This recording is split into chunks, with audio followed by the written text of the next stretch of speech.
super fit young Australians and Olympic Brazil nuts.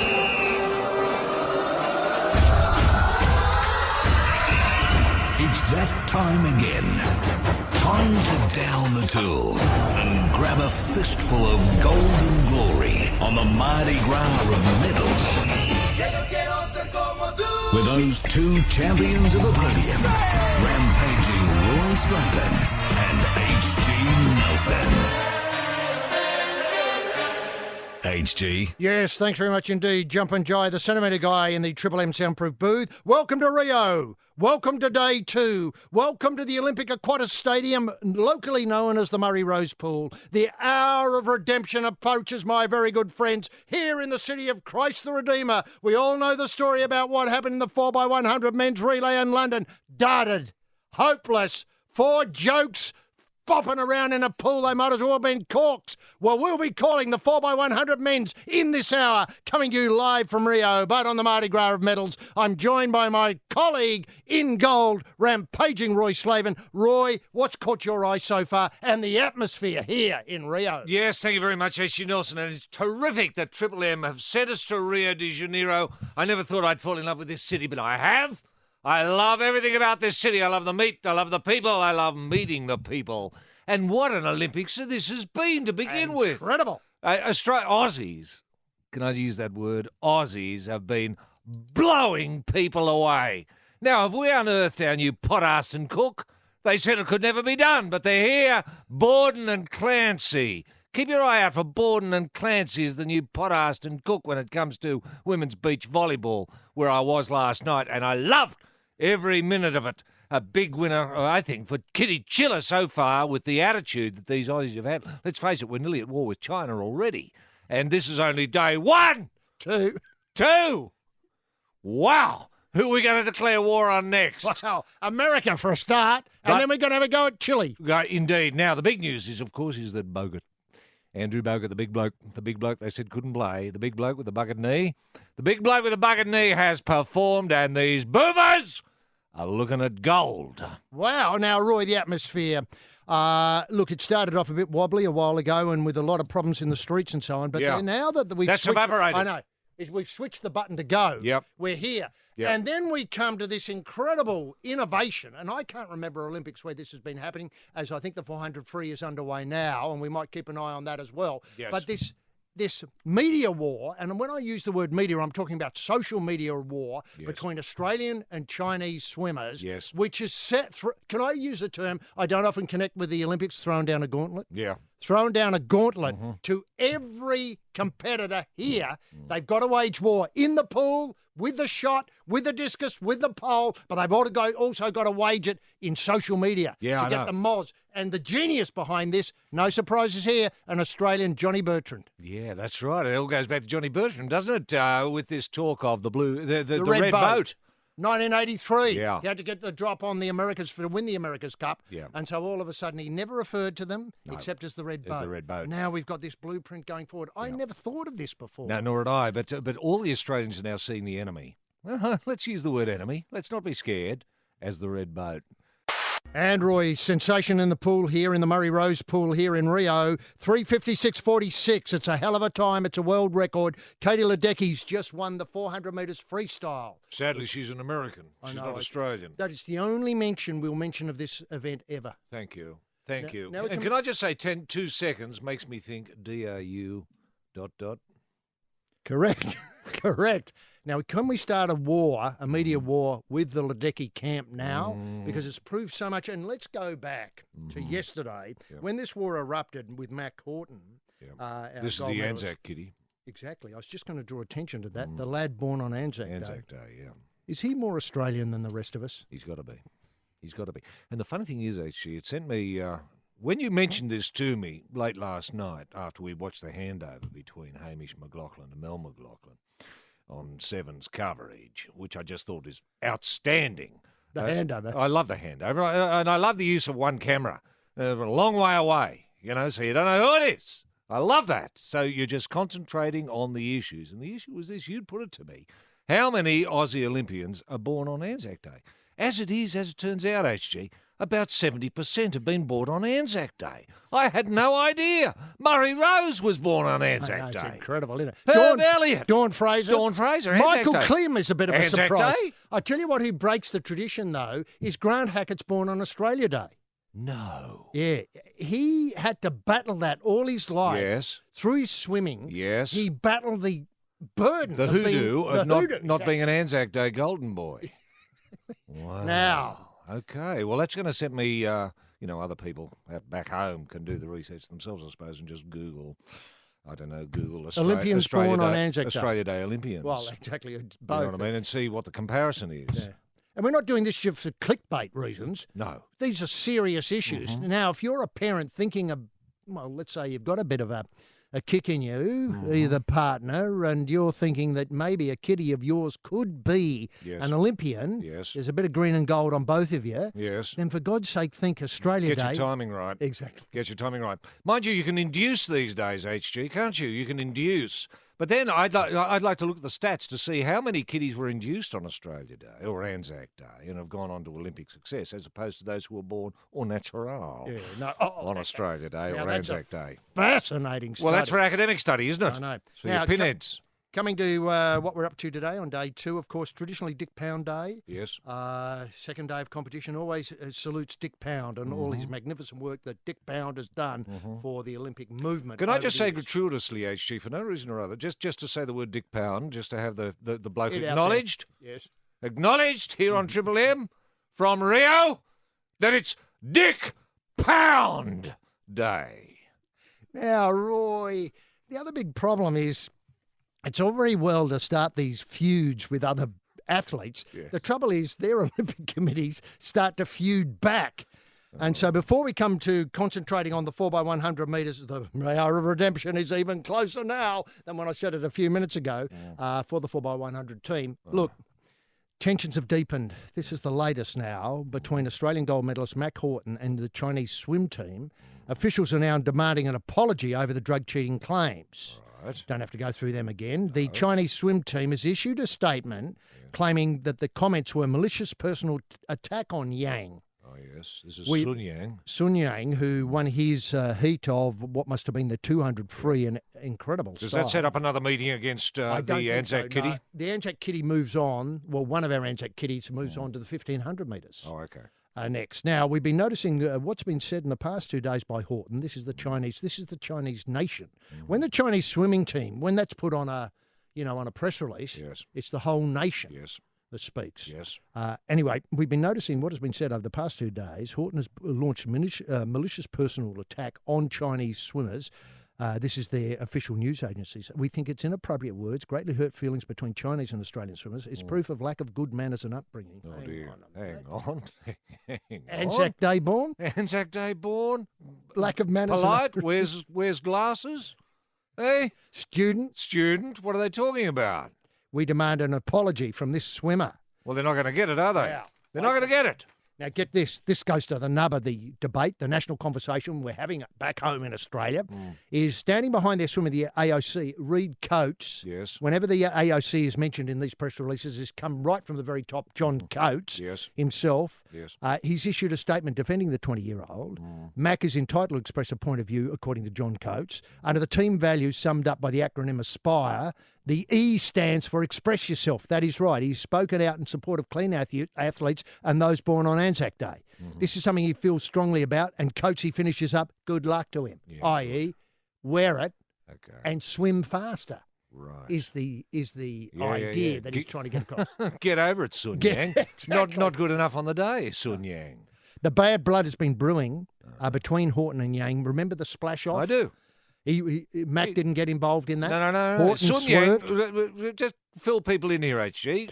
Well- Sun Yang splashed young Horton, didn't he? He did. It was sort of he said it was just a way of Chinese saying hello. Well, in I've the been to pool. China, and can I say, many Chinese people have said hello to me, but never with a splash. Never once. So that's a lie. Now, Yang served 3 months suspension in 2014 after testing positive for banned ...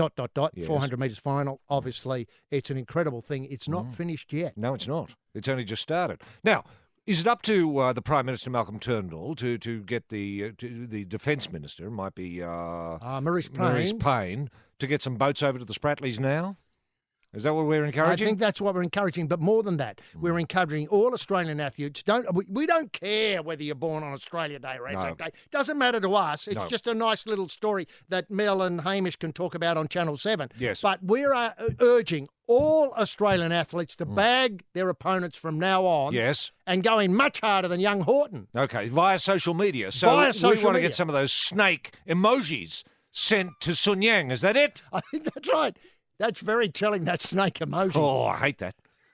Yes, welcome back to Murray Rose Pool here in Rio. We've got, let's see, the 100 metres semi in the men's backstroke coming up. The swimmers have just jumped into the pool, and Roy, China can't take a trick at these games. I know this is a little bit off topic, but the Rio Olympic Committee is now looking into replacing all the Chinese flags used in medal ceremonies after the Chinese people in China, mainland China, have complained. I think they've got 1.7 billion complaints. Right. The local Chinese media reported the stars on the Chinese flags raised during the swimming and shooting medal ceremonies were incorrectly positioned. Dear. Now, during the medal ceremonies, some Chinese internet users pointed out that the stars on the flags raised were parallel with each other. Right. The correct Chinese flags features one large star with smaller stars in a semicircle tilted to point towards the larger one. Now, why has the IOC got this wrong? It's all very well in my mind for individuals like Mac Horton to start a campaign of abuse against Chinese swimmers. That's fine with me. But when it comes to making fun of a national flag, I draw the line, Roy Slaven.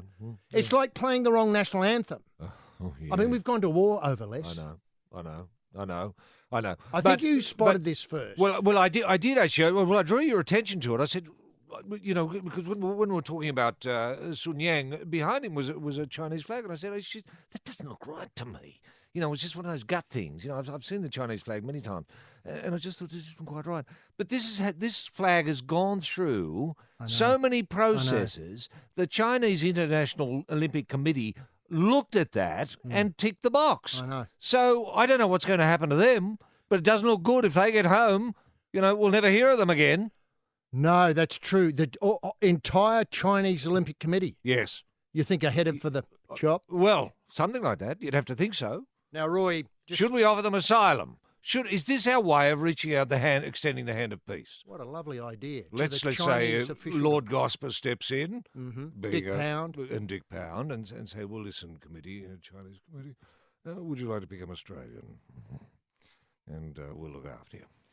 That'd be one in the eye, wouldn't it? It certainly would. Now, Roy, let's come back to the medal tally, and very sad news here. As most people know, Australia has been dominant in the medal tally in these games. Yes. This has been our best start ever. I know. We've put away the tilt from the South Pacific, that is in New Zealand, which we'll get to in a minute, in the shooting, and we were on top of the medal tally. However, bad news. Bad news. Chinese has taken over, haven't they? I know. But only not through golds, Thanks SG. very Not much. through golds. Yes, thanks through very a much. couple of sneaky silvers and a couple of questionable bronzes has given them the edge at this stage. But it's early days. It's only day, what is it? Pound day, Dick, too.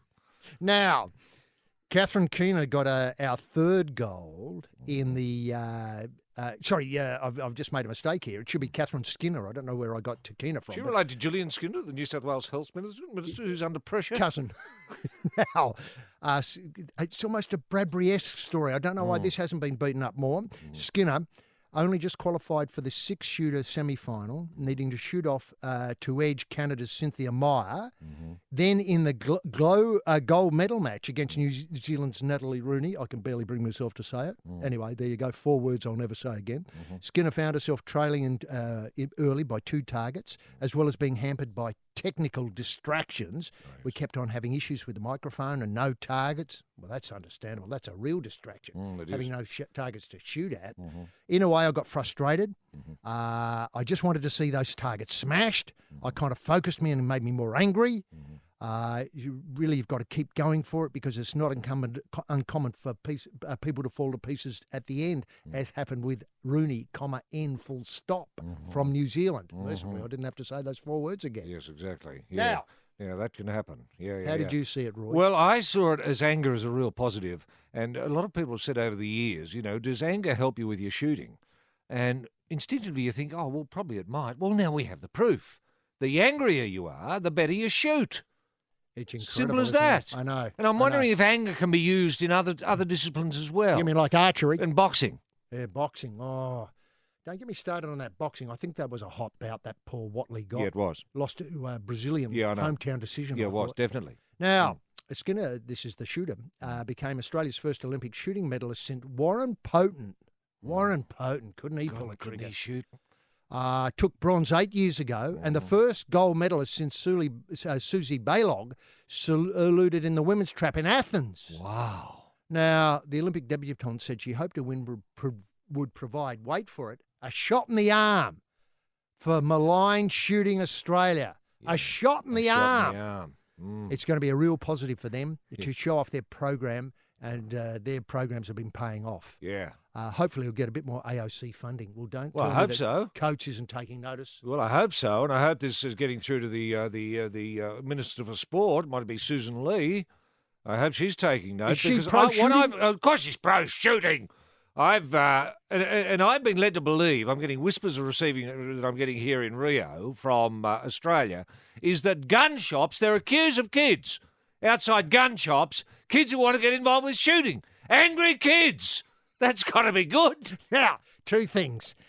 Can you calculate how many bullets it takes to get a gold? Now, remember, of course, every gold medal is worth $9 million to the people of Australia. We've spent $9 million getting the gold today with the shooting. Now we're up to, Three gold. 3 gold. So far we've spent $27 million. Every penny well was spent. I know we don't have pennies anymore, but every cent was spent. Now, can you see a spin-off in this, and this is just a dream I've always had, of a prime-time television show involving shooting? Wow. A variety of people come out. Yeah. There'd be funny shooters. There'd be obviously skilled people like Catherine Skinner and so on. And, obviously a representative from New Zealand and all that sort of stuff. Prime-time shooting, and you'd be able to get a bet on. Wow. And I think it could go international. You mean a show based on the model of, say, let's say, Australia's Got Talent? Yeah, Australia's Got Talent. That's right. Just Shoot Me, or Australia Can Shoot. Australia can shoot. Australia can shoot. Can it? What? We'll see. Is anyone at 9 or 7? They're looking for a program. Of course they are. I mean, this could take over from the IPL. Shooting Australia. Shooting Australia, yeah. I mean, it's just incredible. Yeah, We're not finished yet here by a long chalk. Once we get these media campaigns and little moz the other people, we hold the targets back, we get really furious. I can see us getting 4 or 5 gold in the shooting. Easily. Now, can we get some sort of social networking campaign going on here, AC? We've got the kids. A lot of people back home are sending these snake emojis to China. Great. I'm all for that. Now, we've got to send some other emoji to, say, the sports minister, Susan Ley, maybe a little gun emoji or something like that, to show that we want more shooting on Australian television. Roy and HG, the Mardi Gras of medals, midday on Triple M. For Harvey Norman, look and feel your best with a full range of personal grooming products. Just rounding out Catherine Skinner's enormous achievement, we've been in touch with the Mansfield Clay Target Club and President Anthony Keeley, and he said to us, we don't get much coverage of shooting sports. We're actually trying to watch it, and last night we searched and couldn't find anything. Well, I tell you what, they're getting a bit of coverage here, Roy. Yeah. And rightly so, because... Can we lean on 7 to replay every shot? Every shot? Oh, that'd be fantastic. I mean, they Can we get in touch with one of those McLaughlins, either Hamish or Mel? To say a special, because we've had inundated with requests to have a look at every bullet she's fired. Well, that would be just fantastic. Yeah. And can I ask you, Roy? I think Catherine began shooting with the Mansfield Club at the age of 12. Good. With a father and a brother. And how many shots do you think she's put away to get this gold? Would it be in the millions? It'd have to be in the millions, wouldn't it? Would have to be. Well, let's say how long is a session? Let's say it's 4 hours. Let's say you can bang off, say, 200 or 300 I could in an hour. Well, you're looking at, say, 1,000 a day. How many days do you train? 1,000 days? Well, there's a million. There's a million. And that's just in, say, 3.5 years. Yeah. How long has she been doing it? Since she was 12. Well, you'd have to say maybe 5 or 6 million shots it's taken to get there, and every shot's been worth it. Now, Roy... Obviously, Catherine's had enormous games, but I know you wanted to deal with the problem of people in Australia getting the best out of these games. Oh, yeah. How should they go about it? And one thing that always worries me is food. And we're lucky enough to be here in Rio, where they love meat. They do. Tonight, It's I a think. meat lover's paradise, isn't it? I had no idea. You can't buy vegetables anywhere. I mean, it does your head in, but you get used to it, don't you? Yeah, you do. Yeah. Look, I got a tin of beans not fresh, Yeah. tin of beans the other day, and I could barely get to the checkout at the supermarket before people were trying to rip them off me. Yeah. I mean, people are so starved of vegetables here. But as you point out, where are we going tonight? We're going to the Churrascaria Palace. Yep. Just down the road here. Look, it's just a popular restaurant, open from 12 to 12, and we hope to get in there for the last couple of hours. Yep. They've got those big screens so we can watch everything. And that's what I encourage Aussies to do back home. Just have Channel 7 on, because there's your coverage. I mean, I think they've got 3 dedicated channels to the Olympics. So there's no excuse really to miss out on anything. And the coverage has been excellent so far, especially the coverage of the pool. You can see everyone very, very clearly. The only difficulty I have with is the presenters. I'm not seeing enough of the presenters. No. I want to see what they look like. I want to see, because I'm engaged by what they're providing. Well, Basil Zemplis, of course, Yes. and Gian Rooney, I think, are the pool. Yeah, they're great. You've got incredible. Bruce, he's great. Not that we've seen much of Bruce yet. No, that'll be next week when Bruce comes into his own. Now, how about, taking, I mean, it's a long haul for people to get up at, say, 6 o'clock local time in Australia to watch for, say, 8 hours. Do they have to get supplies in? Do they need They have to get supplies in. You've got to either take the television set into your bedroom or put some sort of sleeping apparatus in the lounge room where the telly is and just live in that room for the fortnight. That's the only way to do it. Breaking news, HG. Djokovic, that is the world number 1, has gone down to Del Potro. Whoa! So, Joker's out. the Joker's out. Yeah. A punter's result? It would have to be. And we've just seen the 100 metres backstroke for women completed. That's a semi-final. A great result for Australia here going into the final. We had Madison Wilson first, and maybe just really the touch in it there between Madison Wilson and the second place. Emily Seebohm third. Roy, what did you make of the swim? Yeah, look, I thought it made me think of Forbes Carlyle. He brought so much to the way swimmers, especially backstroke. That particular kick, only 2 per stroke that Forbes prosecuted all those years ago, and people laughed at him. People ordered him out of pools back in the day. When he was coming out with these, was thought to be outrageous that you would swim in such a manner. But if only he'd held on, HG. He would have loved it. And were you disappointed that Nielsen from Denmark got in between our girls? Yeah, I did. I don't like Nielsen of Denmark. Don't like the attitude. Do you think? I don't like Danish swimming. In general. In general, yes. I know. When I talk to the swimmers here about Murray Rose, when I meet people from Denmark, they haven't got a clue who Murray Rose is. I find that hard to believe. They'd be making that up. Do you know what I mean? Do you know what I mean? That's what annoys me. Of course they know who Murray Rose is. Of course they do. Of course they do. There's no one on the planet who doesn't know about Murray Rose. Murray who? Rose. Now, what I'm hoping is that our girls can start a media campaign suggesting that Nielsen's at it in some way between now and the final. Well, all the Danes are at it, aren't they? Well, all the Danes are at it. Now, actually, I think we've got our team now for the... moment of redemption. The moment of redemption. About 10 minutes away, I think. Our team appears to be Robert James... James Roberts. Yes, well, Robert James. I don't mind Robert James. He could step up. He could. If James Roberts drops off. Exactly. Born, guess when? Anzac Day. That's it. He's going to lead the team out, followed by Kyle Chalmers. Born? Anzac Day. Followed by James, the Missile. Magnuson. Born? Melbourne Cup Day. And followed our gun coming up the rear is Cameron McAvoy. Australia Day. Born Australia Day, that's right. Hell of a side, isn't it? He's a hell of a side. I know, that's They've been cracking in their boots, all these other teams. Belgium, they've what they're leading with? They're leading with Glenn Sergilus. Oh, they're not. I mean, I thought it was a joke to begin with. It is a I had joke. to get It's it a comedy qualified. act. Yeah, I had to.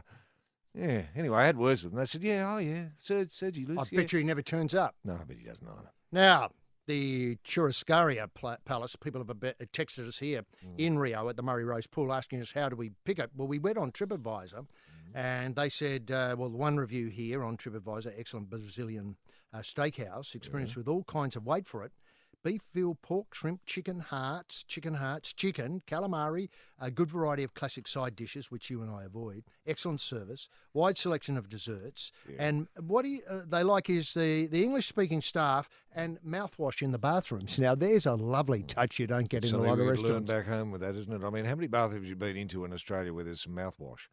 I can't think of one. None.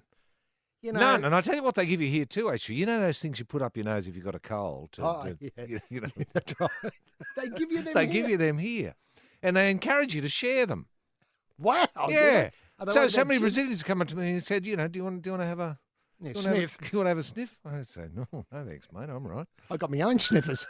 Now, the teams, Roy, the teams events are very key here. It's the second semi-final in the women's 100 backstroke. It's the last event. It's about to get underway now. Okay, I don't think there's any Australian no presence here. Australians. No. This is the last event before redemption. Yep. Now, the team sports, Roy, we've got so many teams here. They're all doing fantastically well. Some are doing unbelievably well. You know, I watched the Pearls The Pearls, yesterday. yes. I watched the Pearls. The Pearls were fantastic. They haven't They allowed. haven't lost a point. well, they I mean, haven't they allowed haven't given them. away Yeah, points. it's blop, blop, blop, blop, blop, blop.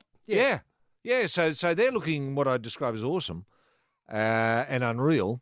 And Sick. and sick, fully sick, and I'm expecting them to at least podium, if not gold. Podium, is that what you're suggesting for the Pearls?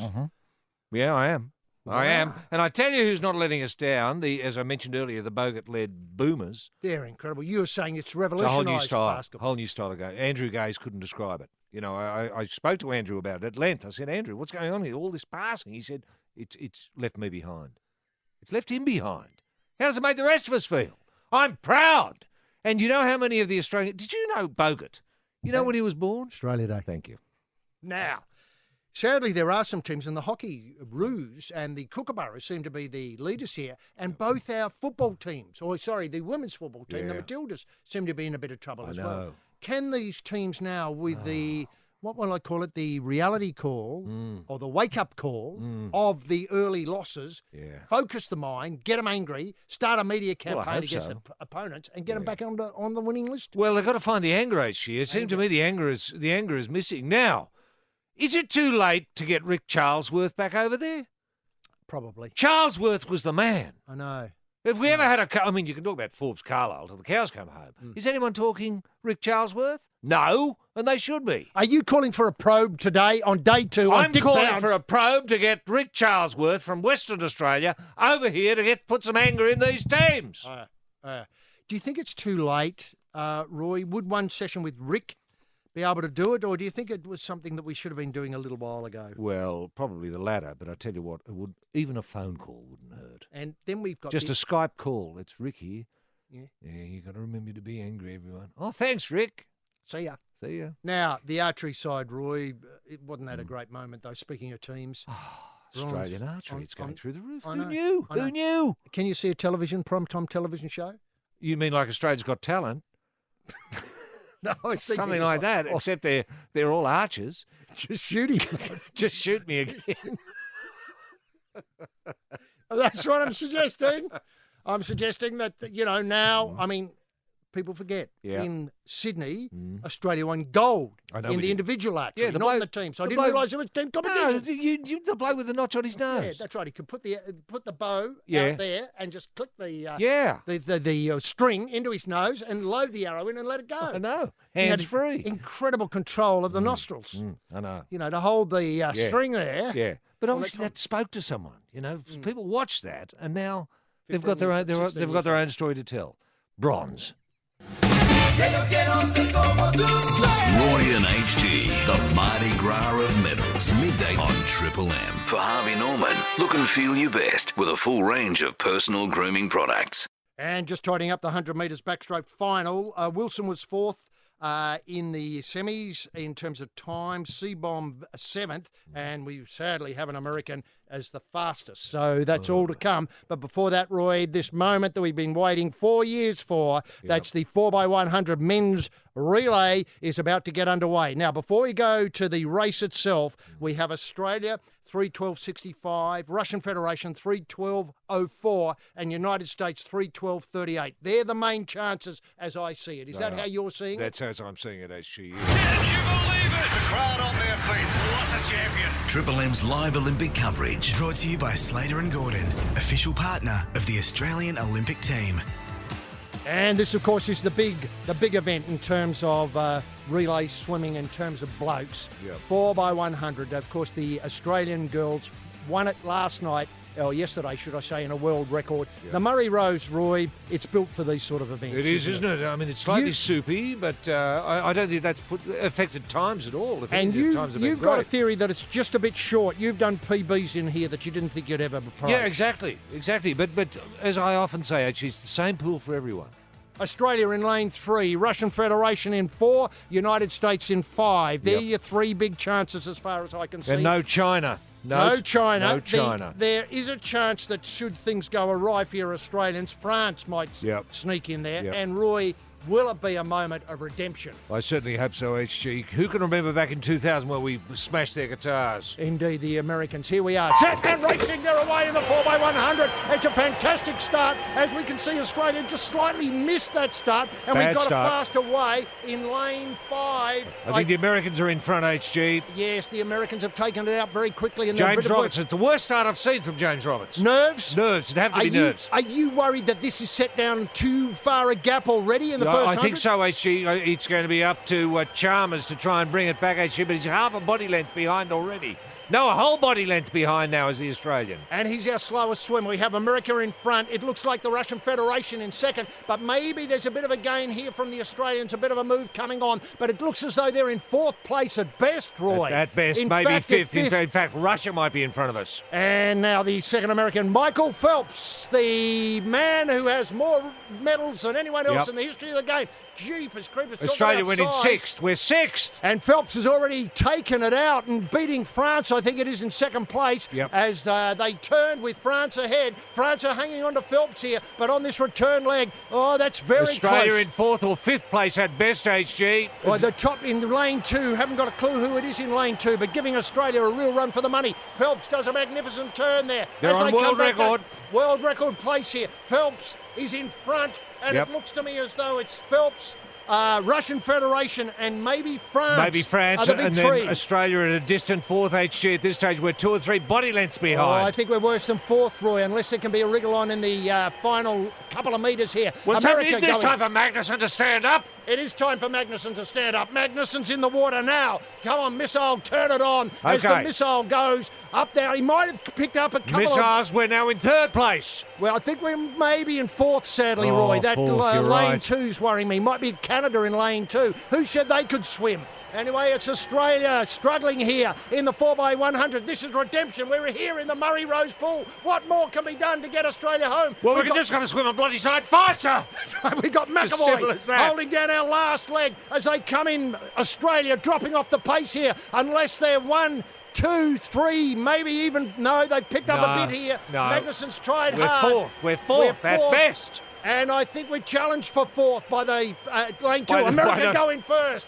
Australia maybe turned 4th, is it? As we got McAvoy, 2 yellow hats there. Very hard to make distinction there. Yeah. We're still 4th, We're still 4th, HG. It's going to be embarrassing if France beat us. Well, it would be embarrassing, but I think we've I got don't mind America beating us. I don't mind Russia beating us, but France, I draw the line at that. You're never going to call swimming again, are you, Roy? You're going to walk out of here and cash in your swimming suit. You're never going to swim in the pool again, and you're just going to bag swimming from now until you die. That's it. Now, Australia coming back. We're Australia's coming got a chance at 3rd. 3rd. Oh, it's going to depend on a touch on the wall. They're very close. America's going to win. Can Australia get 3rd? Come on, McAvoy. Keep going, McAvoy. Come on, McAvoy. I think he's in the 3rd place. Oh, the redemption's so close. I can taste it. On Anzac Day. It's gone. They're both. Oh, it's incredible. Anzac Day. 3rd. Yo, beauty. 3rd. Ooh. America first. Wow. That was an incredible swim. So he's now got, this is Phelps, has now got 18 or 19 goals. 19 goals. 19 goals. There's a chance he's going to get 20 for the meet. Yeah. What an incredible swim. Were you disappointed with I was Australia? terribly disappointed. I thought James Roberts let us down. Maybe Robert James should have swum, HG. Well, he's no as it slouch. turns out, I know. And he's born on Australia Day, James Roberts. It was a very slow start. He was still on the blocks when everyone was in. Everyone was about 3 or 4 metres into the swim, and he was still standing on the blocks. I don't know what went wrong there. 3 or 4 metres in. And maybe our starts have got to be examined. Tumble turns. I know you're a big. I know swimming for you is all about tumble turns. It's all about the tumble turns. Now, can I point out that James Roberts? I didn't want to say this before because I didn't want to put the kid off, but his parents lied about when he was born. He was actually born on the 23rd of April. Is that right? Well, doesn't that? It tells you a lot, doesn't it? It certainly does. No, not tells. Explains a lot. Explains. And now, when was that kiddie told that he wasn't born on Australia Day? He's never been told. He's never been told. They've kept it a secret from him. So he's learning this through the. It'll get to him now through social the pain media. Of swimming. Yep. He's learning it now.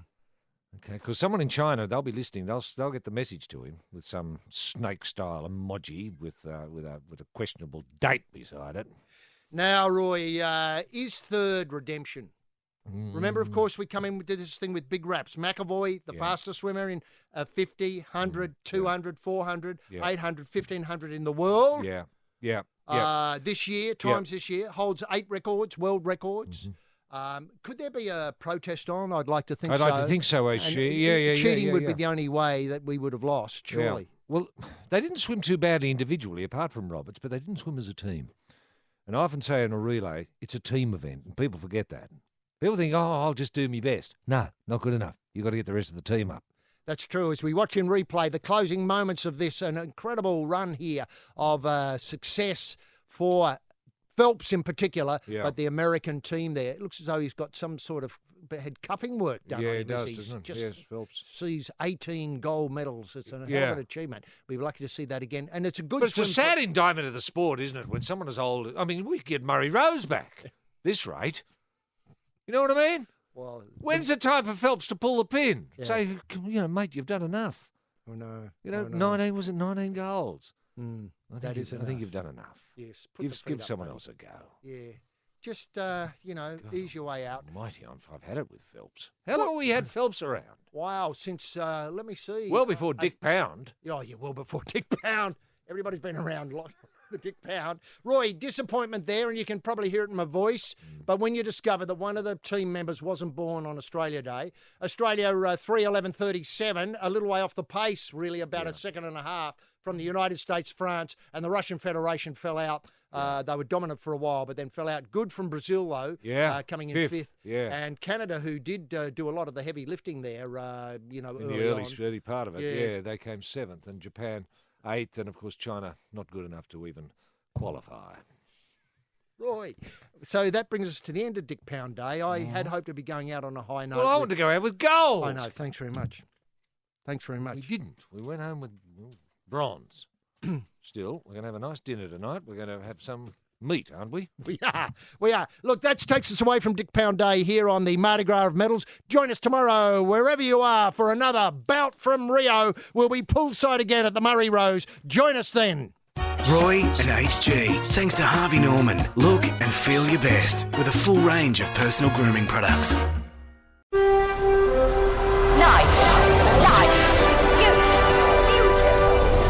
Ladies and gentlemen, boys and girls, super fit young Australians, and Olympic Brazil nuts.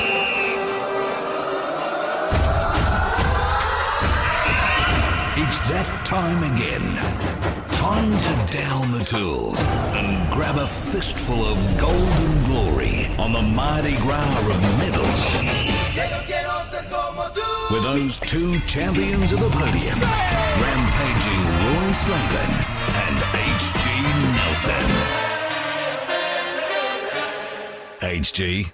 Thanks very much, Jumpin' Jai, the centimetre guy. Roy Slaven, quickly an update from the pool. The war was on. FM over v King. It looks as though King's won. Kings won. The United States have beaten Russia, HG, in the 100 metres breaststroke. For women. So that's an incredible result. Well, it's a triumph for goodness over evil.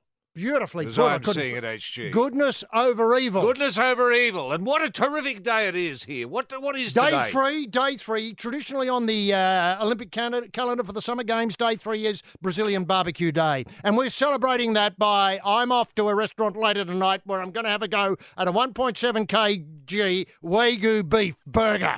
It's just going to set me right back, but I'm looking forward to it enormously. Welcome to Rio, Roy. Welcome to the pool. Welcome to the Murray Rose pool. A lot of people are asking us, via the internet, etc., and tweets and all that sort of stuff. Yeah. Where are we? The card table is set up down the deep end, just towards the marshalling area where all the athletes come in. We've got a terrific seat, best seats in the house. Best seat in the house, actually, and it's wonderful to be here. And what a great 24 hours it's been. In case any Aussies back home have missed it.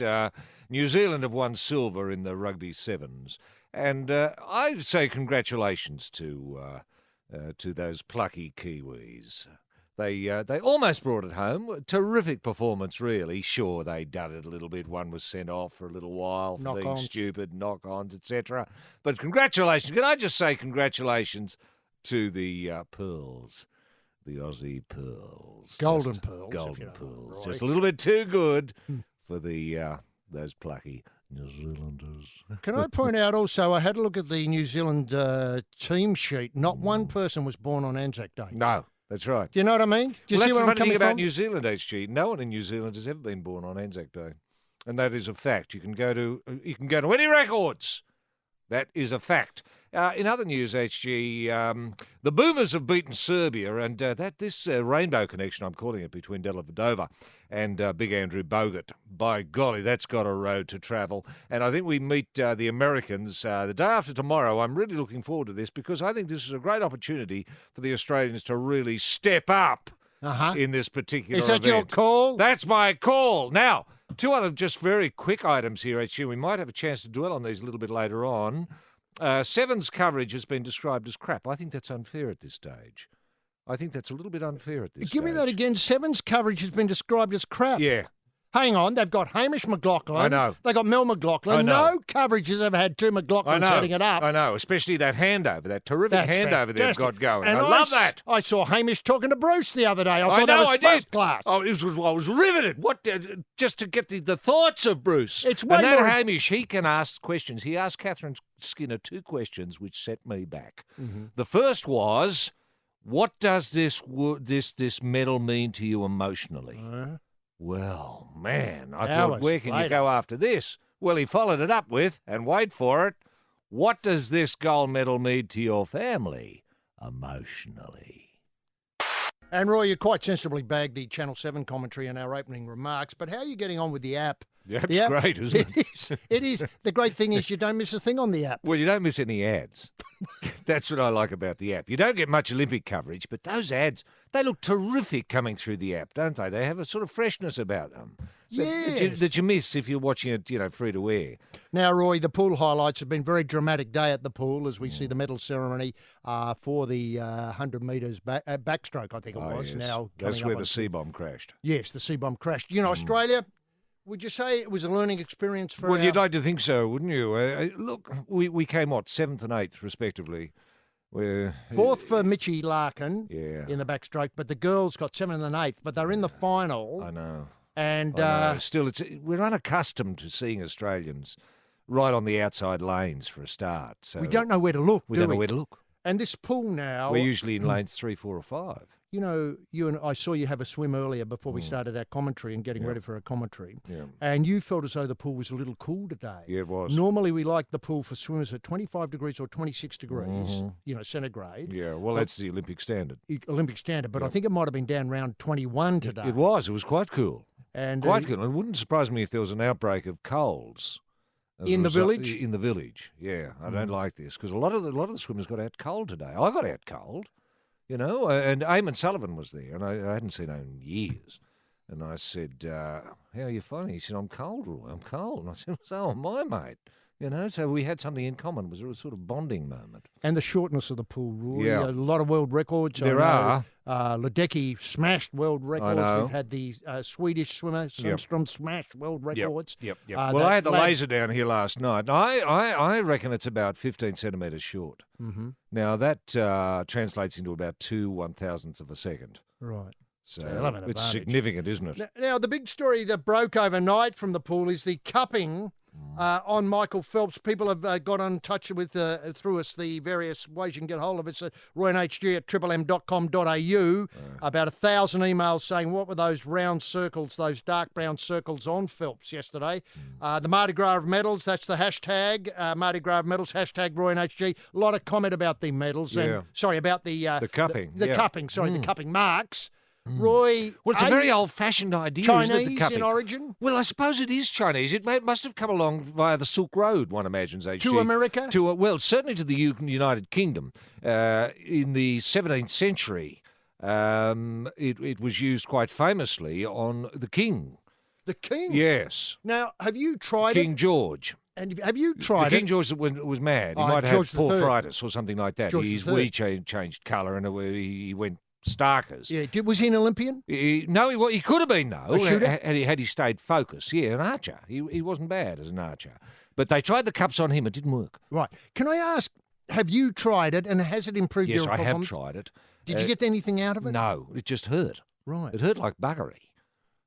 Now, do you think it's akin to cheating, though, Roy? I mean, Cupping.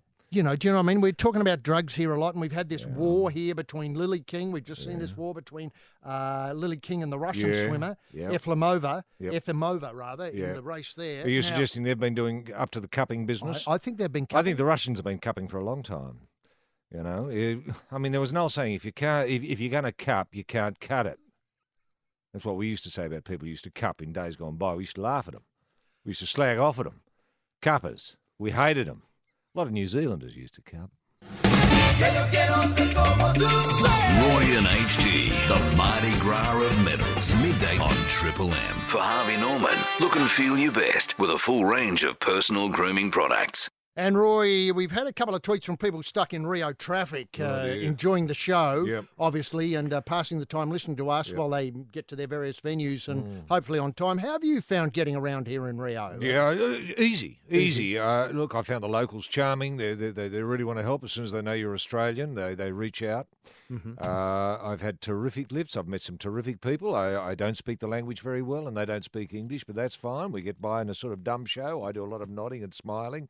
They do the same, and they get me here on time. And I notice you do a lot of yelling when they don't seem to understand that you want to if go you to slow the Murray down Rose. and yell, Yeah, the Murray message Rose gets Fort. through. Yep. And what's great is how familiar they are with Murray Rose. Yes. Then the Murray Rose Legend, which was beautifully caught, I think, in Australia last night on Australian Story on the ABC. Yep. It was just a terrific, People have examination forgotten how through. big he was. He was huge. He was a pop star in his era. He was. Came from nowhere with his vegetarian diet and crazy ideas that'd be right at home here in Rio. Yes. And look, it was just a great tribute and the homage that the Olympic movement has paid in naming this fabulous facility where we've got the 200 butterfly coming up, semi-finals in just a moment, is just a terrific acknowledgement of what Australian swimming has done for world swimming. I know. And having the name Murray Rose go around Brazil the way it is, I mean, there's really been a rainbow connection, hasn't there, between Australia and Brazil, linked oddly by Murray Rose. I know. And who would have thought? And again, Murray Rose, born on Anzac Day. I know. It's an incredible story, this Anzac Day. It's only been unearthed now.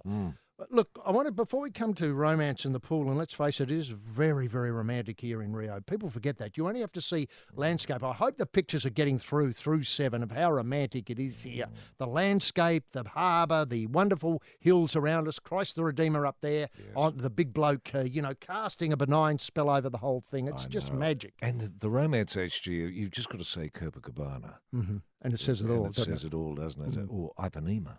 Or Sergio Mendes. Sergio Mendes from Brazil 66. You're exactly right. I mean, and you're halfway there. I mean, that's the badinage is over. Next thing you know, you're horizontal. Now, can I point out that this great thing about what Australia's done with Mac Horton and this whole red boat fiasco that Johnny Bertrand, this wheeze Johnny Bertrand cooked up. I mean, I've never met a more stroppy Olympics, been to a more stroppy Olympics, and yet the Australianness, covers it all with this great sense of, fun and, obviously wearing less. Now, speaking of wearing less, the great romance today in the pool of Mitch Larkin and Emily Seebohm, well, they had something in common at the end of the day, which they may not have had at the start of the day. Failure. That's right. Failure in the pool. And that's something they can share for the rest of their lives. They can look up on the... Internet. Yep. Well, they can look up on their shelves and see an absence of medals and say, well, that was us. That was us back then. I know. That was Look our at us heyday. That's right. You know what brought them together was a shared interest in the Battle of Lontan. I had no idea. No, that's right. I had no idea. I thought the real thing they had in common is they weren't born on Anzac Day. Neither of them. That's absolutely right. We only discovered that. And, of course, the pool has been a great home for romantic couples. We only have to think of Eamon Sullivan and Stephanie Rice. Michael Klim and Gian Rooney. That was one that surprised me. I had no idea. I'd forgotten all about that one. Yeah. Yeah, isn't there a suggestion, actually, that there might be one happening on the basketball court? Oh, well, we might get to that later. I don't want to go off half-cocked on that. I want to get my facts straight. Yes, fair enough. Before fair I enough, get... Yeah. But it doesn't surprise me swimmers falling in love. I mean, look at Murray Rose. I know. That was writ large last night. Yeah. How, in Australia, how much the romance meant to Murray. The romance of swimming, the romance of the Olympics, the romance of... I know. Murray always had a queue outside his room. Roy, if everything had gone to plan, Emily and Mitch would have been front page news, according to James Willoughby, writing in the online world. Sadly, it came off the rails, but I would say that it's great that Seebohm and Larkin know all about the highs and lows of being professional swimmer, and it helps their relationship. We understand, this is according to Emily, we understand what each other's going through. It makes it easier when I can tell him my swimming, problems, and he'll understand, whereas other people would think he was talking in code, or we were talking in some sort of weird code. We relate to each other, have a strong connection because of this. We talk about our worries, but can too much swimming talk be self-defeating? Yeah. Because you want to go somewhere, that Battle of Lontan, which is great, and drew them together initially, you can only talk about that for so much, and then swimming intrudes. Yeah. But you need another topic, really, don't you? Yeah, you sort of do, because, after you've, how was the water today? Oh, well, it wasn't bad. Was it cool? Yeah, a little bit cool. Yeah, okay. How's the black line? Yeah, good, nice and straight. How many laps did you do? 20. I know. I did was 20 that enough? yesterday. Yeah. Well, see, you've exhausted it then, haven't you? You have. You have. I mean, unless you can invent a new way of, I've got this new stroke. Oh, yeah, show us it. Now. Royce, but that doesn't happen often. I mean, how often does a new stroke emerge? Well, never. Never in our lifetime. Never in our lifetime. No. Now, look, can I say that, and I know you don't want to talk about this, but I feel as though I should be drawn to let the listeners know, especially across Australia, that you've had a run of outs to get yourself here, and at some points you thought the dream might be over, that you'd never call it the Olympics again. That's true. And when you were in that induced coma 3 weeks ago, I thought, there's not a way you're going to be ready for this. You gave up, didn't you? I did. I gave up. And then, of course, they brought you around knowing the Olympics were coming too, and I thought, wow, that's a miracle of medical science right there. Well, smelling salts. It was just smelling salts, and it worked. And then they gave you a liver transplant, which didn't take. No, it didn't. Your body rejected it because you got the wrong liver. Now, that can happen in a hospital, busy hospital. Well, it was a duck liver. It was never going to work. So, I don't know. You know how surgeons every now and again go silly, come in with a silly idea. Let's New try stroke. a duck liver on him. Yeah, all right. They happen to have one there. Well, of course it didn't take. Now, then, of course, there was learning to walk again, and you only really became learning to upright. speak again. Yeah, that's right. Well, all that's happened in the last, 2 or 3 days, really, because we came to Rio. You came in, really, in a wheelchair. I did. And it was embarrassing, really, to be quite honest. Well, I know. Talking. I know, I was just a dribbling idiot. I I was a dribbling idiot. I know. You said I'll be Mercifully, right on I the came night. good. Yeah, and I put it down to Aussie spirit. A lot of people say to me, "Is it Aussie spirit?" Well, I have to say it is. I can't put it down to anything else, unless it's Christ the Redeemer, unless it's just the magic of Rio. The magic of Rio. Yeah. I believe that. Yeah, now, yeah. I don't want to talk about that because it's a journey, Roy, and you've travelled that journey, better than anybody else I could ever imagine. You know, it's just been incredible to do this thing that you're doing for the Olympics here at the pool, behind the Triple M card table and all that sort of stuff. Yeah. But some athletes have made that journey with you. That's what amazes me. James Magnussen, for instance. Yes. You know, extremely difficult conditions for the bloke. The missile, Yeah. he's never fired as nearly as I can tell the missile. No. But I think it's often a mistake to call people missiles. Remember what happened to Mark Philippoussis once they called him the Scud? He never won again. Oh, more difficulty was when they called him the poo. Oh, that's what he took to swimming, didn't he? Because he found he could float. And Roy, I just saw you having a word to Prince Albert of Monaco. That must have been a real thrill. The Prince, of course, here to present the medals in the upcoming medal ceremony. Look, I hadn't seen him since Athens. Hadn't you? No. I thought you might have bumped into him when he was still running in the bobsleigh for Monaco. No, I missed that completely. I missed that completely. But it's always good to see him. You can always pick up where you left off. Not that we had much to lift up anymore. But anyway, it was just a wave and a nod. Good on you, Prince. I said. He said, good on you. You blokes still at it? I said, yeah. Have you seen Lord Gosper, speaking of old identities around I the haven't. patch? Only from a distance. Only through the binoculars. And he looked good. Now, we've just seen the 200 metres butterfly semi-finals for blokes. Hungary in the more important of the semi-finals, from my way of looking at it. Kenderesai from Hungary has won it, beating Phelps, that is the 19-gold medal, Michael Phelps, by 0.16 of a second. Yeah. But he could pick that. Phelps. That was a semi-final. I mean, Phelps is. He's an old dog, isn't he? Yeah, very old dog. He's an old dog, and he's got a lot of tricks, and he's got what I call pool craft. Pool craft, and that pool craft, you don't give all. You don't let your opponent know exactly what you're capable of until the final. Now, always hold back a little in reserve. What an excellent thing. Prince Albert of Monaco was up to that as well. He certainly was. Now, look, Roy, pool craft. I think it's fair to say that Mac Horton has written a new book in poolcraft, The Red Boat Work. But what other poolcraft techniques did you have up your sleeves? Obviously, nicking people's Speedos was a good one. Sure. Honestly, rubbing Denka rub into the Speedos and then putting them back in the bag. Simple things like that. Yeah. What else did you get up to? Well, I remember the great Forbes Carlyle HG. He said to me once, Roy, always know where you are in the pool. Mm-hmm. And I thought, oh, yeah, you're joking. You know, what a stupid bloody thing. He's so right. Mm-hmm. He's so right. If you know where you are in the pool, chances are you know where everybody else is. If you know where everybody else is, you know where you are with respect to them. And if you know you're in front and the rest are behind you, you know you're in front because you know where you are in the pool. You know you're winning. Always know when you're winning. Is that where Mitch and Emily went wrong today? I think so. They didn't know where they were in the pool. They forgot the first rule of swimming from Forbes Carlyle. Now, the Just Shoot Me campaign, which Roy and I have begun here in Rio following our golden success in the trap the other day. Yes. This was Catherine Skinner, wasn't it? Catherine Skinner. It's just I've been amazed by the response. I didn't, Roy and I put these ideas up and then think, well, maybe people would be interested or maybe they won't. Usually they're not because they're outlandish and uninteresting ideas. We understand that. But people have got onto roynhg at triplem.com.au and the Mardi Gras of Medals hashtag and the hashtag roynhg and saying, yes, we want to see this show. Yeah. Well, people love shooting, don't they? They just don't. It looks like Aussies love shooting. Aussies love shooting. That's yes. We're winners at it, and we love. We're doing not suggesting we go silly about it. We're not suggesting open carry in primary schools. None of that. No. Registered weapons, gun clubs. Get out. Register television. Yeah. Obviously a mixed card of events. Yes. Teams events. Yes. Trap. Pigeons. All that sort of stuff. Age-based and weight-based. So Australia's fattest shooter. Now there's a show. Hey? Isn't there? Someone who can put away 24, 25 pies and a couple of hot dogs and blast away. At your trap. Yeah. Now, look, can I point out that... and little blokes and big weapons, like jockeys with bazookas. People that love that. Now, can I tell you that Michael Diamond's represented Australia at the Olympic Games since, I think, 1988. Yeah.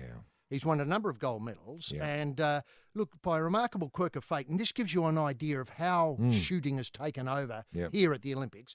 Remarkable quirk of fate. I I should have to explain that Michael Diamond can't be here due to problems with police and selection and all that sort of stuff in court cases. Yeah, Anyway, yeah. remarkable quirk of fate. Diamond's solicitor, Glenn Cable, competed yesterday for Fiji in the men's trap competition. I'll be bugging. The event that Michael Diamond would have represented Australia in had he been here. You mean he would have been shooting against his solicitor had he been picked? That's what I mean. Man, that is crazy. I know. There's a show in that. Lawyers with guns. Lawyers with guns, yeah, why not?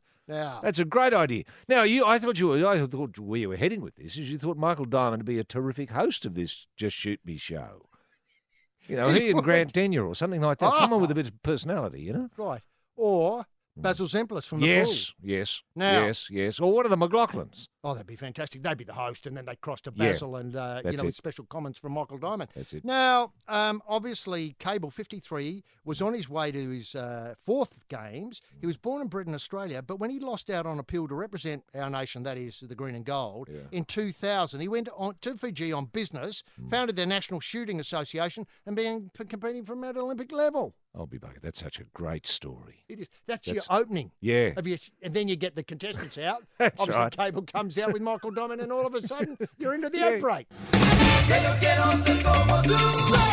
and HG, the Mardi Gras of medals, midday on Triple M. For Harvey Norman, look and feel your best with a full range of personal grooming products. You're at the Murray Rose Pool here as we now gear up for the 200 women's IM semi-finals. So individual medley, this will be an exciting event. There's two, obviously, semi-finals, and obviously the quickest 8 go through to the big one. Now, Roy, when we got here the other day and set up the card table, a great sort of what I could only describe as a great dark cloud hovered over the Olympics, because one of the Olympics' greatest supporters here in Brazil, Ivo Pitangui, the plastic surgeon renowned for his celebrity patients, had died. Yeah. He was a cultural icon in the country and really did a lot of important work with famous people like Jackie Onassis, Elizabeth Taylor, Sophie Loren, Jennifer Hawkins, Gina Lollobrigida. But he always kept his list of patients a secret. So we're only guessing that they're his patients. He was only last week on Friday. Sadly, we arrived too late because we missed the opening ceremony. I would have loved to have just got his thoughts on the Olympics and butt work. Yep. He briefly carried the Olympic torch ahead of the opening ceremony into the main stadium, the Maracana. He died of a heart attack at home in his rather exclusive Rio neighbourhood. Yep. He'd been suffering from a kidney illness since last year. Yep. And he was the son of a doctor. Pitangui apparently fainted the first time he saw surgery, but he went on to invent procedures like the Brazilian butt lift. The butt lift, Which is a technique that's been adopted elsewhere. Worldwide, yeah. And of course, he put Brazil on the map as a plastic surgery destination and helped pave the way for the acceptance of medical tourism industries booming in many parts of the world. Yeah. Yeah, it was a significant part of Brazilian, the economy, the GDP. A lot of it was plastic surgery. And I can understand that. I mean, these days, it's hard to imagine that there was a time when if you were born with a bad butt, you had to live with it. He revolutionised this. So you could look in the mirror and say, well, God, I'm so disappointed with my butt. Where do I go? Brazil. You queue up. Next thing you know, you've got a butt that you're proud of. A butt that works, is fully functional, and looks great as well. And it wasn't only women, HG. It's blokes. They say about 75% of Brazilians themselves had their butts fixed by this bloke. It's a hell of an industry. I know. And previous to this, people used to wear pads. I know. They all wanted to look Butt like lifters. Butt lifters. Yeah. They all wanted to look like Stumpy Boone in the old days. That's right. And you could go down to Myers, or you could go to David Jones in Australia, or even into Target and Kmart, and pick a pair like you wanted off the shelf and just stick them on. Yep, that's it. But this guy's changed all that. And get this. After a huge circus tent caught fire and burned hundreds of spectators in one of the world's worst fires in 1961, Pitangui rushed to the site to help save lives and later repaired the burn victims. Well, that was the weird thing about that particular fire, because most people had their asses burnt. And some good news, Roy, at last in the pool here at the Murray Rose in Rio. Women's 200 IM semi-final. The big news is Alicia Coots, third in the first, so she'll be in the finals. she should make it into the final, Yeah. depending on what happens in this next race. But that's an excellent result for Australia. It is good, I think isn't they've it? got quite big hopes, although she needs to pick up a game a bit. She looked to be struggling in that she- freestyle leg, didn't she? In the final leg, Going to she get was. run over if she keeps going like yeah. that. Now, Just seemed to me she forgot where she was in the pool. that was Yeah. very right. About halfway Yeah, down, you yeah. could see her struggling Yeah, with. where am I? yeah. Had that where am I look. You know, and once you're confused, you're finished. Now, on the Twitter, on the Mardi Gras medals, Josh Barnett has got in touch with Josh, us here at the Loves in his the Murray Olympics, Rose. Josh, yeah. Now, he mentions that back in Australia, the Bathurst was launched this morning, and why the heck isn't motor racing in the Olympics better than skateboarding? That is a topic, isn't it? That is a topic. Now- Could I be more specific here? Could I suggest the V8 supercars should be in the Olympics? Well, can Not just motor race, not Formula One. V8 supercars. Well, I think we got two issues here, Roy. Yeah, And right. I'm like you, right up behind the idea that motorsport is part of the Olympics. Yeah. I think a full set of, obviously the wedge in is through V8 supercars. Sure. Tokyo demonstration event. Once Yeah. they see it, they're going to get involved. They're The going to world want will fall more. in love with the romance of the V8. And then we go motorbikes. Yep. We go funny cars. Yep. We go monster trucks. Monster trucks. All these sort of things. Yeah, that utes. fall under the spell. Yeah. there's days. Go-karts. Go-karts, Yeah. OTQs. Yep. Stocks, super stocks. Go-kart, drags. yeah, go-karts for kids under the age of 6. Is that going to be an Olympic sport? That's what I'd like to see. I think everyone would. Why can't the kids get involved in the Olympics? Hey, why have you got to be, why is it just for What, adults? 13? Yeah. Well, look, if you've got ideas like that, royandhg at triplem.com.au, that's Mm-hmm. the email, and then on Twitter, Mardi Gras medals and hashtag royandhg. It'd be Now, lovely to see Frosty Winterbottom with a gold medal, wouldn't it? whoa. Hey, Well, that's Frosty fantastic. And Winterbottom. imagine the rug they'd cut in the village once the event was over. I know. I mean, Frosty Winterbottom with a gold With medal. a gold medal. I mean, that's a dream, isn't it? Will we live to see that, Roy? That's just fantastic. Now, I noticed you were having a bit of a talk with one of our greats in the basketball, the big Bogut. Oh, yeah. Look, you seem to be talking to him about, and I don't want to let the cat out of the bag too early, but it appears that romance has already blossomed and young Bogut has been touched by Cupid's wing here in the Cupid's village. wing and Cupid's arrow. Well, yeah, I forgot what Cupid did there for a while.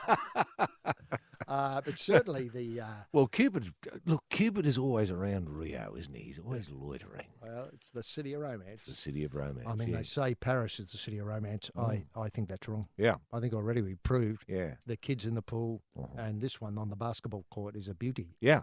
Well, there appears to be something going on between the Boomers and the Opals, doesn't there? There does. There does. And could I suggest we're looking at our centres in both teams appear to be in a sort of flirting badinage, aren't they? Little shots across the bow, I should say. And they're really Cupid's little arrows being fired from one to the other, aren't they? They are. And who's we got one name in the frame. Bogut. The big boomer. Yeah. And then we have to look at the opals, don't we? And Yes. find the centre in the opals who he might be linked with, Roy. Yes, yeah, I'm just struggling a little Oh, bit here, okay. actually. Yeah, I thought you had it there in front of you. Oh, sorry. No, I can easily get it. I didn't want to let the cat out of the bag. Yeah. It's Cambridge. Yeah. Cambridge. I think it got to do with Bogut making some unfortunate comments Yeah.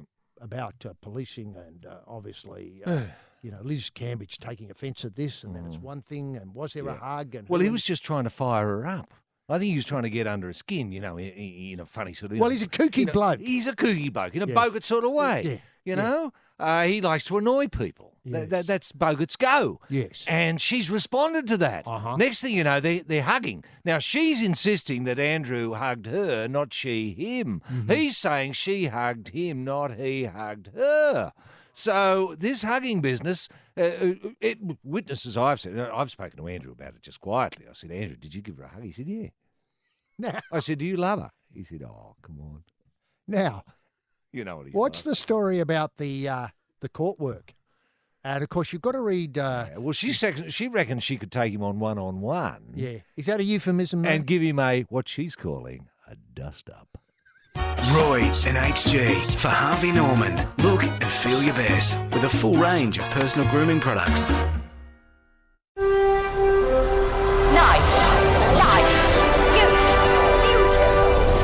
Ladies and gentlemen, boys and girls, super fit young Australians, and Olympic Brazil nuts.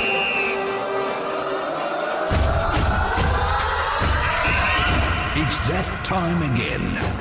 Time to down the tools and grab a fistful of golden glory on the Mardi Gras of medals. With those two champions of the podium, rampaging Roy Slaven and HG Nelson.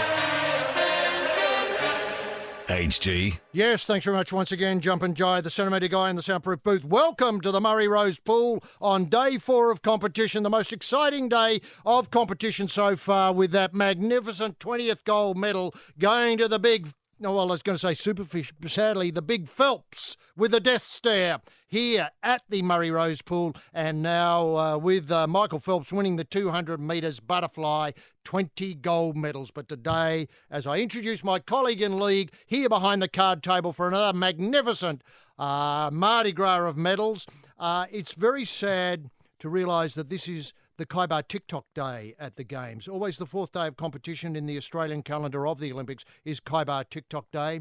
Khyber TikTok was born on Anzac Day 38 years ago and is one of the most successful event horses that Australia's ever produced. He went on to win 2 gold medals at the Barcelona Olympics in both the individual and the team gold. It was an incredible achievement. An achievement from a horse that's never been realised again. And today, Australia went into a winning position in both the teams and the individual, and our horses and our riders pouted before the nation when Khyber TikTok was on the agenda. Roy, I don't want to start you off on the wrong step, but how do you feel about this vis-a-vis Khyber TikTok? Yeah, I'm gutted, actually. I'm gutted. The only thing that makes me happy, and there's not much that makes me happy today, but something that does is the fact that Khyber TikTok wasn't here to see it. No, he died 2 years ago. 2 years ago. I know. Thank God. He tried to hang on. I know. You and I talked to him at length before. Yep. He said he felt a sense of doom. Approaching. I know. Doom about he couldn't live to see it. No. Now, All Roy, right. apart from that disappointment, highlights here today at Rio. Well, a couple of questions, actually, just to begin with. I'm wondering if these Olympics turning ugly. Is this turning into the big stink? These Olympics. Are you calling it the I'm big calling stink? it the big stink. Remember how when you called Atlanta the toilet, it stuck? I know. Everybody refers to the Atlanta Games now as the toilet. The toilet. Is this the stink? This could be the big stink. I'm hoping it doesn't turn that way, but it appears to be with Phelps and, say, Chad Close, the pluggy yes. South African. They had to go again today, didn't Yes, been getting up each other's nose. There's been a lot of sledging happening in the marshalling area, just here in front of us, here at the poolside. And I'm wondering if Steve Waugh should be called in. Master of sledging, master of mental disintegration. Bertrand's good, but he's a clown when it comes to sledging in comparison with the great Steve Waugh. Roy, are you seeing the sledging as the key thing here that Mac Horton's introduced to the Games? Or are you seeing a tropical cold war erupting here between both? Both. Because I think a cold war that's coming out of the sledging. I mean, he started, Mac started it. Mac started it. And the thing is about sledging, if you're going to start it, you've got to finish it. Well, there's a chance. Yep. 1,500 metres. You know, the highlights, actually, Clancy and Borden looking more like Pothast and Cook every day. They were in terrific form yesterday. Venezuela. Bashed them up. And the Opals, HG, the Opals have beat France, but sadly Sam Stosur, the plucky Aussie tennis star, has bowed out. That can't be right. Yeah. Taken out by Angelique Kerber, the world number 1, the German. More of the Mardi Gras medals right after this. Of course, the highlight of the night here in the pool, and we've set up the card table again just to the left of the spot where the swimmers entered the pool, the Murray Rose Pool, was the Phelps swim. How did you see that, and what does this mean to you personally? Yeah, well, look, I'm very pleased to have witnessed it. I am. I wish it would have been an Australian, but it wasn't. It was Michael Phelps. And I think the thing people are asking themselves about Michael Phelps, and I'm one of them, he's he's either a Lance Armstrong or a Don Bradman, isn't he? He's got to be one of the two. What an excellent question. You know, and that's for historians to determine down the track. A little bit too early yet. But at this stage, he's looking like a Bradman. And the emotion, Roy, you know, look, I know, coming back as you Yeah. were from that induced coma Yep. to call here. Yep. You know, when you had a dream in the coma that you'd be here, Mm-hmm. is this what you thought you'd see? Is No. this one of the highlights? No, I wanted to see Aussies. I had this dream of Australia winning everything they went into.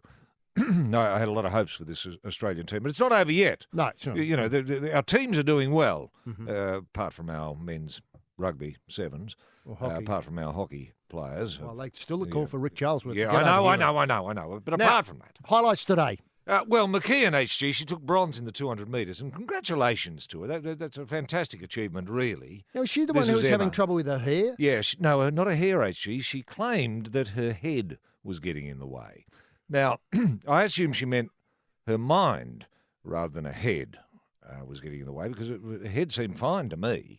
You know, it didn't seem to be impeding her stroke in any way.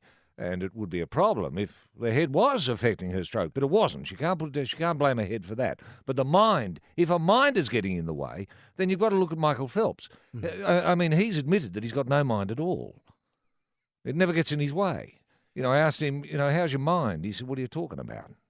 He doesn't get it. He doesn't know what a mind is. How do you get on with Phelps? You know, I know I see you. Fine, as long as you don't talk about anything. He's great if you're just happy to sit quietly and just stare.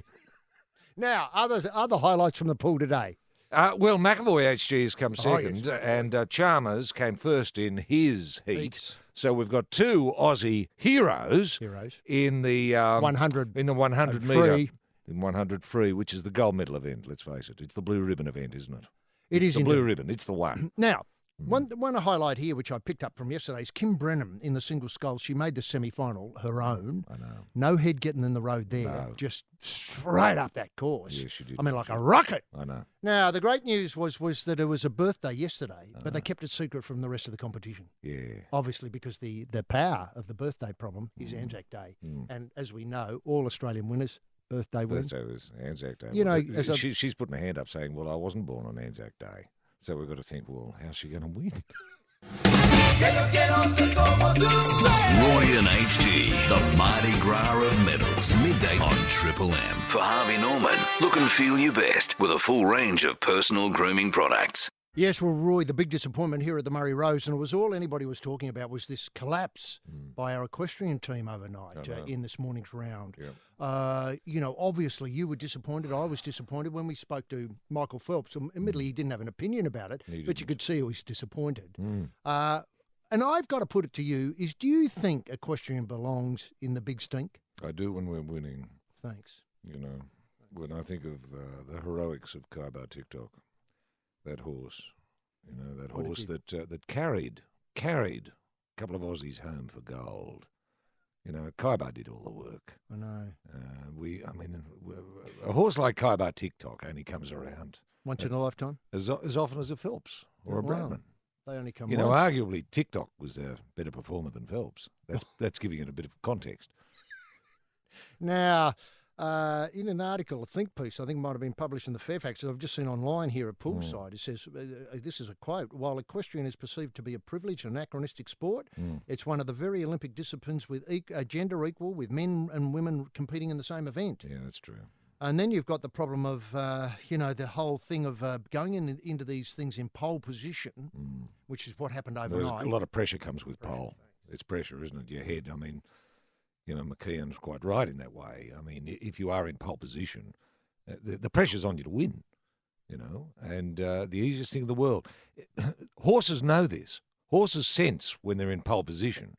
The thing about Kaibar TikTok is we kept him in the dark always. Kaibar didn't know where he was. He just knew he had to jump, run, stop, prop, jump, run. That was it. He wasn't worried about pole position. He didn't think about anyone else. Now, can I ask, obviously you would have put out some oats for Rooting King this morning. Did he know? Did the King know? You know how horses have that sense of communication? Well, Rooting with the King always hated the Olympics, actually. I remember the first time I put a television set in his stable there. I just turned it on. Bruce McAvaney came on and he kicked it, smashed it. I thought, it might have been just an accident, so I got another set on insurance, as you do, and installed it, turned it on. Bruce came back on, boom, smashed it again. I thought, hello, something's going on here. So by the time I'd gone through the 10th television set, there were questions from the insurance company saying, Mr. Slaven, what's going on here? I said, Rooting King hates the Olympics. And they said, oh, okay, well, this is the last set. I tried it, boom, as soon as Bruce came on. Now, he either hates Bruce or he hates the Olympics or he hates both. Of course, the big news we're overlooking, Roy, another great success for New Zealand in the rugby sevens. Is that right? Yes, they lost. Oh, no. And, of course, sadly, their key player, SBW, Sonny Bill Williams, is out, I think, with an Achilles problem and can't play for the rest of the season. I wouldn't wish that on anyone. No, it's terribly That's painful terrible. and finds it very difficult to heal. But on the other hand, their loss may open the door for, For the green and gold? For green and gold, yeah. But remember, of course, the green and gold tilt in this competition isn't going so well either. No, it's not. We'll beat my France. Is France, that right? but we Who corrected it knew? with Spain. France, Who who knew France was playing sevens? And you were just saying off air how quite the Papua New Guinea side have been here at in the pool I and haven't heard a generally peep. in the big stink. Yeah, not a peep. Can I just point out, I've got an idea now from that bloke who used to be the lawyer for Michael Diamond, who's gone to Fiji and shooting for Fiji. Yeah. Could we go to Papua New Guinea and start something and represent them at the Olympics? I mean, I'm open to suggestions here. I mean, Sure. how about an equestrian sport? Sure. People describe it as, very expensive to have a horse. Yeah. But I'm sure the government there, given Well, listen, haven't we got an goal- excess of brumbies? And brumbies could be used, couldn't they, at Olympic level? Has anyone tried a brumbie at Olympic level? They're a terrific horse. I mean, don't forget what the brumbies did, back in World War One. Yes, the whalers. The whalers, Yeah, well, they they all were went part overseas. brumbie. Yeah. Now, what we could do is maybe... What, go to New Zealand with a couple of brumbies and just well, I'm not speak to suggesting... the Prime Minister? Well, I'm not suggesting going to New Zealand. Oh, sorry, Papua New Guinea. Yeah. Yeah, Speak to the yeah. Prime Minister Prime and say, Minister O'Neill. seed a bit of We've got capital. some ideas here. Yeah, I know just you've got problems. but- Equestrian Centre. Yep. Brumbies coming up on the boat. All of a sudden, we're off to Tokyo, representing Papua New Guinea. Now, the great news here, speaking of representation, was Usain Bolt turned up. Oh, yeah. And didn't the big stink turn it on for him? Oh. I've got to say is that I've always wanted to marry show business and sport. You know this. I only see sport in terms of show business. But the lewd and loud reception that Usain Bolt got when the Mardi Gras came to him at the press conference was something that was just a fantastic sight. Huge crowd. And they weren't disappointed because, sure, Usain's great. But then to see that Mardi Gras carnivale traipse on through, Usain getting up and showing, cutting the rug, a few steps here, a few steps there, the samba sounds taking over, the beat on the second bar, all that sort of stuff. It was just fantastic. And the chant, treble, treble, treble, treble, meaning, of course, the 100, the 200, and, of course, the 100, 4x100 relay. Yeah. Do you think he's in fine form to do it? He's in terrific form, isn't he? And wasn't that great? You're right. You're so right. It was a great opportunity to parade what Brazil is about. About lewd and loud. It's about lewd. Yeah. It's about getting your gear off and not being ashamed.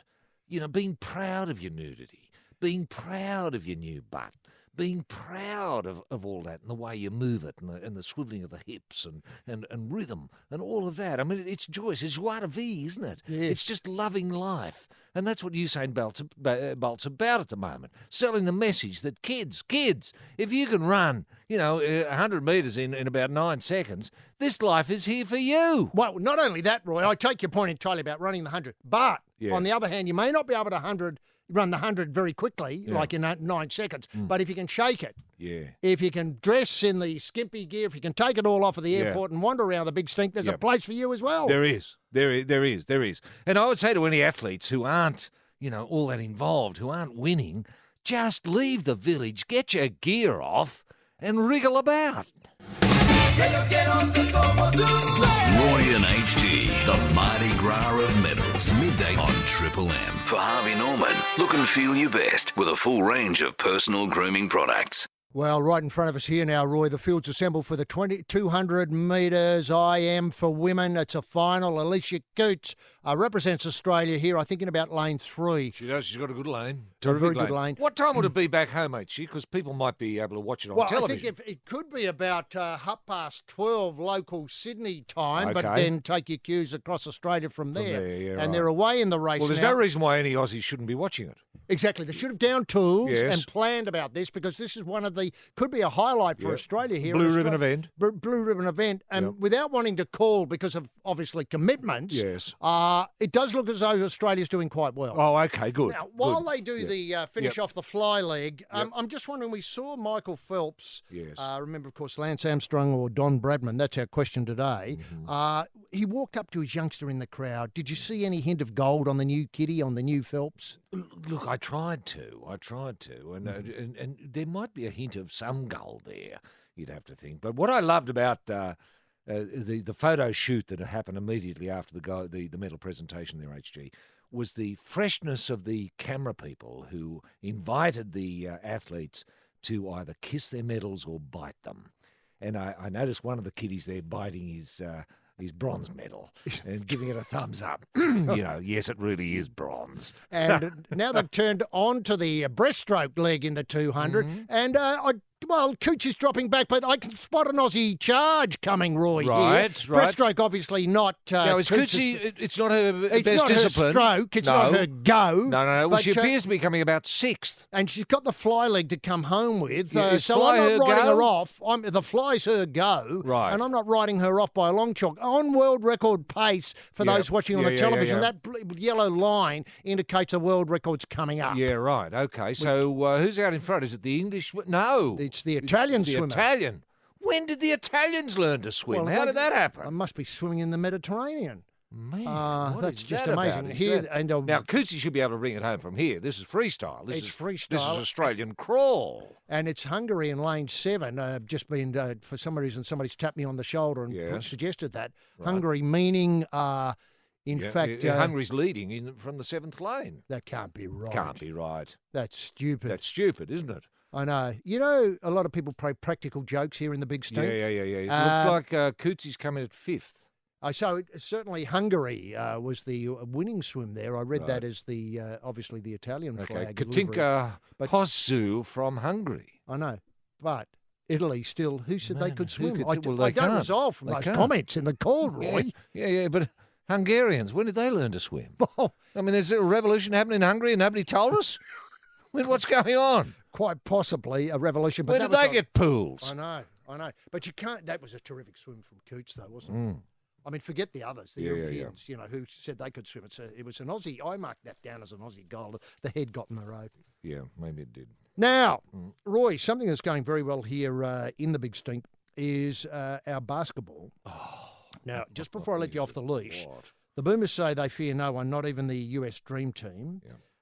This is after the Dellavedova masterclass with the fine supporting cast of Paddy Mills guided them, this is the Boomers, to a 15-point win over Serbia, unbeaten start in the stink. Yep. Now, the Boomers, they've down number 5 in the world, France. They've down number 6 in the world, Serbia. And next up, wait for it, the Dream Team, 8 a.m. Sydney time tomorrow. So that's worth getting up all for. Aussies should get up and root for our team. Now, in yesterday's game, Dellavedova was lauded. Not sure by who, but I'll let that go for a while. Lauded as producing. I didn't hear any lauding. No, one of the greatest games, one of the greatest performances in Boomers history. He had 23 points, 13 assists, 2 steals, and not a single turnover. He lit up the first and fourth quarters when the game was on the line. Now, hang on a minute. Yeah. Other great performances at Olympic level by Australians. I mean, there's a hell of a lot of them. Let me set out 3 or 4 for you. Yeah. Luke Longley carried the team, drove the bus, unpacked the gear, put on everybody's shorts, had them run around, taught them the national anthem. Blew up the balls. Hammer Heel, Shane Hammer Heel. Did anyone do more than Hammer Heel? I don't think so. Andrew Gage. Andrew Gage. Kept the team afloat for years, for about 20 years, Andrew Gage. And a forgotten name, Damien Keogh. Damien Keogh. Who can forget Damien Keogh? Not to forget Lithgow's Barry Hill. Did he play at the Barry level? Hill, back in the 1950s, terrific centre, terrific bloke. Kept the Australian team going for the best part of 15 years, Barry Hill, by himself. Sometimes he was the only one who could play. We took on, you talk about taking on, the best in the world, Serbia, etc. He took them on just one man. Sure, he didn't win, but by golly, he worked his butt off. Trying. And the other thing was, didn't he invent the full court press? He did. By himself. By himself. One bloke. One bloke. Imagine. It seems unimaginable today to walk into a basketball court, just one bloke, and you're up against 5. But he did it. And you're on the Mardi Gras medals live from the Murray Rose Pool, and we've got the 200 freestyle relay for men underway. Australia in lane 7, Roy, going very, very well at the moment. Yeah. On the first leg, the swimmers led out Australia beautifully to maybe half a body length on the bit hard to tell from our position here through the monitor here. It looks as though Australia may have turned first there. We have. I just hope we haven't gone out too early. Now, Roy, the good news But for... again, Aussies could be watching this, couldn't they? They could be. They go to their Channel 7, probably. Channel 7, and watch it on Channel 7. It's a terrific... And, of course, Basil Zemplis, doesn't he call well? He does call. You know, even if the Australian was in, say, 12th position. He'll still weave an Australian story in there somehow, and that's what we want to hear. Yeah. Now, the good news for sailors, Crash Craddock got this. The good news for sailors on the opening day of the Olympic Regatta yesterday was that there was not a solitary sighting of a floating fridge, a dead animal, or even a body part. Is that right? Well, that's a first, isn't it? Have they been cleaning it up? Because I noticed a few body parts in there. I'll tell you what, it is off-putting when you're out having a bit of an early morning swim and you come across some body parts. I found myself with a thumb in my mouth. Mercifully, it was a thumb. I thought it was something else to begin with. As you would. Yes, you would. But it is off-putting, and you don't know whether you should report it to the police, whether it's evidence. You just don't know. I tend to, I just spat it out and swam on. Have you had much dealing with the police here? No, not at all. No. Oh, well, I've been frisked a couple of times. Yes. And you've been drug tested quite I've been drug tested 8 times, HG, and bloody heady, it's thorough. They test everything. They even tested my stool. Now, look, can I, just leaving that there, we may come back to your stool. Look, can I just say, they recognise you as a representative of Australia, but do they mistake you as an athlete? Or do they understand? Yeah. Often, or a coach. They say to me, bend over, coach, we've got to examine your stool. And I think, oh, well, fair enough. Local conditions. Local. You get used to it after a while, And it's a common thing, wandering around Rio. You see so many blokes bent over with cops near them. Now, how are we going in this race? We seem to be lane 2 seems to be getting a problem up the top there in the picture. Oh, dear. Who's that? That's the United States team, isn't it? The United States is winning quite comfortably here now. Yeah. Well, how are we going third? Well, we look to be third, although that lane 2 is, it looks like could be a Japanese swimmer in lane 2. I tell you what, those Japanese are sneaking up. I know. Who taught them to swim? I And don't these United States 1, Australia 2. Is that right? I didn't get the problem was it was never there. made clear in the Marshall Plan that the Japanese were never to swim. Now, look, going back to the sailing, none of the competitors want to fall in, but at least it's cleaner than it has been in the run-up to the Games. Oh, yeah. One of our, Ashley Stoddard, I got this exclusively from the yachting for the Mardi Gras medal, so I didn't see any rubbish in the water, nothing that was going to influence my performance, that's for sure. Yeah. Now, obviously, there's talk. Well, of course there's in talk. The water, yeah. Well, it can cause drag. I mean, if you're yachting away there, let's say you're in the matchstick class or something, and you jag a head. So suddenly you've got a head holding you back. You don't know what it is, what's going wrong. You look underneath and there's some, you know what I mean?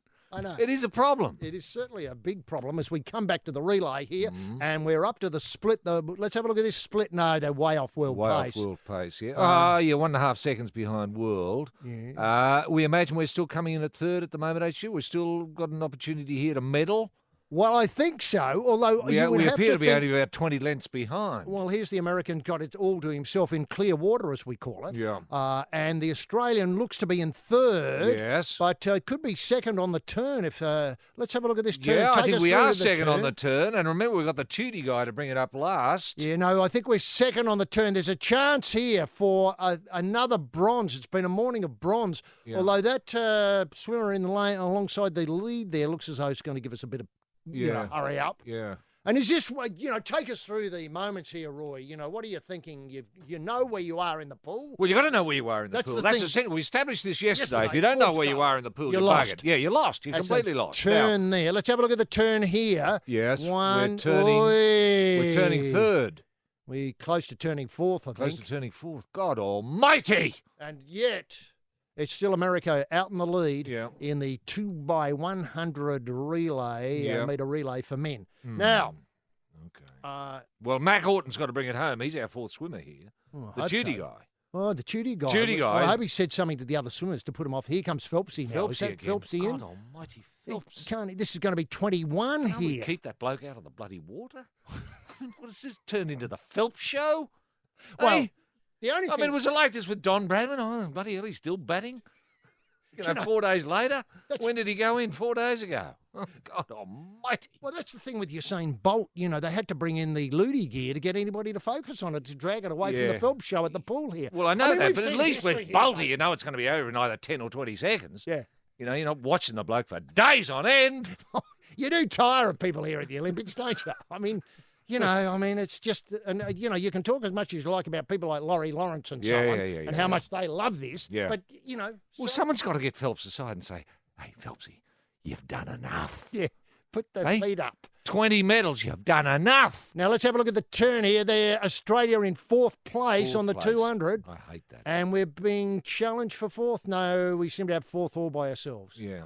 And we appear to be slowing down. What's more? So we go back to the head of the race. Now, look, one thing we can hope for is more gold in shooting.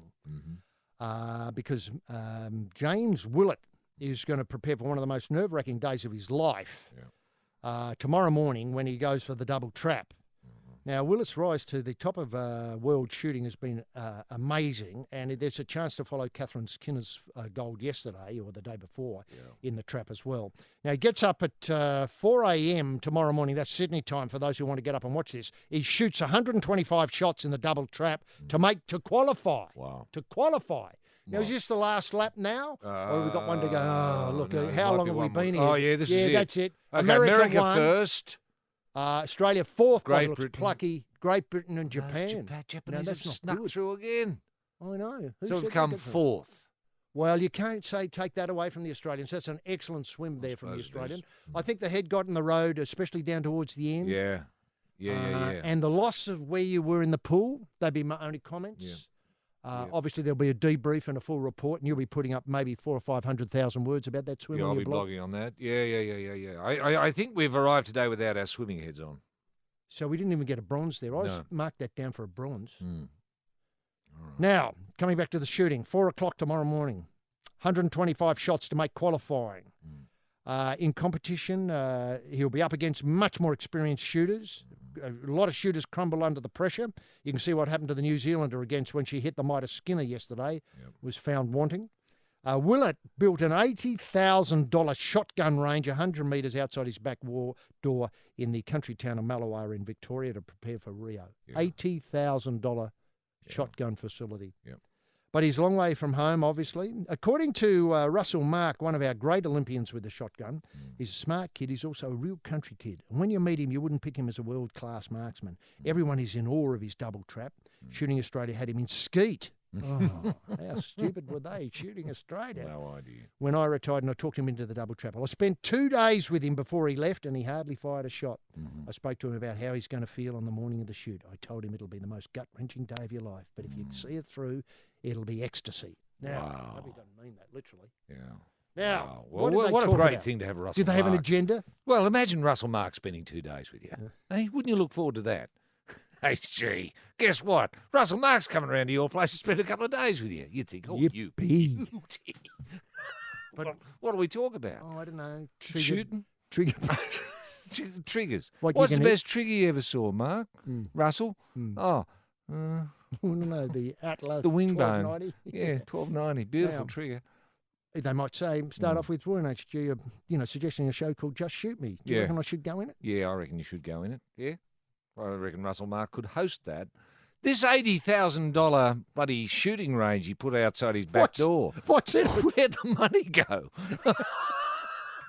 Yes, you're at the Mardi Gras of medals at the Murray Rose Pool where the Australian team has just come fourth, Roy, in the 200 metres, not medley, but the 200 metres freestyle Relay. relay. Yeah, they're being interviewed by that bloke on 7. We don't know who he is, the poolside bloke. And here's Mac. Here's the sledger. Oh, he's the He's sledger, on yeah. screen at the moment, and I can see that because I've got a monitor here showing what's being shown in Australia. Yeah, And right. You might, if the camera swings around, you might be able to see us there with a bit of luck. Ah, yes. We're not just bad. we're just to the right of the image there. That's but right. It's been an exciting day swimming though. And did you take from Phelps? I know he had a word to you there. He did. That was the last swim he's going to have Yeah, I think so. Yeah, but he says that every year. every 4 years. He says that every And, year. But he is an engaging bloke, You don't expect too much from him. He's not the sharpest tool in the box. We know that. But he just swims. He's a swimming machine. And what he's got, don't expect anything more. Don't talk. you can't talk to him about, maths or philosophy or poetry or life or anything like that. What you can talk to him about is swimming and water and strokes. And bathers and comfort. Yeah. There's quite a lot. And hats and the cups, the use of the cups. Yeah, the cups and obviously the goggles. Yep. Yep. Now, Roy... Limit to that, you're going to really get on with him. Now, Roy, just a quick couple of things before we go. The transport area here, they had an app. They built an app and it crashed, much in the way that the census. Back home, the census. Yeah, it crashed. Dear. Anyway, a lot of people are left in the dark about routes, and for instance, they have all these teething problems. Yeah. They're going to have people on deck at 7:00, but sadly the buses don't start running till 7:00, so everybody's struggling around. But the more important thing was food. Here at the swimming pool, ran out of food. Yeah, I know. Tennis, rugby venues both ran out of foods. People are waiting up to 15 minutes for a pie. Yeah. Is that being fixed? Are those sort of teething problems that you have with every game? Yeah, you do. Are they being fixed? I think you do. I think you do. It's just that everyone's bloody hungry all the time. People don't realise. No, Watching and even sport within makes the you hungry. village, a lot of the sports people have. No, I don't know when the Australians arrived. Let's say it was last Friday. They haven't eaten so far since they've been here. Now you say, oh well, is that going to impact upon performances? Kitty Chiller and others say, no, of course it doesn't. Well, of course it does. It does. You need to eat. And it's pointless. It's all right for me. I can just go out and have a swim and chew on a couple of thumbs. That gets me by. Now, I saw you eating a pie the other day. Yeah, Where'd you I know. get that from? It was a thumb pie. Right. And that takes us away from the Mardi Gras medals for another day. It's been an eventful day, as they all are. That whole, when you look back over the whole day, the disappointment of the, equestrians, the Kaiba, TikTok, all that sort of stuff. It's just hard to get over. The swim, of course, slightly disappointing, but we got bronze in a couple of events. That was really good. And, the team's events were good and bad. Yeah, I know. Good and bad. But the great thing is New Zealand didn't win much. No, that's true. Nor did Papua New Guinea, as far as we know. So that's it for the Mardi Gras of medals. Join us tomorrow for more of the same from the pool deck here at the Murray Rose Pool in Rio and the games of the 31st Olympiad. Bye now. Rampaging Roy Slaven and HG Nelson. Thanks to our mates at Harvey Norman. Look and feel your best with a full range of personal grooming products.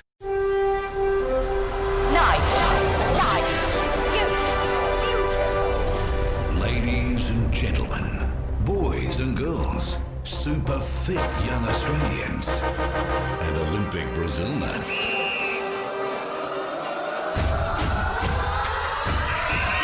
It's that time again. Time to down the tools and grab a fistful of golden glory on the Mardi Gras of medals. With those two champions of the podium, rampaging Roy Slaven and HG Nelson. HG. Yes, thanks very much, Jumpin' Jai, the Serenity Guy in the soundproof booth. And, of course, the news has just broken here that Maddie Groves has come in second in the 200 fly for women, just run in the last couple of minutes here at the Murray Rose Pool. Rio, Roy, Slaven, what did you make of the Groves swim? It's a terrific swim, mate. She went out very hard. I've always been a big fan of Madeline Groves. I love her style. And it's our first silver for the Games. So we've got the complete set now. We've got our golds, obviously.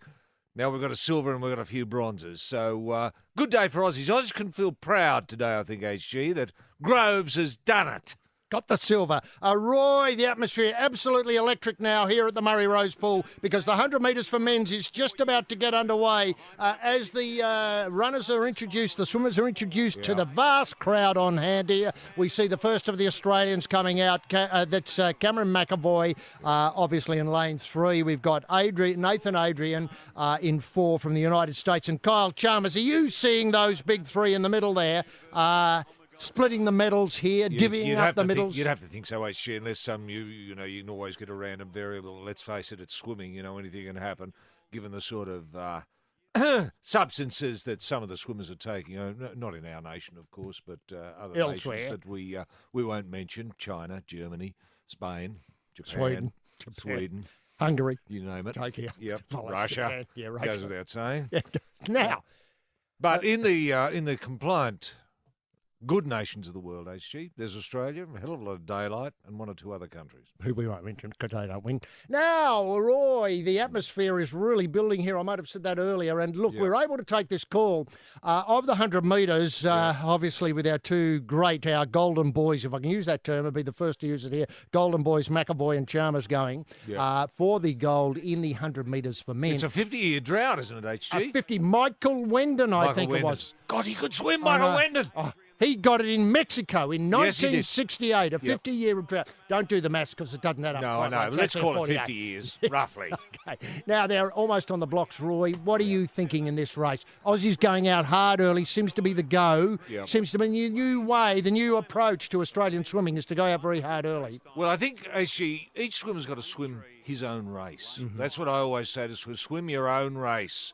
Know where you are in the pool. Know who you are. Exactly. Know where your opponents are. And I think Kyle Chalmers has made that know who you are a thing of his own. He's written it on himself, who he is. Well, he's got a tat of himself on himself. Yes, that's right. brilliant. So as if you have to look So down. he's always got to know who he is. He's just got to know where he is now. And before they go, just to be mindful of, we may be able to hear Basil and Gian in the call here because they're right alongside us for this one. And in the 100 metres fly, one of the great events of the Olympics in any Olympics fly. How are we looking so far? So far, very good start actually by the Australian who might be in second place at this stage. The American Caleb Dressel seems to have taken it out in lane 2 at the top of the picture there, and one of the Australians slightly off the pace, but there's a whole lap to go. I'm not writing both Aussies off yet. Are you, Roy? No, Aussies might be in the 5th position at the moment, HG, but a lot to bring home here. So Nathan Adrian from the United States sort of looking as though he's got it under control, and I can't work out who the other might be. The Canadian there up very hard. So it looks like Australia 3 and 4 at the moment, but they're going to bring it home now. They're going to bring it right home now. This is the championship. Yes, this is the meters. They're coming back into it. Australia very, very nice. Come on, Aussies! Coming Aussie to the first! Aussie first! Oh, what? Yes, look at that. Aussies first. Kyle Chalmers all the way from Port Lincoln in the footsteps of Dean Lucan. Yep. The fisherman who used to be able to pick up bloody big fish and then took that skill to the Olympic Games in LA, and now Kyle Chalmers has brought those same big feet here to Rio. That's brilliant, HG. Gold to Australia. Gold! I know, and just when it looked as though all was lost. Yeah, I know. So look, I don't want to overshadow what happened a little moment ago with Groves, but Groves got a silver, and now we've got gold. Hey, what a magic 3 minutes. For Australian Olympic history has been broken now for the first time. The 50-year drought is over, even though it's not 50 years. It's 68, Wendon. And imagine how Mike Wendon must feel now. He'd be on the blower immediately. He'd be on the blower if I know Mike. So we got, looks like Kyle Chalmers took first. It was Nathan Adrian second from the United States. And Peter Timmers, the surprise packet from Germany, third. Yeah. Bronze. Let's have a look at this finish. Take us through it, Roy. Yeah, well, you can see, it's just drive. It's knowing where you are, knowing who you are, knowing where your opponents are, knowing what you're capable of, digging deep. You've got to think deep. You've got to think deep. You've got to think breathing. God, I've got to remember to breathe. And that's the thing that often you forget when you're swimming. It came from a long way back there. It's a terrific swim from Kyle Chalmers. Very big brilliant finish. Swim from But Chalmers. that's the big feat. Yeah. Let's not forget he's got the biggest feet here in the Olympic, as proven by Bruce McAvaney, I think, on that terrific show. That terrific show with McLaughlin. McLaughlin. Hamish McLaughlin. Yeah, they were talking feet last night. They would have been. And it was just incredible to realise Kyle Chalmers, the biggest Seven are feet. doing a great job. Great job. Footwork, As incredible. I said to Gian Rooney and might have been Basil Zemplis. I was talking to them earlier. I said they're doing a great job here poolside. And what about the bloke whose name we don't know who interviews everyone? He's great. He's great too. Well, I put that gold down to Basil. He bought it home. Of course he did. Higher, faster, longer. That's the secret of golden success on the Mardi Gras of medals. Roy and HG. Yes, welcome back to the Murray Rose Pool. And now that sanity is restored, we can return to the official schedule of Super Thursday here, day 5 of competition, usually in the Olympic calendar, simply called Super Thursday. And I did get in the excitement, and what excitement it was. That was an incredible swim from Kyle Chalmers, the big-footed kid from Port Lincoln. And remember, originally he was picked on his high school swim team because his parents owned a pool. And now here he is swimming in the biggest pool in the world at the moment, the Murray Rose Pool here in Rio. And I swapped the place getters around. So excited was I. It was Peter Timmers finished second, and the plucky Nathan Adrian from the United States, who did all the work, all the hard work, was just bloused out at the end, came obviously third. Roy, obviously the pool has been the highlight in the last 20 minutes or so, but what were the rest of the highlights of your day? Well, actually, it's been a fabulous day, really, here. Arnold Palmer, I managed to bump into Arnold Palmer, HG, fabulous to see Arnie still waddling about with a club in his hand. He's hailed golf's inclusion to the Olympic stage. And he said to me, and I'm going to quote him here, HG, he said, quote, "The idea of being an Olympic golfer never occurred to me when I was playing." He said that, unquote. And I thought, well, that's probably right, because it's only been recently that golf's been included, but he loved seeing it there. Just this year. And the impression I got is that Arnie would have loved...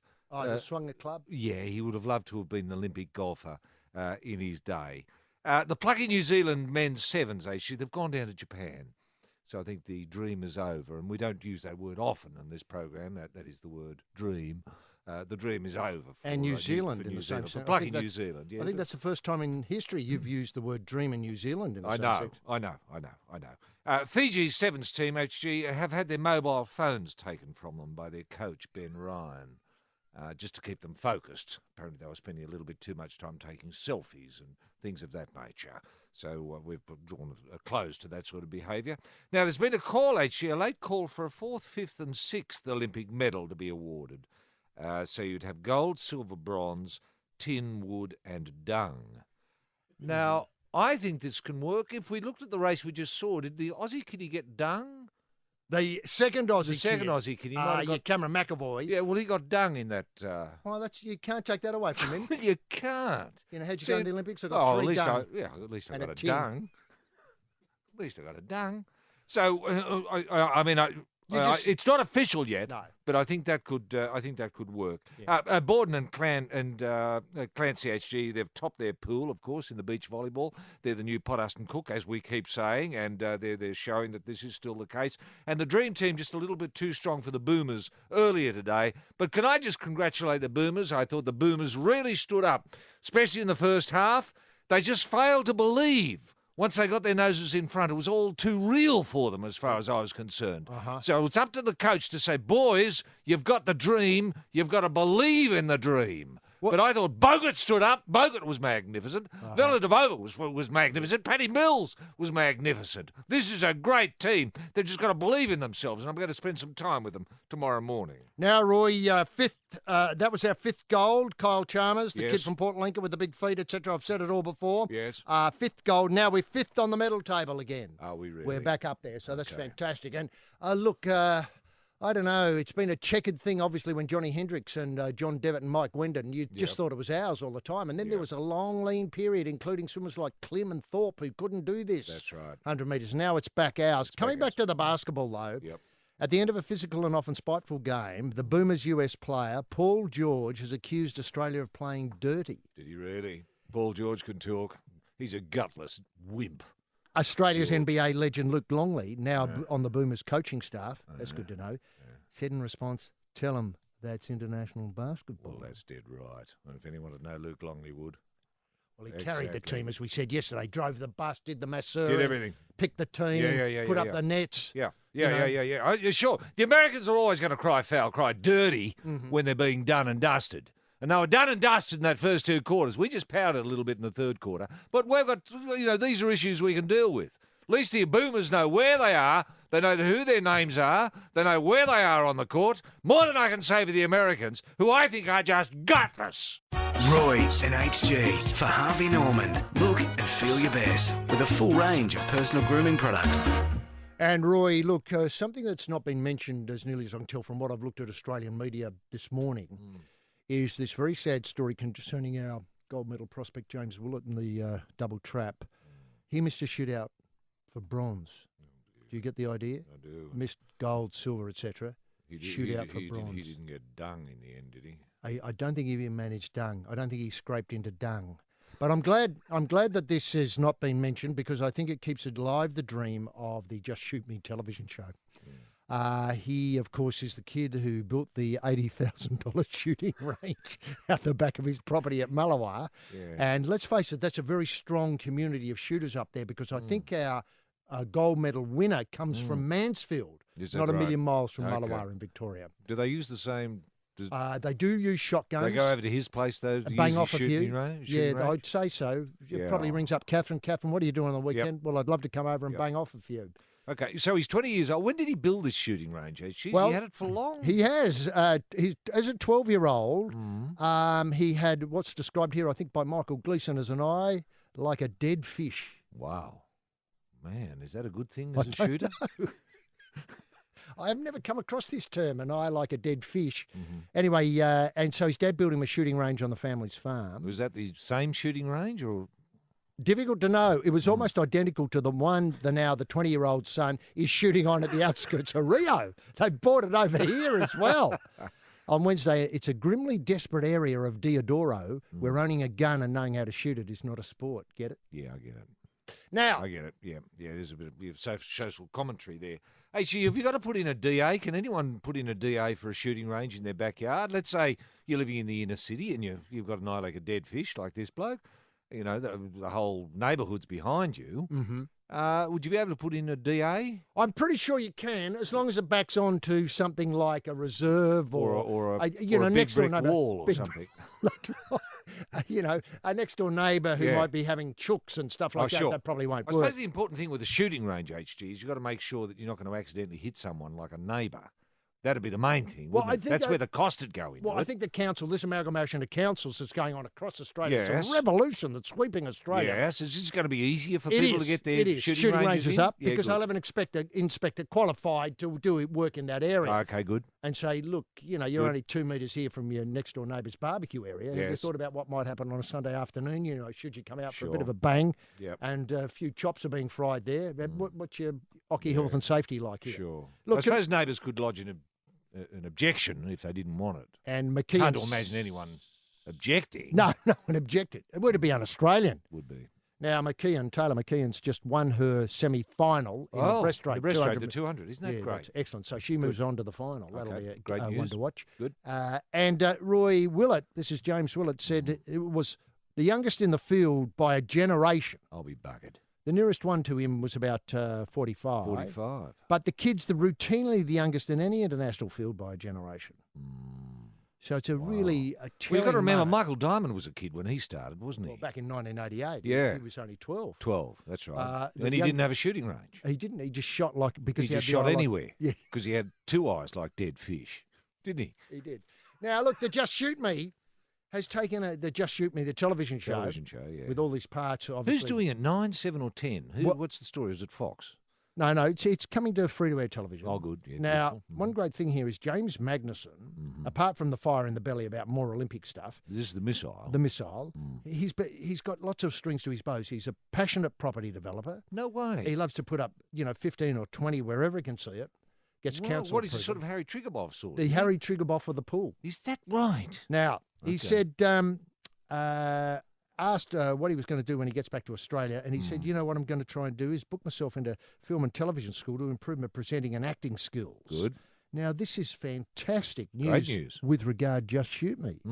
Can you see the missile, great name, being... Could he be the host? He and Exactly. Grant Denyer. Should it go to Exactly. Channel 7, I suppose? Well, let's say Or that. 10. 10, 10. I think. Well, Denya could come across. Yeah, Denyer would come across if Missile was there with a show like Just Shoot Me. That's it. And so then you might go to cut to an interview with James Willett. You see, Yeah. obviously, medal winner. Yeah. Well, With the done. missile had opened him up. Oh, g'day, everyone. I'm here with Willett, with the dead fish guy. How are you shooting them? How are you seeing them? Yeah, not too bad. Yeah, thanks. Thanks, Okay. missile. Thanks, Missile. Back to you, Grant. Oh, okay. Round one. Australia's fattest shooter. Out they come. Rampaging Roy Slaven with H.G. Nilsson riding shotgun. Limber up and get on board the Mardi Gras of medals. And if you do have a question for the panel here at the Murray Rose Pool behind the card table, then email royandhg at triplem.com.au or Twitter, hashtag Mardi Gras of medals, all one word. Now, Is Roy, that up and running now? yes, HG? it's up and running in the same way as the census is up and running in Australia. I 'Cause understand I there's heard been there were some problems problems. getting through on that email. Now, Yes, but anyway. Australia in the medal tally, Roy, I might have miscorrected. We've now got 5 gold, 1 silver and 5 bronze, taking us to 11, and that means we're 4th on the medal table. Can I point out the United States with 10 gold and China with 10 gold still haven't beaten Phelps, who's up to 21 that's right. gold. Wow. Now, having said that, the thing that we missed yesterday in the Phelps swim, the final Phelps swim in any Olympic Games at the, in the butterfly relay, was the great rivalry between Leclos and Phelps. Just the the South African, yeah. Yes. Now, what happened last time around in London was Leclos beat him, He did. which I'd completely forgotten and overlooked, and that's what brought him out of retirement because he wanted to beat Leclos. Well, he didn't Now, want to go out a loser. He didn't want to remembered go- as a loser. Yeah, well, you are. That's the cruel thing about So the he would have Olympics. been what? He would have had 18 medals and still a loser. Still a loser. Yeah. And he would have every night when he went to bed and put his head on the pillow, he'd thinking, Yeah, loser. I know exactly, Yeah. Leclos. Yeah. And then he'd wake up in the middle of the night clutching at air, trying to strangle him, all these sort of things. Yeah, The only way to put all that to bed, as you well know, is to beat him. of course. Now, can the rivalry kick on, or do you think it's now time to, and I don't like using this term, bury the hatchet? No. Well, it's up to Leclos, isn't it? Because Leclos going to go home now and have those dreams that you were talking about. He's going to think, oh, Leclos, people are going to think me a loser. Well, he's wrong. People aren't going to think of him at all.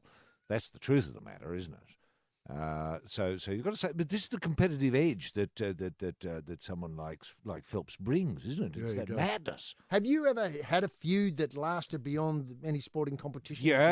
I've got a feud still going, HG. Have you? Yes. A Is it a- feud still going with John Alexander. Are you using that for media purposes, like when you? No, I want to don't. talk- No. I won't use that. I won't cheapen it in that way. You know, I've never seen eye to eye with the bloke. I never liked the way he played. And whenever I get a chance to have a game with him, I try and beat him.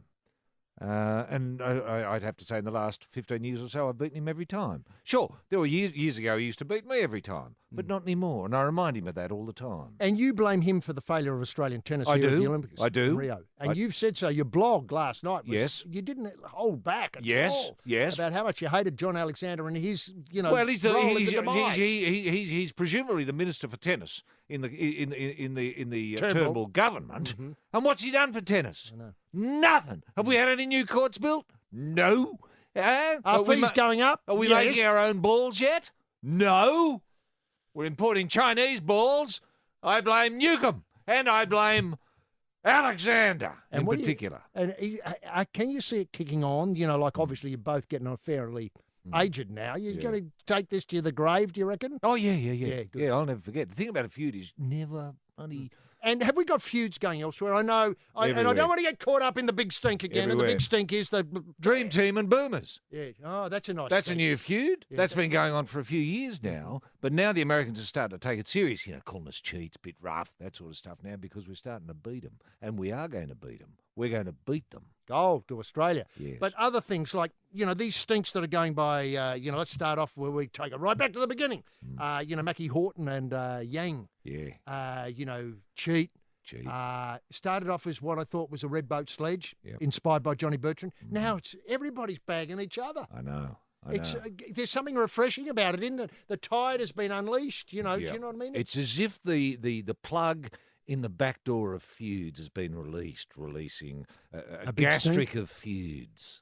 Roy and HG. Thanks to Harvey Norman. Look and feel your best with a full range of personal grooming products. And Roy, just as he retired yesterday, he's back today, of course, because we've got the 200 IM semi-finals for blokes, and the Oh, Philpo's there, isn't yeah, Philpo's there with Ryan Lochte in 4 and 5. So we'll keep an eye on that in the background. I think Yeah. Phelps might be on the breaststroke, and if I can read those bumps right, or those rather odd cupping marks, Yeah. I think Phelps is winning this. I think Phelps is in front, yeah. Now, No surprises there. so he Terrific. He's a big fan of the Boomers. is he? He is, He likes yeah. the way they play. He does. I bumped into him this morning, and he asked me if I'd spent a bit of time with the Boomers, if I'd seen them this morning. I said, yes, I had, and I was very proud of the way they performed. He said he said to me, I thought they were awesome. He said what his thoughts. That's what Phelps That's what he thinks said. of the Boomers. He said they were awesome. So I passed that on now. I haven't actually spoken to the Boomers yet, having seen Michael. Phelpsy, but I pass that on to them now. Now the freestyle leg is underway, and it looks to me as though Phelps is and Ryan Lochte have got this really to raffle between them, and that's exactly the way it turned out. So, and the Brazilian swimmer, the crowd's gone berserk behind us. Can you hear very that pro crowd? Brazil here, aren't they? Very pro Brazil. It's funny, isn't it? Apart from when they walked on, the teams walked on, when the crowd went absolutely mad for Australia. Yeah, they did. And, I think Australia got the biggest cheers on the opening entry. ceremony. I do too. I think so, Easily yeah. the biggest cheers. Yep. Because people saw how refreshing it is to see a team of athletes. Yes, coming and along. no cheats amongst them. Exactly. They might be a bit tudey in the basketball department, but they love that. Yeah.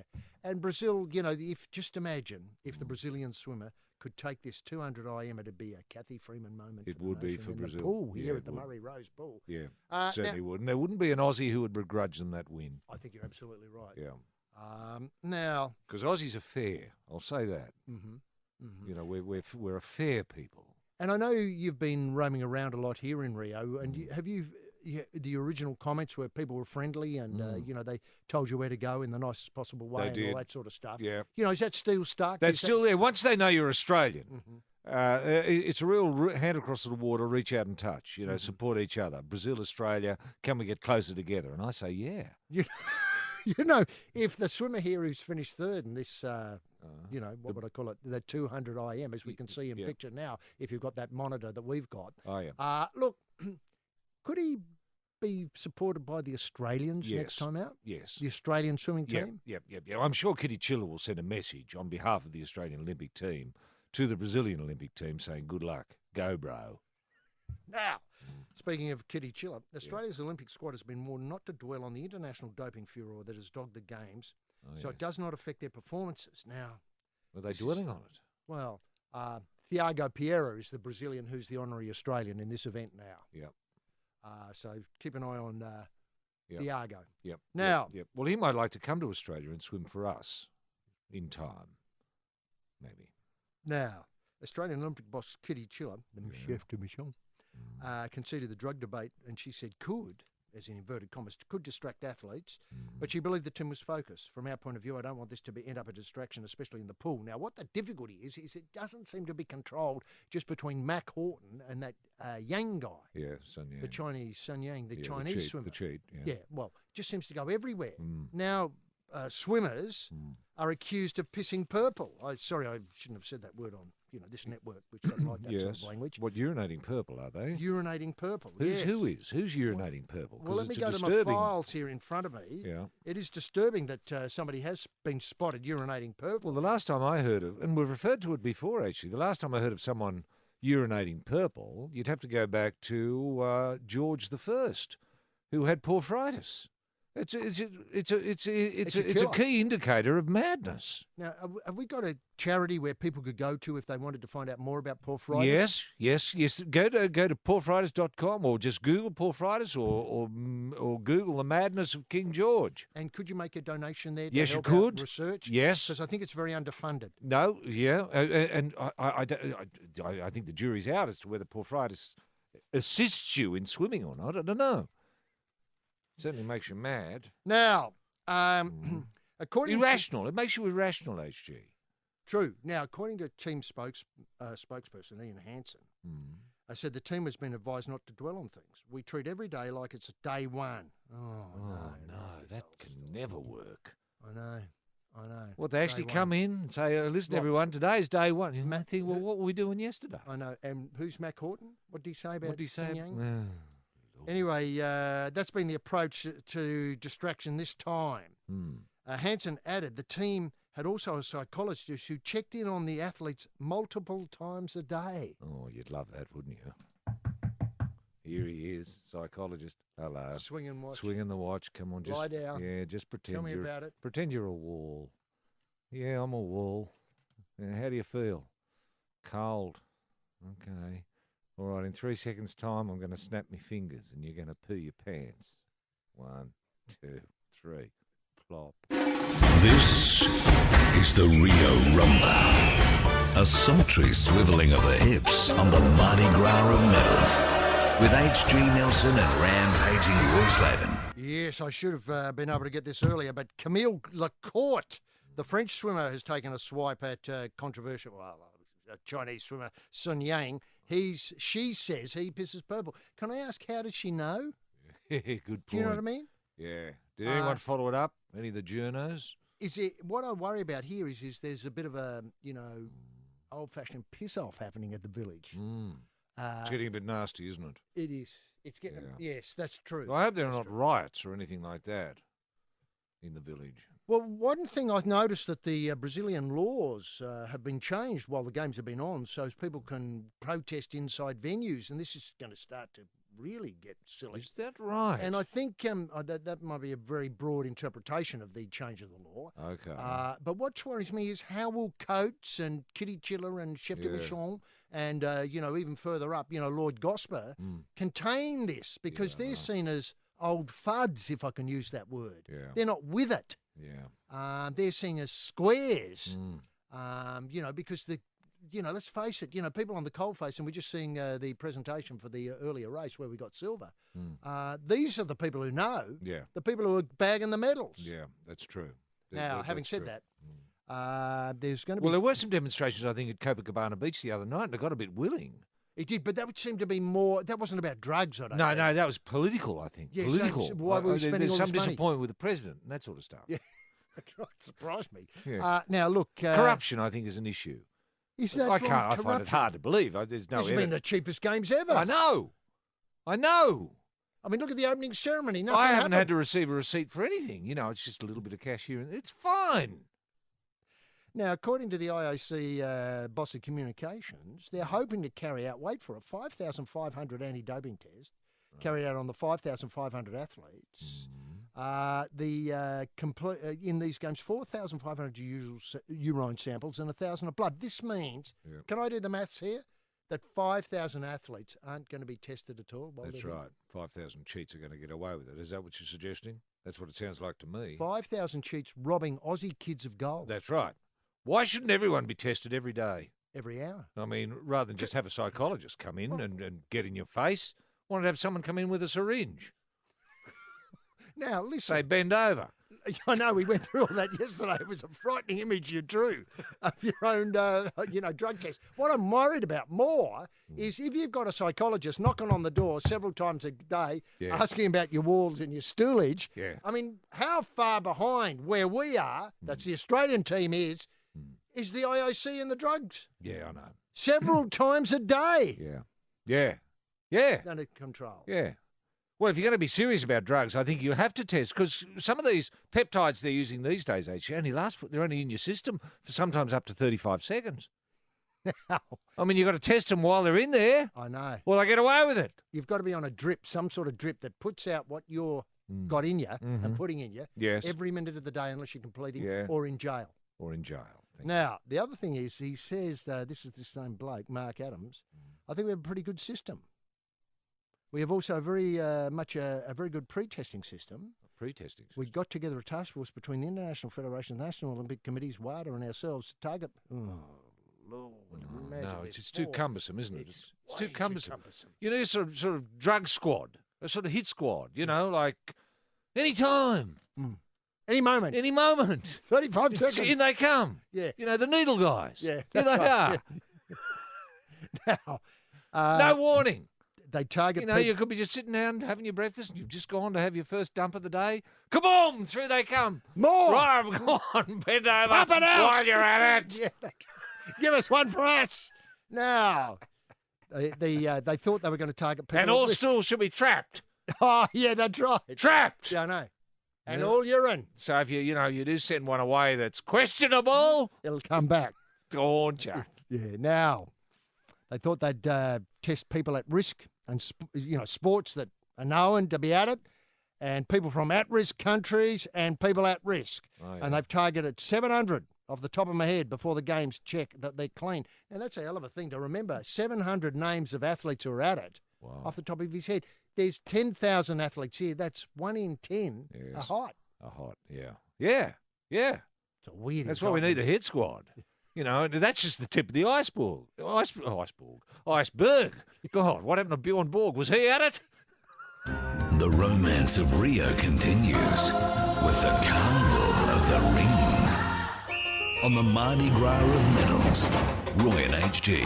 And Roy, the 200 metres, 4x200 metres relay freestyle for women is just about to get underway in the Murray Rose pool. The teams are just coming onto the pool deck now, right in front of the commentary position here. Roy, just going quickly through them. Japan in lane 1, Hungary in lane 2, China 3, United States 4, Australia 5. Keep your eye on lane 5, Russia 6.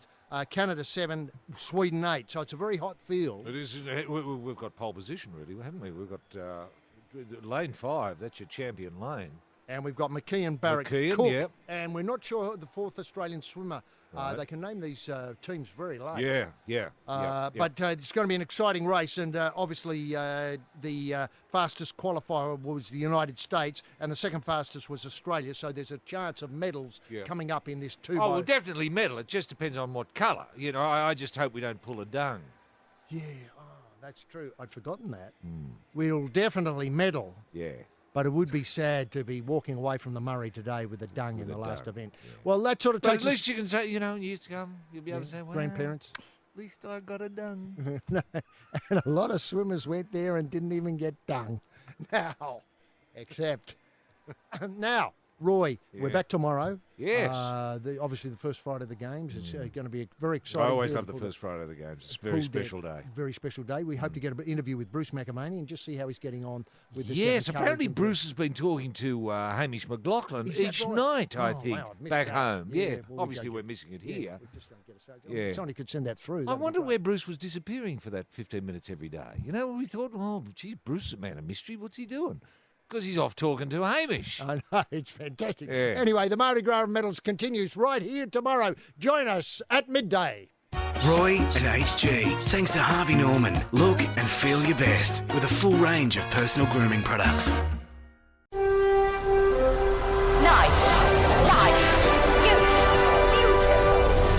Ladies and gentlemen, boys and girls, super fit young Australians, and Olympic Brazil nuts.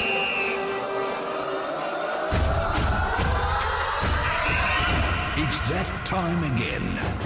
Time to down the tools and grab a fistful of golden glory on the Mardi Gras of medals.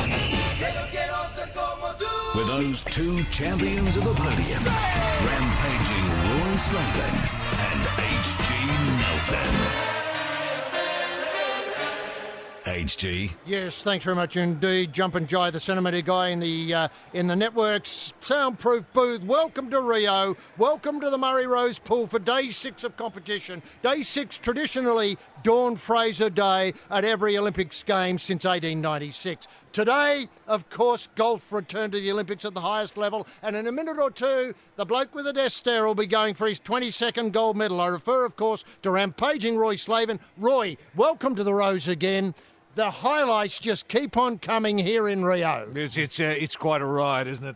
It's quite a ride. And I know I'm quoting Bruce McAvaney here, but God almighty, you've always got to climb. You've got to go for the best, haven't you? Yeah. And that, can I just draw people's attention to that lovely little link between Hamish McLaughlin and Bruce every night at around 7:15. It's all you need to know. This is Eastern Standard Time back in Australia. It's really worth watching. Bruce opened up the way he is. And as you say, she's just been marvellous in the last 24 hours. The Australian water polo players, they're complaining of stinging eyes from the pool water.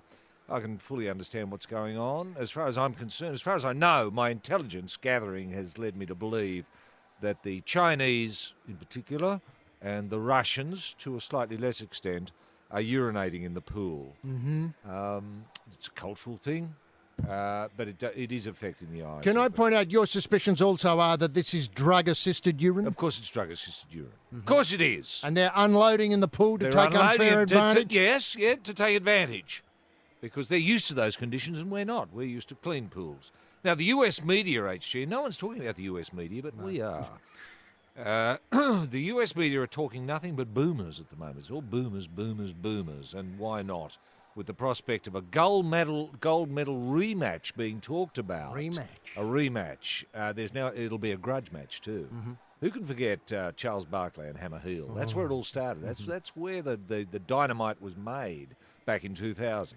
and it's going on. Dream Team v Boomers too. That's it. The Bogut-led Boomers. Let's not forget Bogut. Let's not leave Bogut out of the equation. Bugger all Bogut. Bugger all Bogut. Now, the Australian Olympic bid, HG, to host the 2028 Games now, and I don't know any Australian who isn't right up behind this one.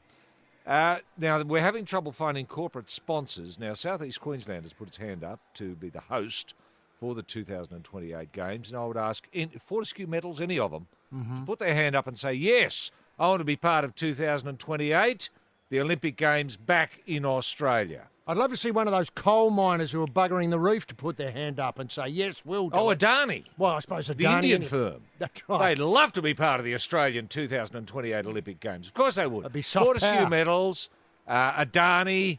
There might be one or two other coal mines that want to put their hands up too, because I know coal's going through the roof in Queensland. It is. Now, the Boomers have topped their pool, surging over Japan earlier this morning. I suppose Poole would have been up early to watch that one. I was. It was great.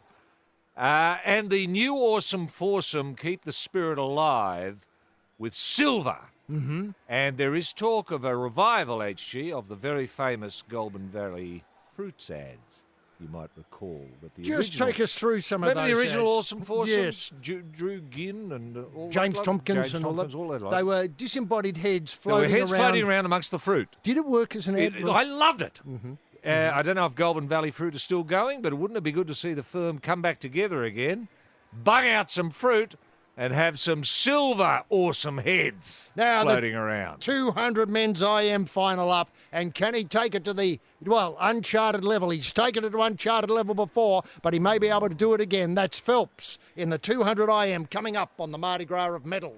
Rampaging Roy Slaven and HG Nelson. Thanks to our mates at Harvey Norman. Look and feel your best with a full range of personal grooming products. And Roy's been a very dramatic session here at the Murray Rose Pool. Lots of events. Take us through your highlights from the pool today. Okay, Mitchell Larkin, HG, the much talked about. He got silver in the 200 backstroke, which is fantastic. Excellent result. Great result. He wasn't far behind, just a few tenths of a second. There wasn't much in it at all. And he wanted a podium finish, and he got it. He got it. Yeah, dream come true. And nobody's talking dreams, are they, at the Olympics? Well, I think this we're year? the only one, Nigel. We're the only ones We're talking to Basil dreams. Zemplis, who's commentating just down the road from us here. He hasn't mentioned dreams. He hasn't mentioned dreams. He mentioned Journey a lot. Journey a lot. Journey this, Journey that. Journey when he goes to his, has a slash. Journey when he picks up a Lamington on the way back from the slash, etc. I hate the term journey.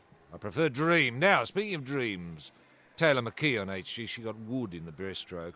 Well, it would have been wood had it been for a medal. Now, are we seeing Phelps come in at first here, HG? We are, in the 200 individual IM, and medley? Phelps has just got a gold by an enormous margin. Yep. I'd say about half the length of the pool. World record, that's his 22nd gold? 22nd gold. Okay, he's either Don Bradman or he's Lance Armstrong. Take your pick. Take your pick. Just finally here, HG, Cameron McAvoy, he got dung in the 50 semi-final. Thanks very much. So Dung didn't in he- a semi. Dung in a semi, yep. Yeah, in the dung position. If he was able to reproduce that, which he's not allowed to, in the final, he'd go home with dung, which is fine. It's better than nothing. It's not quite on the podium, but it's bloody close. It is. And do you think It that... is. Well, we will change the podium. When the games come to South East Queensland, 228, there will be the 6 levels. You'll have gold, silver, bronze, tin, wood, dung. And in some, I mentioned this in my blog last night. I put up, 300,000 or noticed that. 400,000 words, and I like left that. out wood. I've got to apologise to people who logged on to the blog last night. Okay. There should be wood in there, and I know I did argue that dung was a very valuable medal, but now it's relegated to 6th place. Yeah. I'm not so sure. Now, can I come to the race that's coming up? The 100 metres freestyle final. Yeah. Obviously, that's on in a few minutes' time. This is what I call the Dawn Fraser event. The Dawn Fraser event, because Dawn Fraser Day, now, correct me if I'm wrong, she's the last woman, Australian woman. I was just going to get to that, from Australia Yeah. to win this event in the same way that yesterday Kyle Chalmers claimed the 100 metres for men for the first time since 68. Yeah. Yeah, isn't it fascinating the way history repeats itself in these odd cycles of almost 50 years? Of dominance and then Dominance a big drought. Yeah. Now, But I hope Dawn, I haven't seen Dawn here today. I hope she is here. Because wouldn't that be beautiful if Dawn presented the medal? That would be it. Can I, dare I say this, a dream come true? Thank you. Especially if it was a young Aussie swimmer. That's it. On the top step of the podium. Yeah, Now, yeah, speaking yeah. of medal presentations, Yesterday, you and I lingered around the pool because we knew something special was going to happen in the medal presentation. This is after we came off air with our commitments. Yep. In the medal presentation to Kyle Chalmers, because I thought I stayed largely because I had a whisper that John Coates That's was what I going to be thought. medal president, Yeah. doing the presentation. Well, he usually bobs up when an Aussie's winning, doesn't he? However, guess who's waddled out? Dick Pound. I know. I almost fell off my stool. I know you did. I couldn't believe it. Now, take us through his style, his technique. Okay. Look, he was great. He went up to the person who got bronze and said, "Hello, I'm Dick Pound." And they said, "Oh, yeah." And he said, "Congratulations, and stay off the drugs." Well, a good message. Nothing wrong with that. Mm-hmm. He got to Kyle eventually and reintroduced himself. G'day, you mightn't have overheard because of all the noise, but I'm Dick Pound. And he said, "What? I'm Dick Pound." "Sorry? I'm Dick Pound." "Oh!" Okay, You're who? The message got through. Well, he's only 18. Yeah. He wouldn't have been around in Dick's day. No, You know, when Dick was really pounding. You know what I mean? But anyway, they got on House on Fire, and there was talk of, maybe having a cup of coffee or something to talk about drugs in sport a little bit later on. Was there any message apart? Obviously that Stay off the drugs. That was the message. Stay off the drugs. Yes. Yeah. And Congratulations.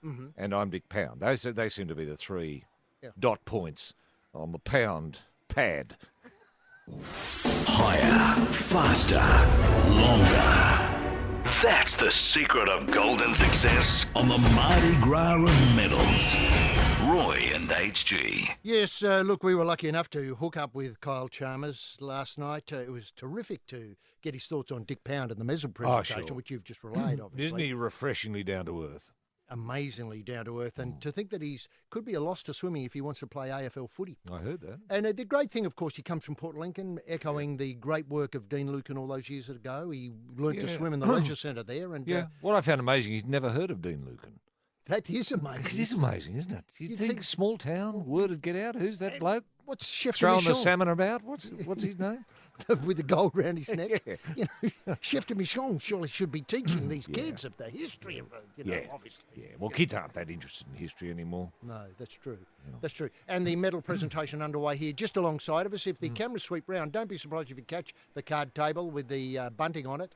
In the wider shot there. It's got to go a bit wider than that, sadly. Now, he, 18-year-old, obviously broke the 48-year gold medal drought in the 100 metres, but became our youngest swimmer to gold, or to medal in the golden variety, since Ian Torpedo Thorpe did it at 17 in Sydney 2000. And here, I don't think that kids aren't interested in history, because Thorpe wrote Kyle a letter. Did he really? He's What, back then in 2000? I think so. How old was Kyle then? How did Torpy know that he had interest in swimming? He must have been It was only about too 18 young. months old. Anyway, the letter said, he said, just enjoy every moment. This is Thorpe, remember? Yep. Just enjoy every moment. He told me it's not going to be easy, but enjoy it and have fun. Now, are those the sort of instructions you want to give to somebody who's swimming his biggest race in his life, from Port Lincoln to Emmanuel College to Rio? Yes. Yeah. Just get out there and have fun. I mean, get it's out there and more have fun. serious than that, surely. Yeah. Well, you'd think so, wouldn't you? And probably his coach has been telling him that. But in the end, you've got to enjoy yourself, haven't you? You know, if you don't enjoy yourself, you just don't swim well. And a lot of swimmers don't realise that I was swimming well because I was enjoying myself. I wasn't enjoying myself because I was swimming well. You know, it's chicken and egg. But in the end, the egg always comes first. That is, you've got to enjoy yourself. And if you're enjoying yourself, the swimming will follow. And Ian's aware of that. Ian knows that. And this is a pearl of wisdom that he put down in print. He actually wrote it out and then sent it off, obviously, to everyone in Australia. And I don't recall getting my letter, but anyway, isn't it great that Kyle, in fact, opened his envelope up and read it and took it to heart, even though he's only 18 months old at the time, that he could remember, that letter that I got. Yeah, what was it again? Oh, enjoy myself. Oh, okay, I will. And he did, and he won. You know what worries me about this is the use of the word letter. I mean, poor old Kyle had to go and ask his mum and dad, what's a letter? Yeah, exactly. You know, what's this thing that come through the letterbox? Yeah, You know, yeah. the email, Twitter, all that sort of stuff. Sure. It's been invented since he was 2. That's right. No one uses a stamp anymore. No, No. Speaking of stamps, haven't we got the that's Rugby right. Sevens The girls? Rugby 7 stamp is available. Is available already. Yeah, Isn't that's this fantastic. Rugby 7, hasn't it captured the imagination of the world, the women's sevens? The women's it's all sevens- the talk in the American media, apart from boomers. And, of course, we should congratulate Fiji. Yeah. I know we're going to deal with this a bit later in the show. Sure. But Fiji winning gold in the sevens, the first medal, and I think you were telling me the first medal, you were talking to John Coates about it earlier, was. the first medal to a South Pacific nation of Yeah. gold variety. That's right. Yeah. The first medal of any sort. Any sort. Of any sort to a Pacific nation. Are we including New Zealand in this? No, I'm not. No. Although, have they ever won a medal? Have they? Oh, they must have done at some stage. Didn't they have a city runner some time ago? Walker, his name might have been. That's a long time. I think he was born in Australia on Anzac Day. Roy and HG for Harvey Norman. Look and feel your best with a full range of personal grooming products. And they're just about to walk out for the 100 metres freestyle final for women in Rio 2016. In fact, they've started, and in looks like Bronte Campbell will be swimming in 2, so keep an eye on lane 2, the plucky young sister to the other swimmer who is in lane 4, Kate Campbell. Roy, 2 and 4. Favourite lanes of yours? Yeah, I don't mind 2 or 4. I prefer 5. Well, But, 5 has got Penny Oleksiak in it Yeah. from Canada, one of the main threats. I think she's about 7 feet tall. She We'll find out in a minute. is. I got the hump with her. I've refused to speak with her, and I've refused to speak to the Swede. Sarah Sundstrom. Yeah, no, I got the hump with her. Right, just No. because the style, technique. The style, everything about her. The haughtiness, the self-assuredness, disproportionate to the talent. I hate all that. Too many medals. Yes. Now, Too many tickets and no medals. here's Bronte Campbell, the first of the Campbells out. Don't they look relaxed, these Campbells? I just hope they- they've got the thought message to just relax and enjoy yourself. Has Ian written a No, a not to letter them, no.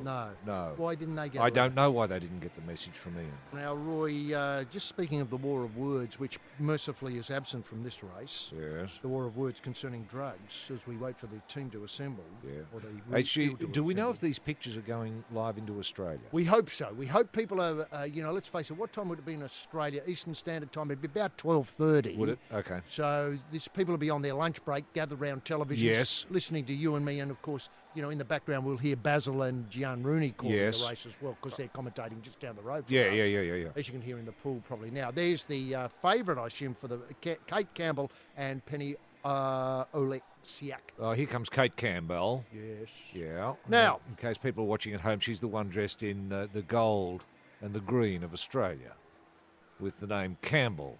Can you believe it? The crowd on their feet. What a champion. Triple M's live Olympic coverage. Brought to you by Slater and Gordon, official partner of the Australian Olympic team. And you can see Kate's got the Olympic record and the world record. What I wanted to come to while they're loosening up here was this excessive drug testing of Australian swimmers in the Olympic Village is being seen now. The chef de mission got this for me exclusively for Mardi Gras medals as a deliberate payback for our athletes speaking out against doping. Yeah. What do you know about this? I think that's true, actually. Nobody likes whistleblowers, and the Australians have been probably guilty of being just a little bit too honest, and we're being punished. So we're being drug tested, disproportionate in volume, the testing, where some of our athletes are being tested 4 and 5 times a day, and sometimes, if they go to bed Brazil time at about 10 o'clock, they're being tested at 11 o'clock, 2:15, 4:15 in the morning, you know what I mean, to disrupt the rhythm of their sleep. This is a deliberate ploy. And very close to, they're on the blocks now for the 100 metres freestyle, one of the blue ribbon events. And remember Dawn Fraser. Dawn Fraser's here. And was the last person to win this event on Dawn Fraser Day. Yep. Away in the final of the women's Roy, what did you make of the start? A good start from both Campbell sisters, HG. And you can see now that the Canadian has just got a slight advantage, if I read this correctly, Yep. closer to the camera now. But now I think Kate's throwing down, can I dare say, the gauntlet? Remember Bronte in lane 2, that's on the right-hand side, and Kate dead bang in the middle there. And look how the sisters are looking at each other, HG. They're looking at each other. Now, They're 1 and 2 at the moment. They're 1 and 2. Aussies! Aussies 1 and 2. Kate took it out very, very quickly. quickly there. And now we're in the final lap of the 100 metres freestyle for women. Can this baton, this magic connection between Kyle winning the 100 metres in freestyle for men yesterday, and now Kate Campbell winning the 100 metres freestyle for women today. It says the Canadians coming through in the middle now. Come on, Kate! Any chance here? Oh, it's going to be into the two. Oh, no, I don't think so. Oh, no. Oh, no, I'm not looking... I don't like the look of this, She looks like we've got dung and wood. Dung and wood. Dung and wood. I saw a little bit of tin in there, Roy.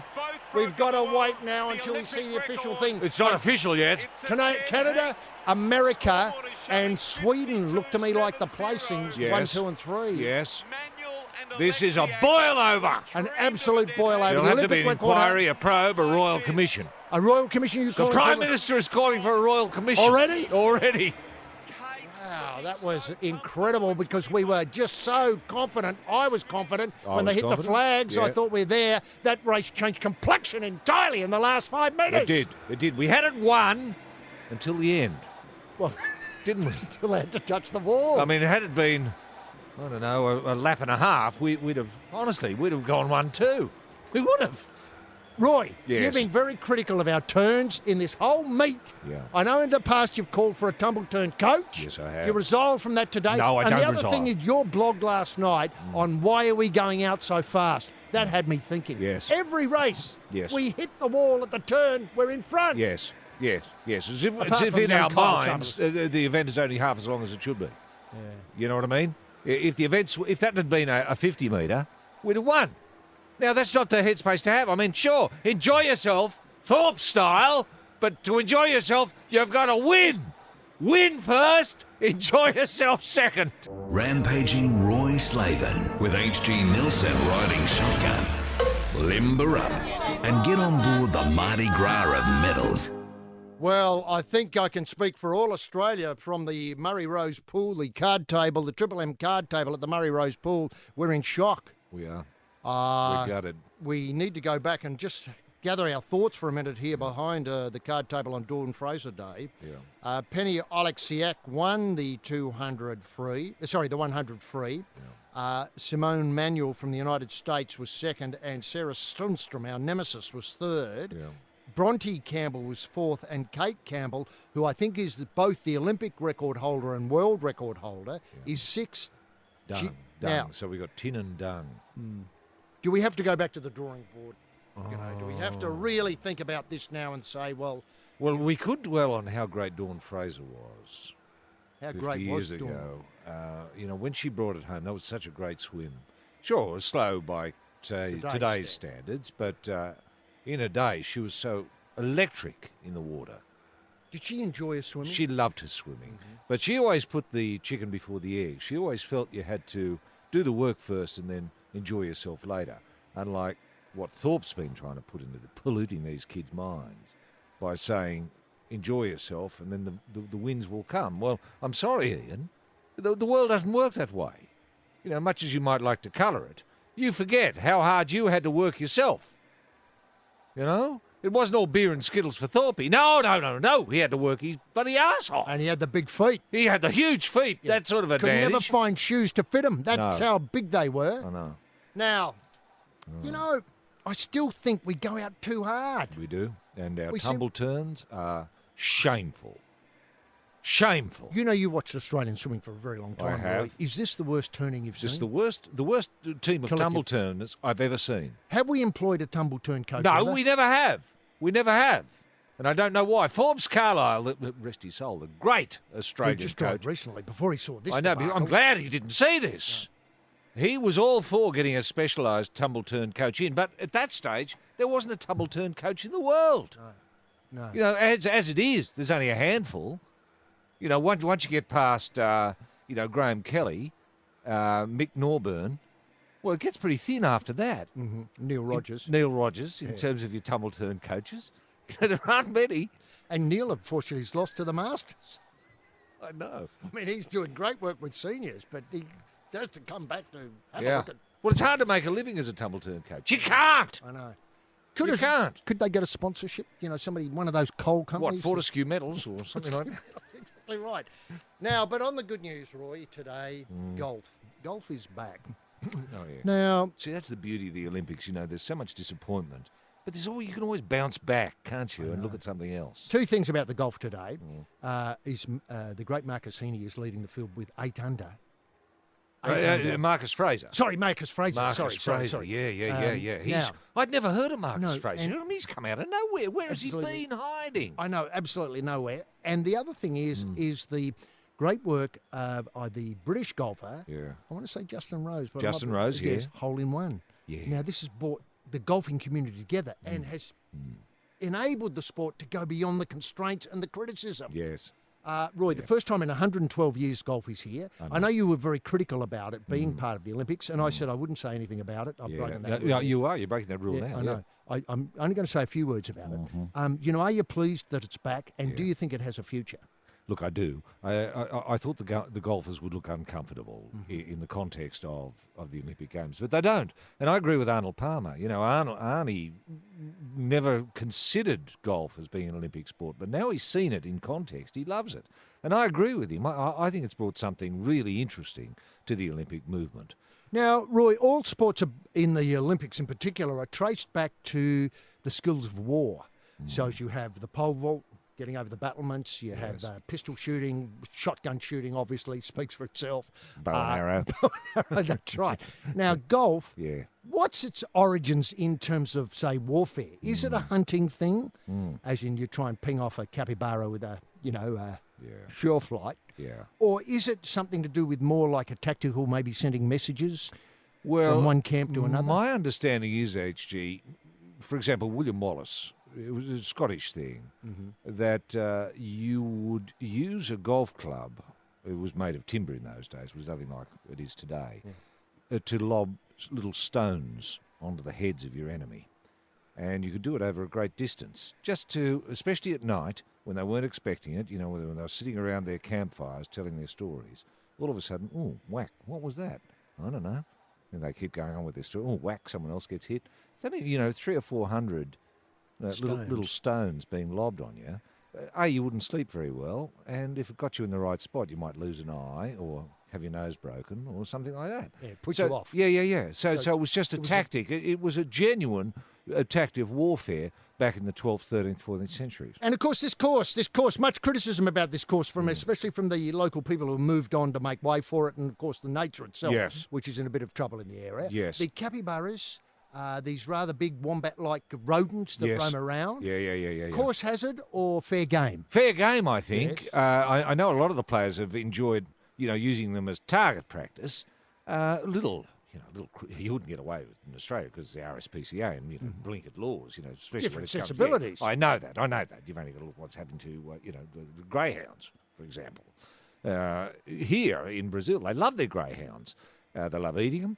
They love doing anything with them, you know what I mean? And they're not given the sort of respect that they're given in Australia. And it's the same with this large rodent, the world's largest rodent, HG. It is, that's right. And up to 90 kilograms. 90 kilograms. Hell of a lot they're a of- very imposing beast, but They they're are. stupid. Yeah, and the alligator. Yes. The relative of the alligator that's transferred from the rather polluted water of the harbours around here in Yes. Rio onto the pristine conditions on the golf course where That's right. water is filtered. Yes. It goes through that charcoal filter that you love so much. Yeah. It's beautifully clear. Yeah, I had it a is. drink of it the other day. It was It's magnificent. fabulous, isn't it? Yeah, better than the pool water. Yeah. But you've got to be careful with the alligators. Mercifully, we've only lost one caddy so far. So far, Yeah. yes.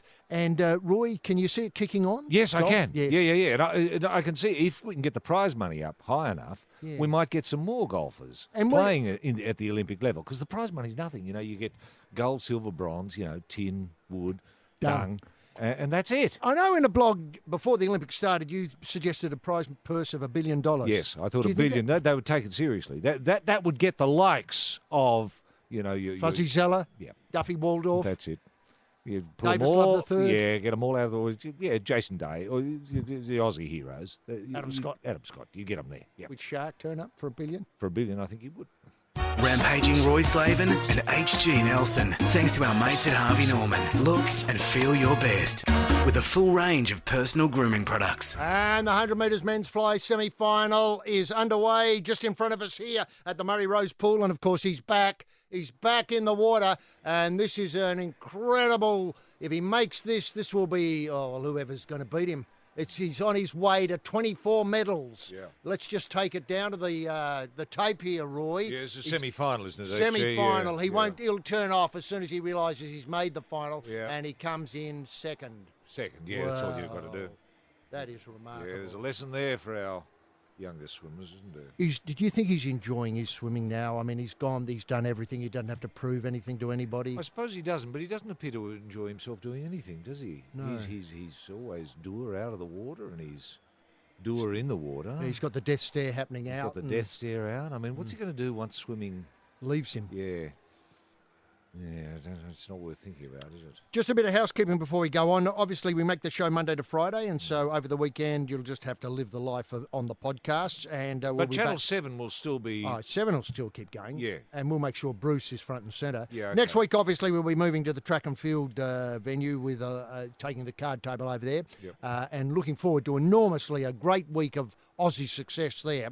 If you want to get in touch, the Twitter hashtag Mardi Gras of Medals, and if you want to get in touch, maybe email-wise, royandhg at triplem.com.au, and these people have, Roy. Oh, yes, look, I do have an email here, HG, and thank you very much for the emails coming in. Very, very interesting. This one's come from Dottie in Newcastle. That'd be Newcastle, just north of Sydney, I imagine, on the eastern seaboard of Australia. It's interesting to put these things in context when you're in Brazil, you know what I mean?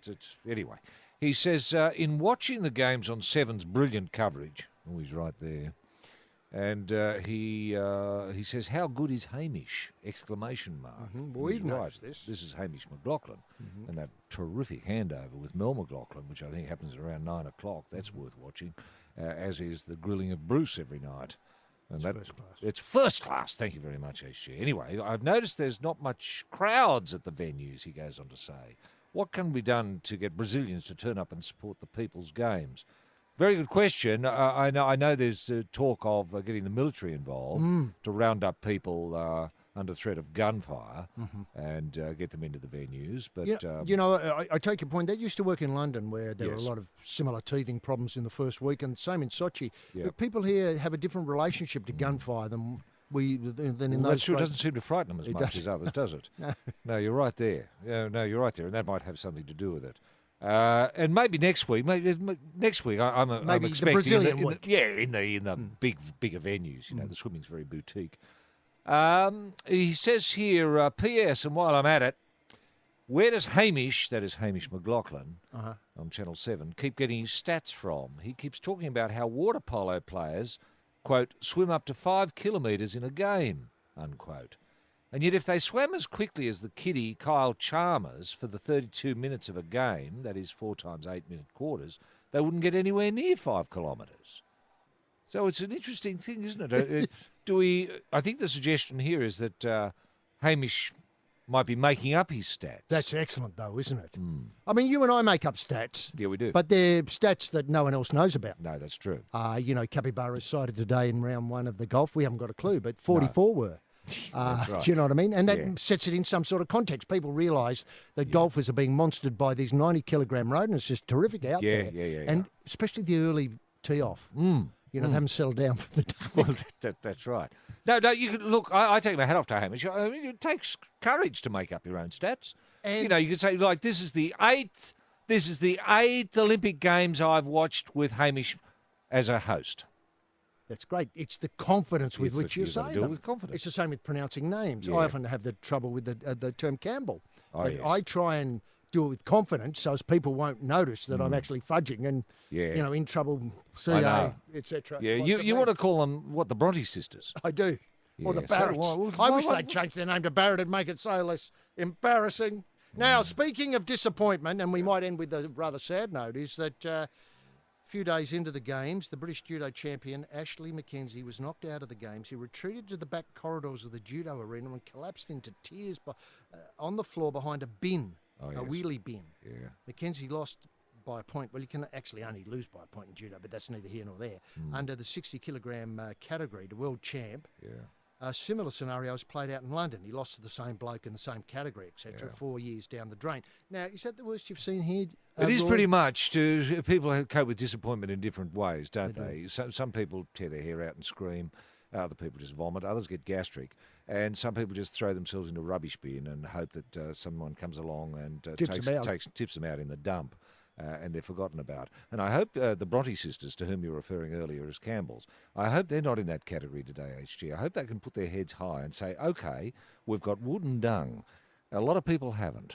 I know. That's what I'd be saying to them. I'd say, listen, you Brontes. You've done well. You've done well. You've been to the Olympics. How many? You're Olympians. They can't take that away from you. They cannot take that away from those Bronte sisters. I don't care. Bruce McAvaney never mentions them again. They'll always be Olympians to us. Yes. They'll always be people who swam in that final. Exactly. And can I say, HG, I will remember for the rest of my life sitting here with you poolside watching the Campbells bring home tin and dung. And can I say, and this brings a tear to the eye, can I say that halfway down that second lap, I thought they were going to go 1-2. So did I. That was my, can I use the word? Dream. See you Monday. Roy and HG, thanks to Harvey Norman. Look and feel your best with a full range of personal grooming products.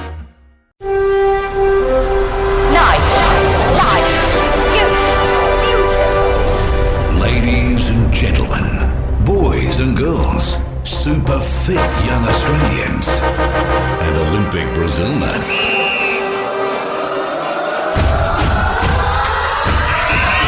It's that time again.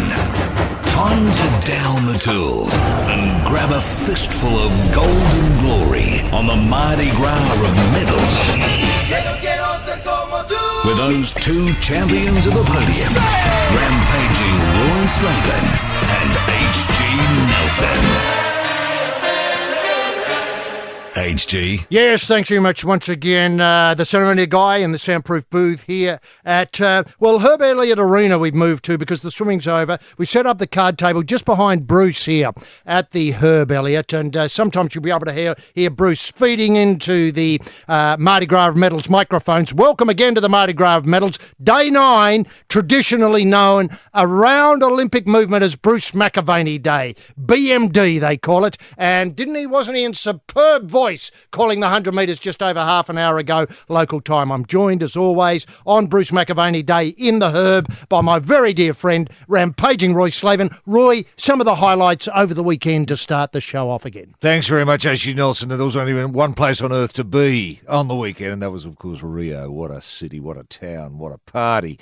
Actually, the Boomers have eased through Venezuela. No surprises there. And the Boomers are really laying down a gauntlet to the Dream Team, who are, I think they're worried. I think they're very worried about the form of the Boomers. Brown shorts? Brown shorts, yes. Now, Clancy and Borden, of course, are into the quarterfinals in the beach volleyball. They take on America, I think. They do. Big raps on the Americans, of course, but I bumped into Kerry-Ann Pottast a little bit earlier today, and she's very confident about Clancy and Borden's tilt. Now, the new Awesome Foursome claimed silver HG, which is fantastic news for foursome freaks, of which there have been many. And Brazil is allowed, as far as I'm concerned. Now, this is by way of editorial comment here. Brazil are allowed to get away with blue murder in the women's water polo. They punched one of our players in the face and got away with it. And, of course, in the women's soccer with that penalty shootout, an absolute disgrace, with the Brazilian goalkeeper able to wander off the mark willy-nilly, quite illegally, and was not pulled up at all. And, of course, Dane Bird-Smith brings in the bronze with the 20-kilometre walk. What a bold and brave tilt that was. And I think our hockey roo coach complained the referees didn't give our team a fair chance, especially in penalties, where other teams were able to get away with blue murder. Oh, Australia's being discriminated against by the Brazilian authorities. And I don't know why. I can't get to the bottom of it, but we will. And we've had a lot of texts concerning the battered salve in the gymnastics. Yes. Look, there's an hockey health and safety issue with the battered salve.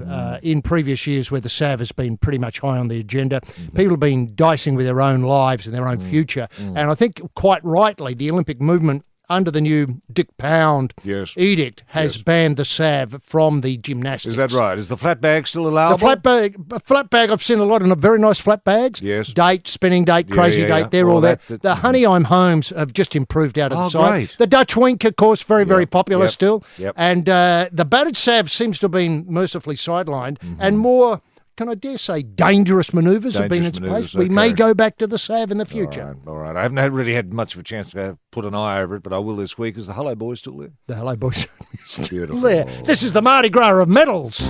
The romance of Rio continues with the Carnival of the Rings. It's a Mardi Gras of medals.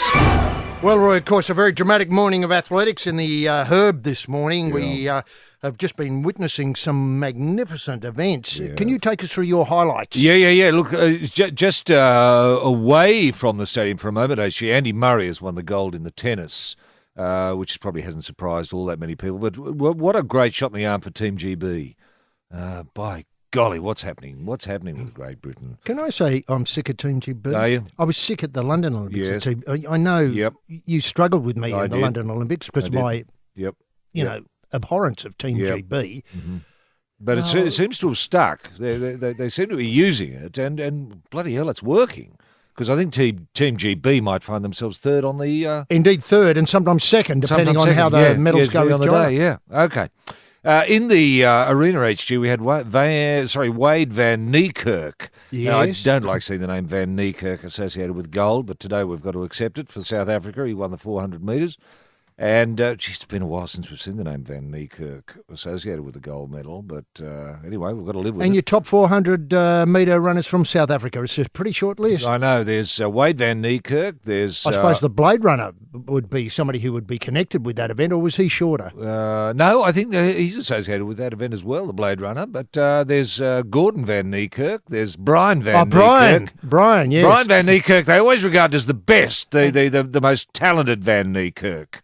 Don't know where Brian is these days. If we catch up with Wade later on, we'll find out. And, of course, Usain Bolt, brought home by Bruce, taking out the 100 metres final. I think one of Bruce's finest calls. I mean, it was only 9.8 seconds, but Bruce said it all. Brilliant, I think he said. Yeah, brilliant. Genius, I think he got Did in he there. say genius? Genius, God yes. Almighty, I missed that. Yes. All right. There was never Genius. a moment where he said, Usain's in trouble or anything like that, No. or throwing down a gauntlet. No. Did he say away? I missed that. He did say away. And the great news that Paddy Welsh teased out of Usain Bolt is Usain's coming to Australia. No way. He's going to hook up with John Stephenson. Ah, Steffo Stephenson. Yes, of course, the they're 400 great metres. mates. They are. Of course, people would remember. I think Steffo originally, burst into prominence through his magnificent work with the Silver Bullets in Athens. He was a silver bullet. 400 men's relay. Yeah. Yes, that was an exciting time. That's right. He was a bullet. Was he the original bullet? He was in the original Bullet crew or posse. Yeah. But Usain's on his way. Yeah. And what's happened to that silver bullet concept?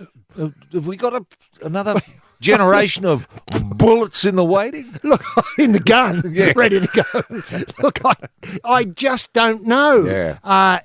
People who follow these things will know that John Stephenson, who used to be on the outer with everybody. Well, he was too tooty, wasn't he? He was too very tooty. Very tooty. He had a hood up when he wanted to run. He had the hand gestures, the gang vibe about him. That's now, of course, he's almost crossed to the other side. He's become Athletics Australia on the board. He's advising Athletics Australia how to cope with tooty kids. Wow. It's really been a road to redemption, hasn't it? A road to redemption. What a story, and the film's going to make fascinating. Is there talk of the film?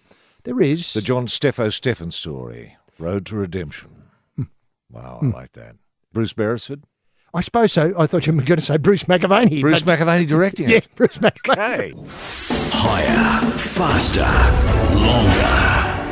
That's the secret of golden success on the Mardi Gras of medals. Roy and HG. And Roy, we're here in the Herb Elliott all week. This week, look, there's some fantastic action to come, but one thing that's sort of creeping up on us now is certain members of what I'm describing as the Australian athletic, sporting community have finished their events, and they're starting to cut the rug. And let's face it, there's a lot of places to cut the rug around here in Rio. I mean, it is incredible. So much so that the boss, that's our chef de mission, Kitty Chiller, has had to read the riot act to Australian men's sevens rugby players as they enjoyed a bit of a night off in Copacabana. But it doesn't stop there.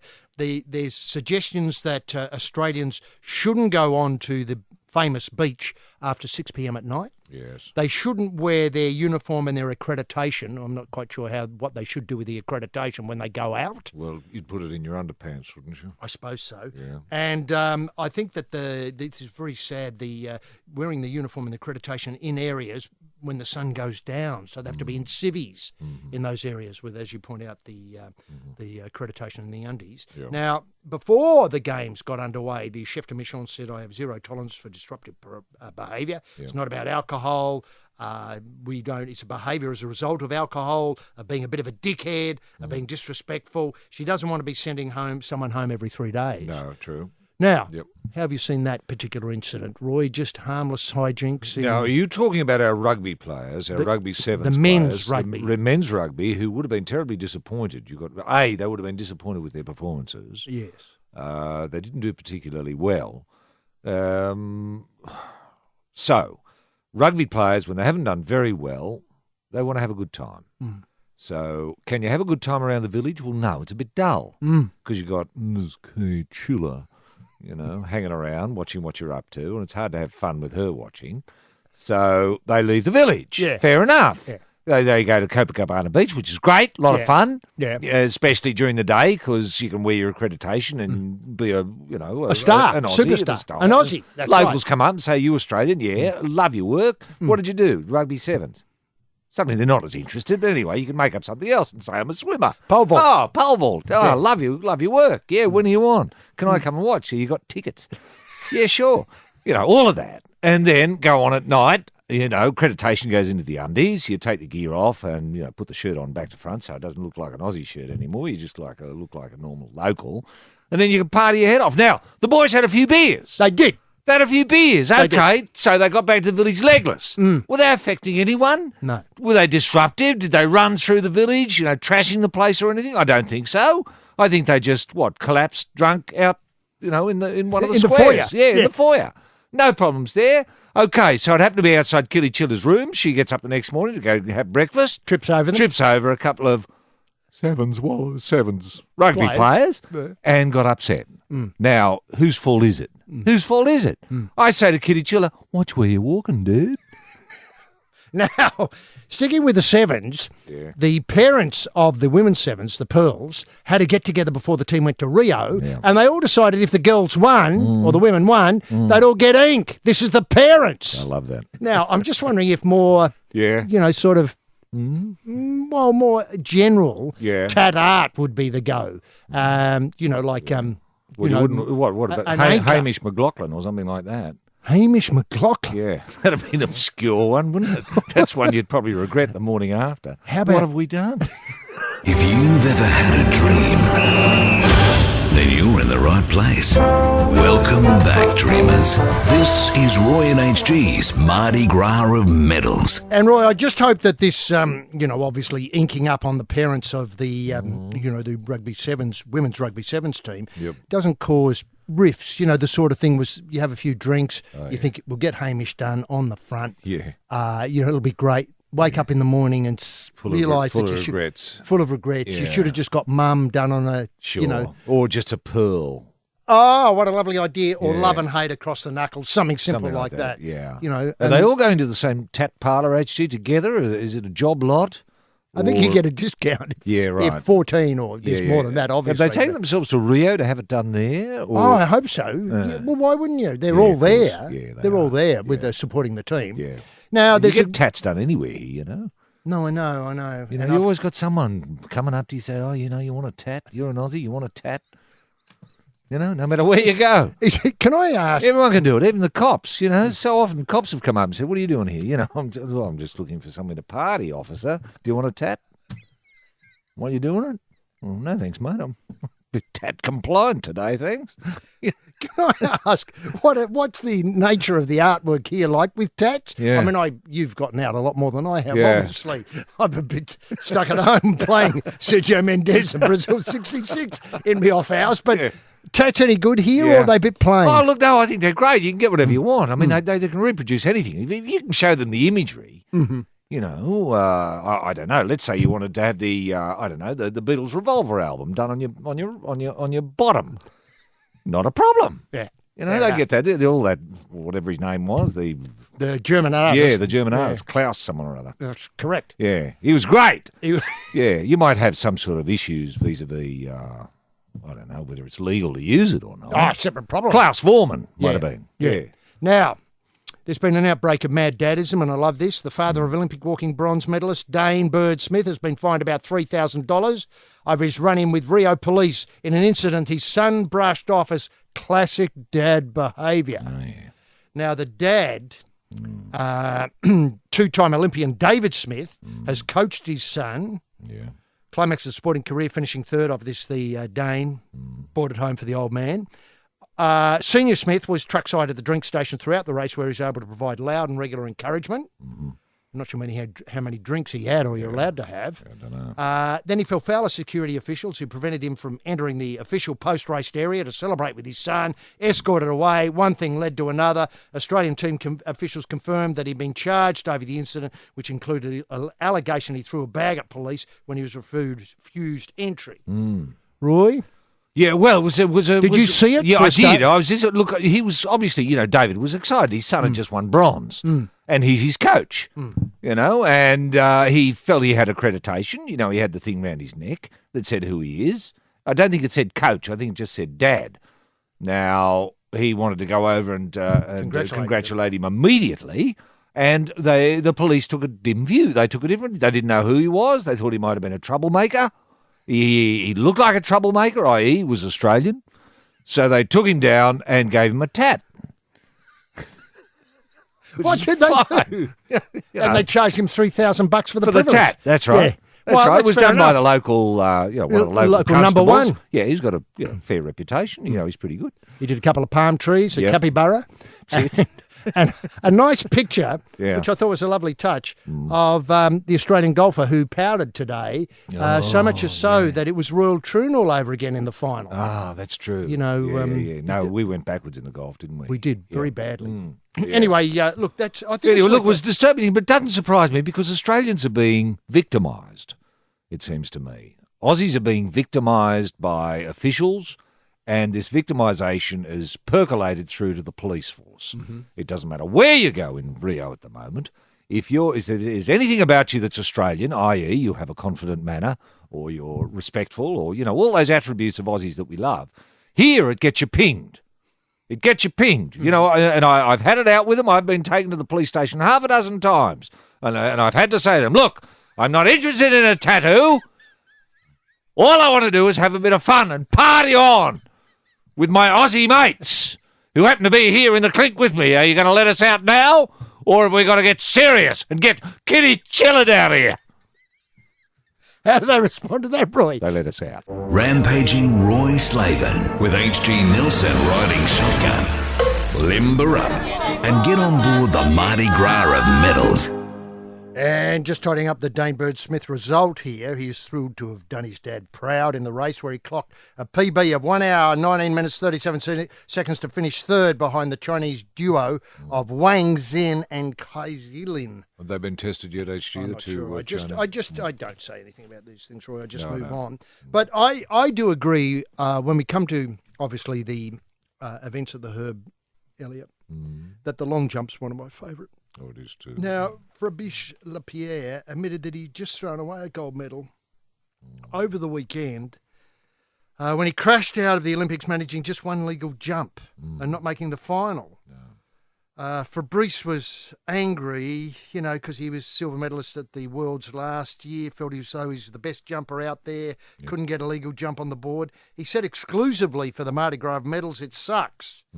The long jump is one of those events where the best jumper doesn't always win. You can jump the furthest, but it doesn't always mean you're going to get the medals. No, isn't that right? He said, adding at least one of his jumps called foul was long enough to have earned him a medal. I was pretty sure I would have jumped the furthest tonight, but I just didn't get on the board. I fouled and it's hurt because now I feel like I just threw away a gold medal because I'm sure I could have had a really big jump. He was to do with his one that he thought was the legal jump. When he looked back at it, he realised he had trailed his fingers were trailing his body, or his hands was trailing his body, and lightly skimmed the sand at 7.78 as he landed. He finished fourth. Oh, dear. What do you make of that? Is he the best jumper in the world? He's the best jumper I've ever seen, HG. When he's on form, this is leaping Lapierre. Fabulous Fabrice. Take your pick, Fab or leaping lap. No, he's great. I mean, he's just got so much talent. I mean, is there any Jai Churima? Remember, he was great. Jumping Jai, the Jai, centimetre guy. Yeah. Second, I think, in Sydney all those years ago. Yeah. If I squint and turn my head on the side, does he look like him in the run-up? No, he's got his own technique, actually. Yeah. He jumps everywhere. I mean, he can't walk anywhere without jumping, which can be disturbing, if you're in a queue with him, wanting to get a cup of coffee or a drink at a party or something like that. So all of a sudden he's leapt, 4.5 metres in front of you to score. No, wonderful bloke and very funny and with a terrific turn of phrase. It sucks. That's great, because it says it all really. I thought he was going to get gold. I thought you came here today. Thinking yeah. I thought he did the leap of the. I think he did the leap of the century, to be frank. But he'd gone over the line. And that can happen. I was hoping, because he uses his water bottle as a marker, I was hoping he'd just move that water bottle back, say, maybe 1 centimetre, and he would have been fine, because he was only a centimetre over with 2 of his jumps. You think, well, why don't you just move it back a little bit? Hey, Fab, move it back a little bit. Yeah, you were shouting that out. I know. But whether he misunderstood, but he moved the bottle forward. We're so focused. Yeah. Couldn't hear. Well, he moved it forward another centimetre and then was 2 centimetres over with his third leap, which was the leap of the century. And then, of course, you decided you'd run onto the track. Yeah, onto the course. I was arrested. Next thing I know, do you want a tat? Yeah. This is the Rio Rumba. A sultry swiveling of the hips on the Mardi Gras of medals. With H.G. Nelson and rampaging Roy Slaven.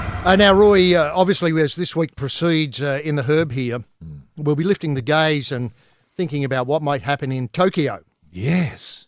And obviously... Can I just say can't wait? No. Can I? No, look, it's just going to be magical to take the games back to Japan. I think it might have been 64 when they were last there. And one of the sports that's going to be included is skateboarding. Great. But Taz Pappas, a skateboarding legend, I think he was world champion about 1996.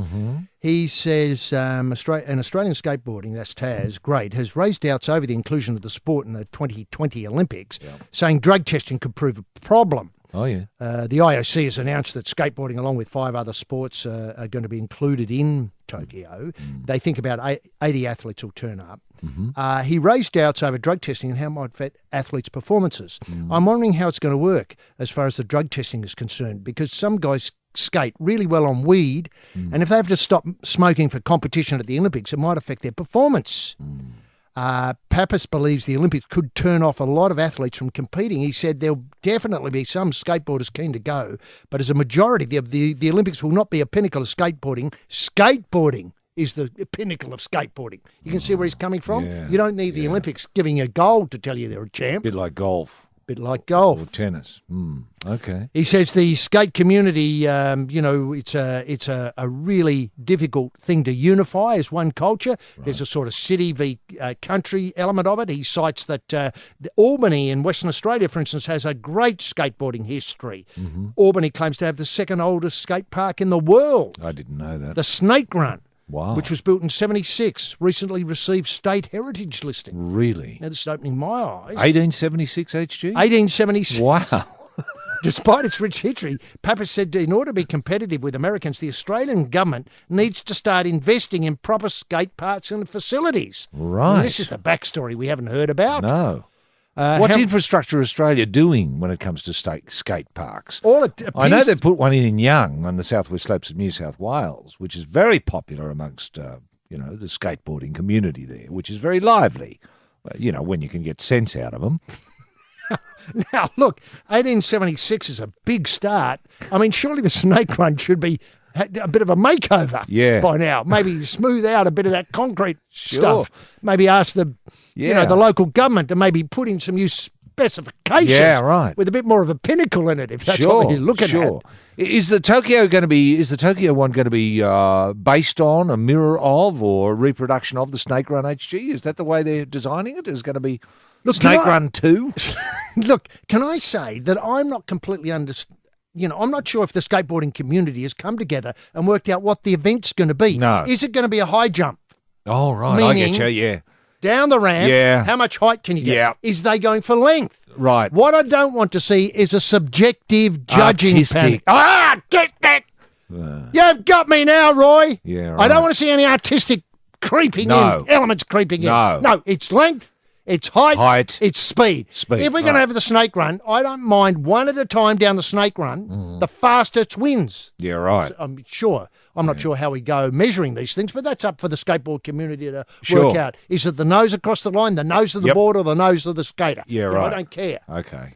So if you do it lying down and your nose, meaning the human nose is Yeah, across there, yeah. but as you point out, no artistic. But more to the point is, how are we going to deal with the problem of drugs? Oh, right, yeah. Well, Taz seems to be suggesting that, your hydroponic, your Durban poison, that sort of stuff, is performance enhancing. Is that his suggestion? Cool. Oh, it's God. Look, I know it's cool, but are I'm you not going to saying skate? Durban You're going poison's cool, to but I mean, skate better if you're off your face. Look, He seems to be suggesting for some, yes, exactly. and that they cannot perform unless they're off their face. Without a doobie or two. Well, apparently, yes. And how is this going to be monitored? I mean, I this know, is difficult I for know, the Japanese. I I mean, are you allowed to have, one reefer 10 minutes before the off? 2 reefers an hour before? Or what? Well, How's that work? Is it they're going to have hookers? You know what I mean? How's that work? Look, can I just say, Are you allowed an apparatus? Or are you going to roll your own? I mean, so many questions. Look, can I just ask whether you think overall that the Olympics is ready for what the skate revolution, the skateboard revolution, the cool, the city, all that sort of stuff, the country, it's the snake run, etc. 1876, look at the roots, tats. I mean, these guys are tatted to the hilt. Are they really? If the police adopt the attitude of inking everybody who breaks the law in Japan, It'll be ink on ink, won't it? be ink on ink. The romance of Rio continues with the Carnival of the Rings on the Mardi Gras of Medals. Roy and HG. Roy, as mentioned earlier in our comments about skateboarding, we are now looking towards Tokyo, and I don't think we can go to Tokyo without probing what's gone on in the pool, in the Murray Rose pool last week. Yeah. And I was taken by some emails sent around from Swimming Australia, and people are connected with the team here. Yeah. And Wayne Lomas's email caught my eye. Lomas writes, as we move towards the conclusion of our Olympic pool competition, it is natural we begin to reflect on some of the things we've witnessed this week. In doing this, we have heard and read a lot about team culture. Our team promotes and facilitates a values-driven, learning-orientated, process-focused culture. Would you repeat that? Because I love that. I know. Our team promotes and facilitates. Yes. This is how Wayne talks. Promotes and facilitates, yes. Facilitates. Yep. A values-driven, learning-oriented, process-focused culture. Wow. Okay, yeah. What this means is that our values drive who we are and how we treat ourselves, our teammates, our sport, our country. Wow. As people, HG, or as individuals, or as athletes, or as swimmers, or all of the above? All of the above. Okay, gotcha. We're committed to the personal and professional growth and the learning of our people. And we are focused on great processes that enhance performance both in and out of the pool. So how does this translate in the team and the pool? The key is our language. We have the courage to tackle difficult conversations in a timely and professional manner. No one gets ink unless they deserve it. If there is an issue, it's the behaviour or action we confront, not the person. See? Not the person. Oh, okay. So you can be a dickhead, but your dickheadness is forgiven because it wasn't you. By removing the action/behaviour from the purpose, we retain the value and respect of our teammates, but bring to their attention and gain understanding of what it is that any member of the team wants to address. Well, I love all that. I know. I love all that. Can I say that he should be called as the first witness in what I'm describing here as the swim probe, the Royal Commission? Now, you're suggesting Dyson Hayden and Brian Martin. Yes, as who have two been Royal in the Commissioners, news recently as a Royal Commissioner. Are they going to be tough enough on Wayne I Lomas? hope so. I hope so. What are the terms of reference, HG? The Bronte sisters? Are they one of the terms of reference? Just the Bronte sisters? The Bronte sisters. I certainly have a... Wait. Back up a bit. Bronte sisters. Yeah. I've got 3 riders in mind. I think you might mean the Campbell sisters. Well, I mean Kate Bronte and Campbell Bronte, the 2 Bronte sisters, who failed to deliver. I mean, sure, they were part of the relay that got us gold, both ends, but individually you'd have to say failure. And now, I mean, I don't want to prejudice the work of the Commission. no, that's up to them. That's up to the Commission to find whether they were a failure or not. But I would like to see, as part of the terms of reference, if we're having a general inquiry into the performances in the pool in Rio de Janeiro in 2016, that the Bronte sisters, both Kate and Campbell, should be somehow put in part of the terms of reference. Wayne Lomas, does he get a gig here?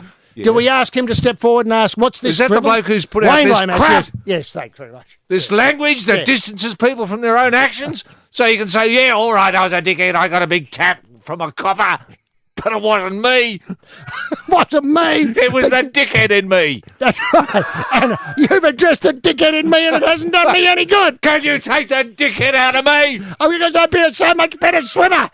Next witness. Next witness. You've been a dickhead. Is the sweetest sound.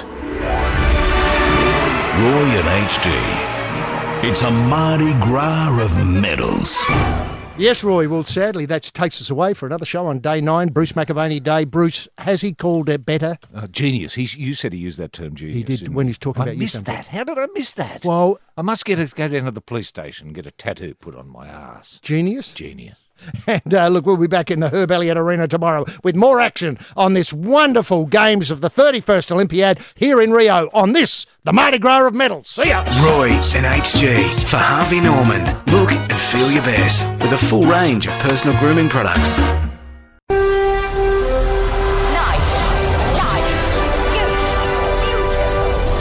Ladies and gentlemen, boys and girls, super fit young Australians, and Olympic Brazil nuts.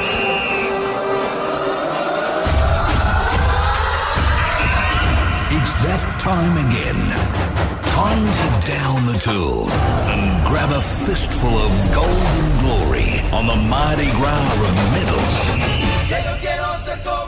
With those 2 champions of the podium, rampaging Roy Slaven and HG Nelson.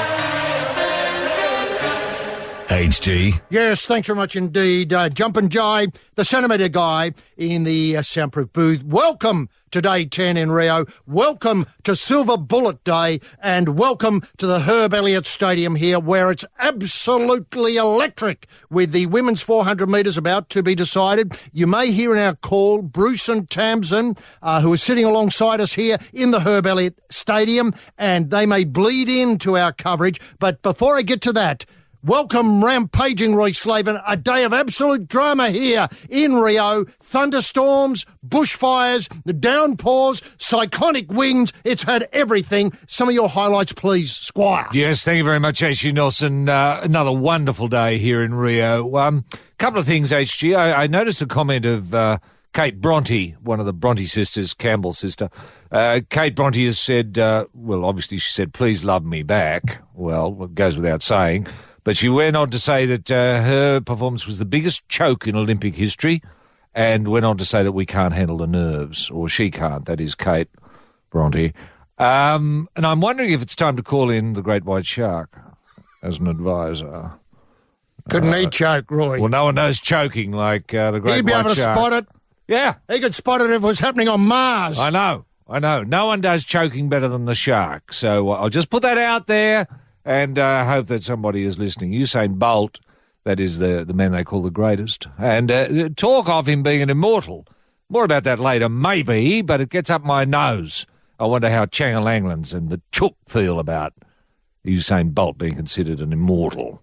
Anyway, he's unhappy only having had an hour and 20 minutes between the semi-final and the final. Normally it's 2 hours, but because of television commitments, they brought it forward a little bit, and that's why he says the time was a little bit slow for all runners. Clancy and Borden denied success going down to the United States. That's in the beach volleyball. And Anna Mears, of course, has bowed out, but you can't take that bronze away from her. Remember, she got that bronze. And Edwina tops Alexander and the great Linty Tequila are in terrific shape in the show jumping with a flawless performance in their first outing. And Roy, just a couple of bits of housekeeping before we go on. Albany is the home of the snake run. People picked me up on my pronunciation yesterday. Oh, you said Albany. I didn't want to... I know. You did the right thing there. I did. You did the right thing. You walked away from it with elegance. I did. Just left me with egg. Yep. Anyway, Albany, and of course the agriculture around there is just fantastic. And when we call agriculture, we know what they're growing. Oh, yeah. It's just magnificent. That climate, that subtropical climate. Oh, they're growing Acapulco gold there, aren't they? Or is it Panama gold, or is it Black Russian? Now, and we send our best wishes to ABC commentator Jimmy Maxwell, who's unfortunately in a bit of trouble with his health, we understand. And, Jim, I hope you're feeling better, and I hope the 400 metres women's final cheers you up, and it's all the poorer for you not being there. This is the Mardi Gras of medals. Higher, faster, longer. That's the secret of golden success on the Mardi Gras of medals. Roy and HG. And the 400 metres underway, Roy. What a fantastic race. Pity there's not more people here to see it. Yeah. You counted the crowd just before. 18. 18 people. 18 people here to see an Olympic final of this calibre. It's a fantastic quality. It looks like Sean Miller from the Bahamas is out in front, taking it hard on the bend there. And on the inside, it might be Natasha Hastings with the terrific lipstick. I think you described it as a Taylor Swift. Taylor Swift style lipstick, yeah. And Shauna Miller has an excellent position coming into the straight now. The other American runners looked on the inside there, appear to be gaining on her. That might be Alison Felix coming through on the inside. It looks like, could the Bahamas hang on? The Bahamas are going to hang on here, Rachel. Oh! She fell over. Is that allowed? That is allowed, I think. She fell over first. She fell over first. Is that what you're saying? That's how I'm calling it. You don't have to be on your feet to finish. You can finish any way you can. You just got to get your party over that line, and she did. She died. Wow, that was amazing. You don't often see that. No. Somebody trying to kill themselves to win a goal. I know. Miller. That was fantastic. Miller. Drama, just when we picked it up when we did, Wow. Roy. I mean, I would have felt as though he cheated the Aussie public. Yeah. If we hadn't called that race, that was just magnificent. I hope she's okay. Yeah, she looks all right. the other colleagues are coming over to pick her up now. And they sort of say, it's great. Now the other thing I noticed about Miller... Who's following the result here for us, please? I'm telling you now, Miller has won. But the other thing about Miller is she looks as if she hasn't been arrested at any stage. No, that's true. That's true. But she may... Tat-free. Tat-free. There's no suggestion of, obviously falling foul of the law here in Rio. One of the other runners, though, has definitely been caught by the cops doing something and does appear to have a Bruce tattooed on her arm. Yes, I saw that. With the red shirt. And the way it's hard to tell from our position here because we haven't seen the times yet. Or we haven't seen anything. People are confused. They don't know what's going on. Can I point out that this is do you think at, say, 2 centimetres off the ground that the electronic beam, which now is the way they measure all these things, is actually operating? Look, I think it does. You'll notice some of them still thrust their heads forward to try and get part of their bodies over the line ahead of the others. You've noticed that. Well, she did the whole thing. She dived, which was brilliant. I know.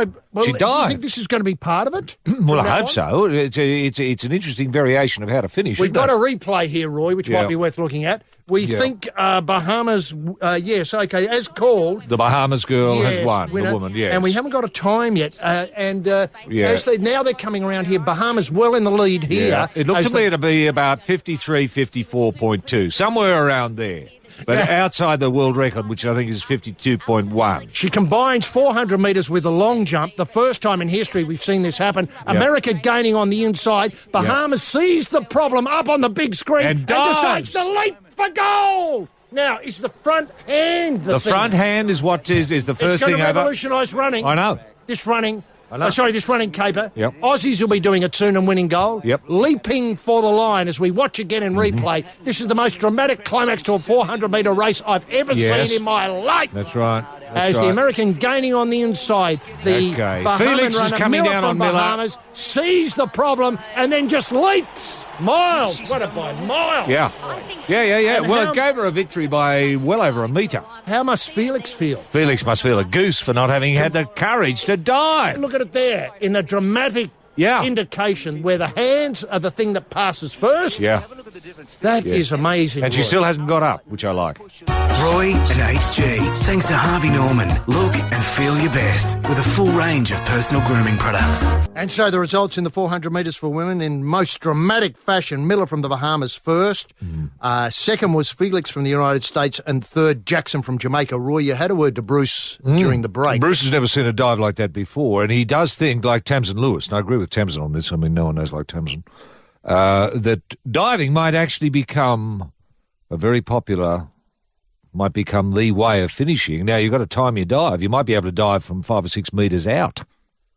I mean, you'd launch yourself from maybe 7 or 8 metres out. I mean, it really is going to change the whole way we look at the way races are finished. And do you think it was deliberate, Roy? Yes, from, I do. I do. Miller? I do. You I do. thought Is that- it cheating? I don't know. No, fair enough. There's nothing in the rules that says you can't dive. Nothing. Other highlights here today, Roy. Well, we've magnificent seen Aussie highlights. action. Actually, Lauren Wells, she missed out on the semis in the 400 hurdles. Unfortunately, she came fourth, I think, and that only the first three are going through. Danny Samuels is into the discus semi after a pretty shaky start. I think you pointed this out to me that she'd thrown the first discus into the net, which is not a good look, not a good start. Rain was a big problem I during suppose. the early part. Slippage, hand slippage. Slippage is your enemy in the discus. Yeah, I know it is. And, of course, Brandon Stark is into the high jump final, which is fantastic for Australian track and field. And Brandon Stark, we should point out, is Mitchell Stark's brother. And the 800 metres, Roy, for men, that was a wonderful race won by the Kenyan in a very easy fashion. Yeah, no diving. No diving. No need to dull. dive. Now these events are going to be dull, Yeah. just running around and staying in the perpendicular, so Yeah. to speak. We want to see everybody come in horizontal. That's right. We'll see people diving much in the manner of, say, football players scoring a try. This is the Rio Rumba. A sultry swiveling of the hips on the Mardi Gras of medals. With H.G. Nelson and rampaging Roy Slaven. And Roy, this swimming probe that you called for yesterday seems to be gathering momentum. I noticed you had George Brandis on your speed dial there. You've been able to get through to the Attorney General. He's thinking about putting, say, maybe $37 million aside for this probe. What worries me at the moment is we seem to be besieged here in Rio, in the Herb Elliott Stadium, by all sorts of comments from people as diverse as Michael Phelps. Yes, everyone's got an attitude and opinion of the Australian swimming team. Australian swimming team, All of a I know. sudden. Yeah. He says he believes it's a coaching and officials problem. They weren't mentally ready. They need to address whether they'd overlooked that crucial element in the Rio preparations. Yeah. He then goes on to say, I don't know, I've no idea what happened, but they have talent. We've seen that. Obviously, some of the coaches in the National Committee have to figure out what's going on. Yes. Now, Bill Well, Sweetnam... they're wise words, aren't they, from Phelps? Well, when Phelps talks, people listen. I know. That's the problem. I know. I mean, it'd be different if it was just somebody like Duncan Armstrong or Laurie Lawrence. Nobody Yes. care what Aussies thought about the team. Sure. They think they're just idiots. Yeah, that's right. Is it worth getting Phelps in to talk to our team, maybe? Well, how about Phelps presenting, evidence at the Royal Yeah, Commission? I think okay. it's Hayden Dyson and Yes. or Dyson Hayden. Dyson and Hayden, one of Hayden them. Dyson. Yep. Well, if they're both doing it, that's even better. And Brian Martin making Yep. up the third prong of the probe. Sure. Now- I think Phelps should be flown to Australia to give evidence. Sure. Why not? Why not? We've got to reach everywhere. If anyone's willing to put their hand up, people who know swimming. Phelps knows swimming. I'll tell you what, he doesn't know much about much else, but he knows a lot about swimming. Get scares. Yeah. Now, Bill Sweetnam, former head Australian coach, he's weighed in. He said the problem lies with the leadership of Swimming Australia. John Bertrand, Mark Anderson are honourable people. They should do the honourable thing and stand down. Yeah. Normal practice after a tilt like this. You set high expectations. Every athlete that went to the Olympic Games felt they had to achieve a minimum of 8 gold medals, and probably expectation was 10. This time it's not the athletes. This is not an athlete. This is Sweetnam talking. Sweetnam, yeah. This is not an athlete issue. It's a leadership issue. Yes. Poorly managed. Nerves. Goes back and revisits the leadership, obviously problem, allowing swimmers to break records a month from the Olympics. The manager's saying, perfect preparation. You can't put yourself under that pressure. The Bronte sisters, perfect example of swimmers doing really well outside of Rio. The psychologists and media managers got it wrong. They proved that. Yeah. Some of our athletes were happy socialising, and inexperienced media people were saying, look how relaxed they are, look how happy they are. Yeah. And then they didn't win a bloody thing. No, that's right. Then we come to this more focused down on the Bronte sisters. Kate Bronte, no, she's stuffed up. but she's been shouldering it with grace. A moment when she genuinely seared by the fallout from a failure, this is according to Sarah Blake, to win an individual medal despite huge expectations on the world record holder, sitting alone late at night after winning some redemption and steering the women to the 4x100 medley. She finally took her phone out and turned it on for the first time in 2 weeks. I was terrified. Yeah. She imposed a social media ban, but instead of a barrage of criticism, she expected for a shock failure in the 100 metres, there was nothing but support. Yeah. I think people want to reach out. Reach out, exactly right. Because people realised something was wrong with the Bronte sisters. Fundamentally wrong. Fundamentally wrong. I mean, they weren't the Campbell Bronte and the Kate Bronte we've come to love and know. No. Would you subpoena her phone records for the inquiry? I certainly would. But if she says that her phone wasn't turned on for 2 weeks, I believe her. But the thing is, she wasn't the big-footed one, Ian Thorpe. Ian Thorpe, the Torpedo. Yes. Who knows one or two things. He knows where he is in a pool. Wasn't he the one that advised them just to bloody enjoy themselves? Oh, well, that's have fun? That was the first thing that went for a Burton. Yeah, I know, but when it had the Thorpe mentality, we had gold on that first day. Well, we had Kyle Chalmers. He appeared to be enjoying himself. Yes, and the Bronte sisters in that first race. Oh, yeah, the 4x100 women's relay. Yeah, everything was tickety-boo at that stage. But then Bertrand comes in with his his red boat talk. I know. I think it all went horribly wrong when Bertrand came on board. Whoa, if anyone knows how to sink a boat, it's Bertrand. Australia won, we rest our case. Now, Campbell Bronte said that she'd been waking up for the past few days from a dream in which she had a bad swim. It's hard to explain to people what it's like. I put in this sort of work, swimming work for nearly 20 years, and it comes down to 60 seconds. Yeah. I was overwhelmed. Nobody is more disappointed than myself, and to think people still want to know me, even though I failed on the world's greatest stage, really speaks volumes for Aussies. The fact that everyone has said I didn't let them down, I made them proud, has meant so much. Now, can that be a building block? Yeah. I know. Look, can I say I don't believe that? Can I say I don't believe that? I mean, when Aussies are reaching out and saying, well, listen, Campbell, you didn't let us down. I mean, that's madness. They did let us down, surely. The romance of Rio continues with the Carnival of the Rings on the Mardi Gras of Medals. Roy and HG. Yes, Roy, look, people have been texting us here all morning, it's obviously night here in Rio, but morning in Australia, concerning news reports about the runabouts of our teams, climaxing with this terrible news that, dare I say it, New Zealand, the All Black Sticks, have beaten our Hockeyroos 4-2. Yeah, no. Now, I don't mind, obviously reporting things, the Bronte sisters not doing well in the pool. Yeah. And it has to be recorded for the purposes of history that some of our teams have lost. But that giving scores out, I think, is un-Australian. Yes. Un-Australian. Yeah. Oh, well, see, that result concerning the Shaky Isles, I didn't deem as newsworthy. I didn't deem it newsworthy for obvious reasons. The less said about it, the better. I think that's one of those things that you leave alone. You walk away. Or you could simply... Nothing to look at here. Exactly. Move on. Australia played New Zealand in the hockey. If you want to know, have a look yourself. Yeah. Plenty of athletes will give it to you. Yeah, cool. We don't have to be part of that un-Australian activity. Beyond the good news, of course, the first of the great Olympic memorabilia is out. It's simply called the Golden Gun. And official memorabilia in conjunction with the AOC, that's Coates's lot, is proud to celebrate Catherine Skinner reaching the pinnacle of Olympic endeavour, winning gold in the women's trap here in Rio.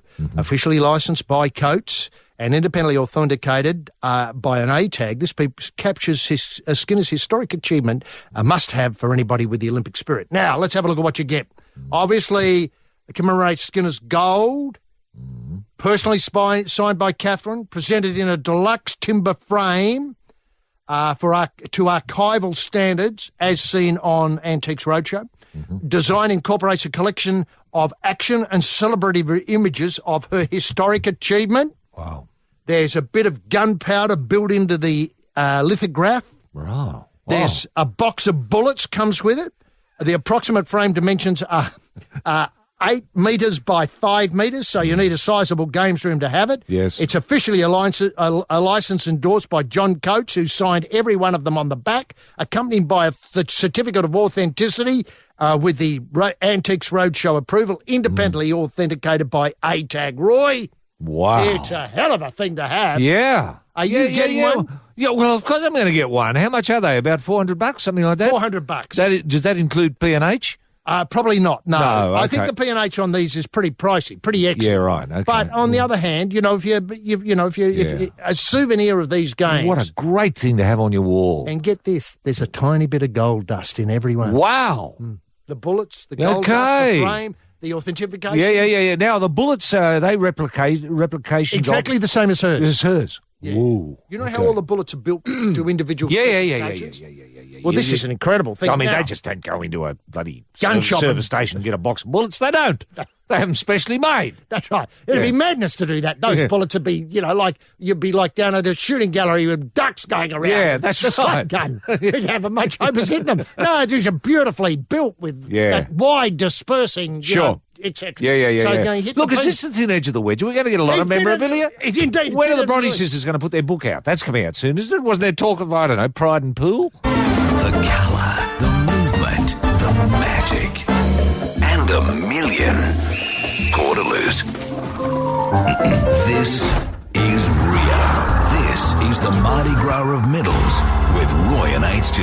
Yes, and Renaud Levellini from France has just cleared 597 in the poll, but De Silva from Brazil is going to have a crack at 597, which is an Olympic record, a new Olympic record, and the next level they go to is 603. Wow, that's uncharted territory. Uncharted, that's, off this planet. Yeah.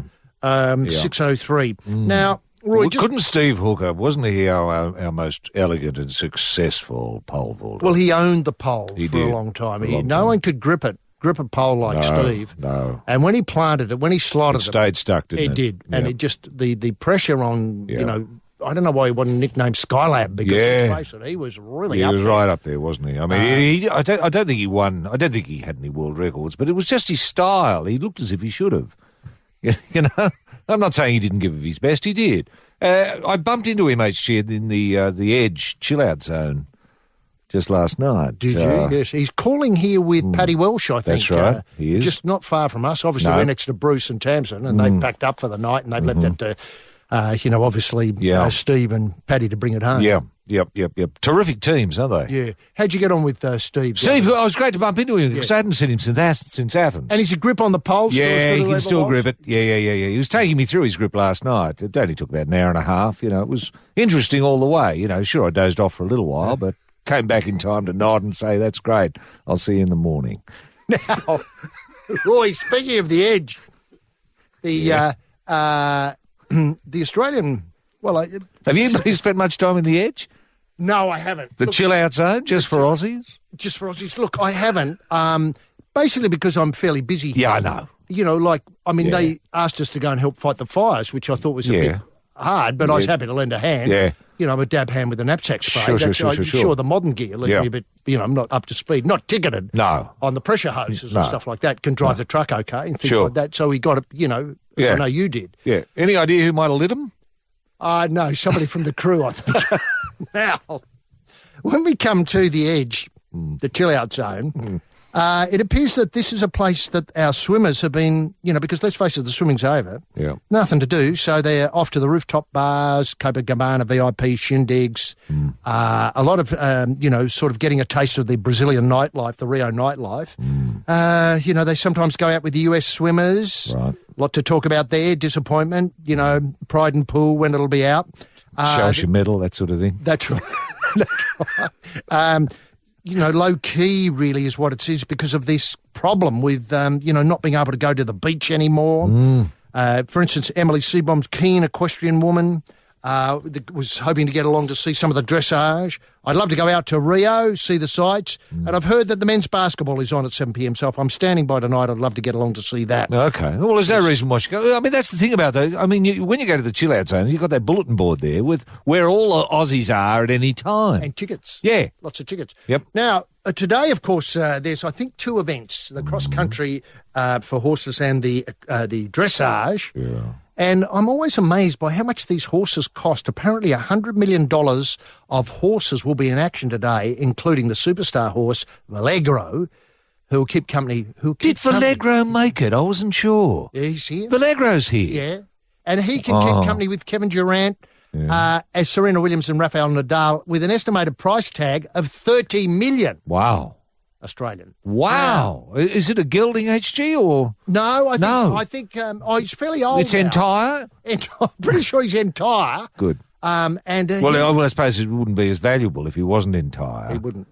Is there any talk of him? Putting in? Yeah. I think so. I think so. Look, it's hard to imagine what makes the horse worth these amounts of money. The star dressage horse and rider, Charlotte Dujardin, are looking to defend their Olympic title in Rio and compete against a range of horses from around the globe worth, wait for it, they start at 400,000.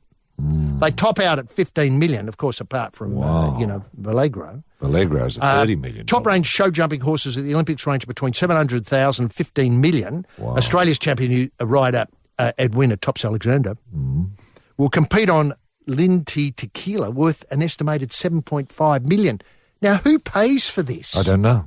Is this I part have of the no idea. budget that the... Is this part of our Olympic budget? Is AFC? Coatsy writing the cheque for this one? So how's it work? Edwina Tops Alexander knocks on the door. Hello, John. Come on in. Yeah, listen, I want to use Linty Tequila. No, How no, much? you don't. 7.5 mil. Cheap. Get it.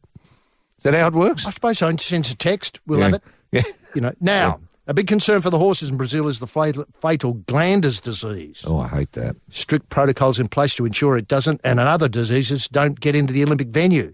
There was a glanders scare on site last year, as it was a former military base, but it was cleared out soon after that. Yeah. Trucks have to enter, wait for this, through disinfectant baths, and all horses and humans must walk through the baths as well to get to the stables. Wow. To get into the country in the first place, the horses had to be passed disease-free and fully vaccinated. Even their feed, equipment and gear has to be sprayed and sanitised. Wow. World-class vets on site. If a horse got sick, away they'd go. Yeah. They'd probably top it straight away.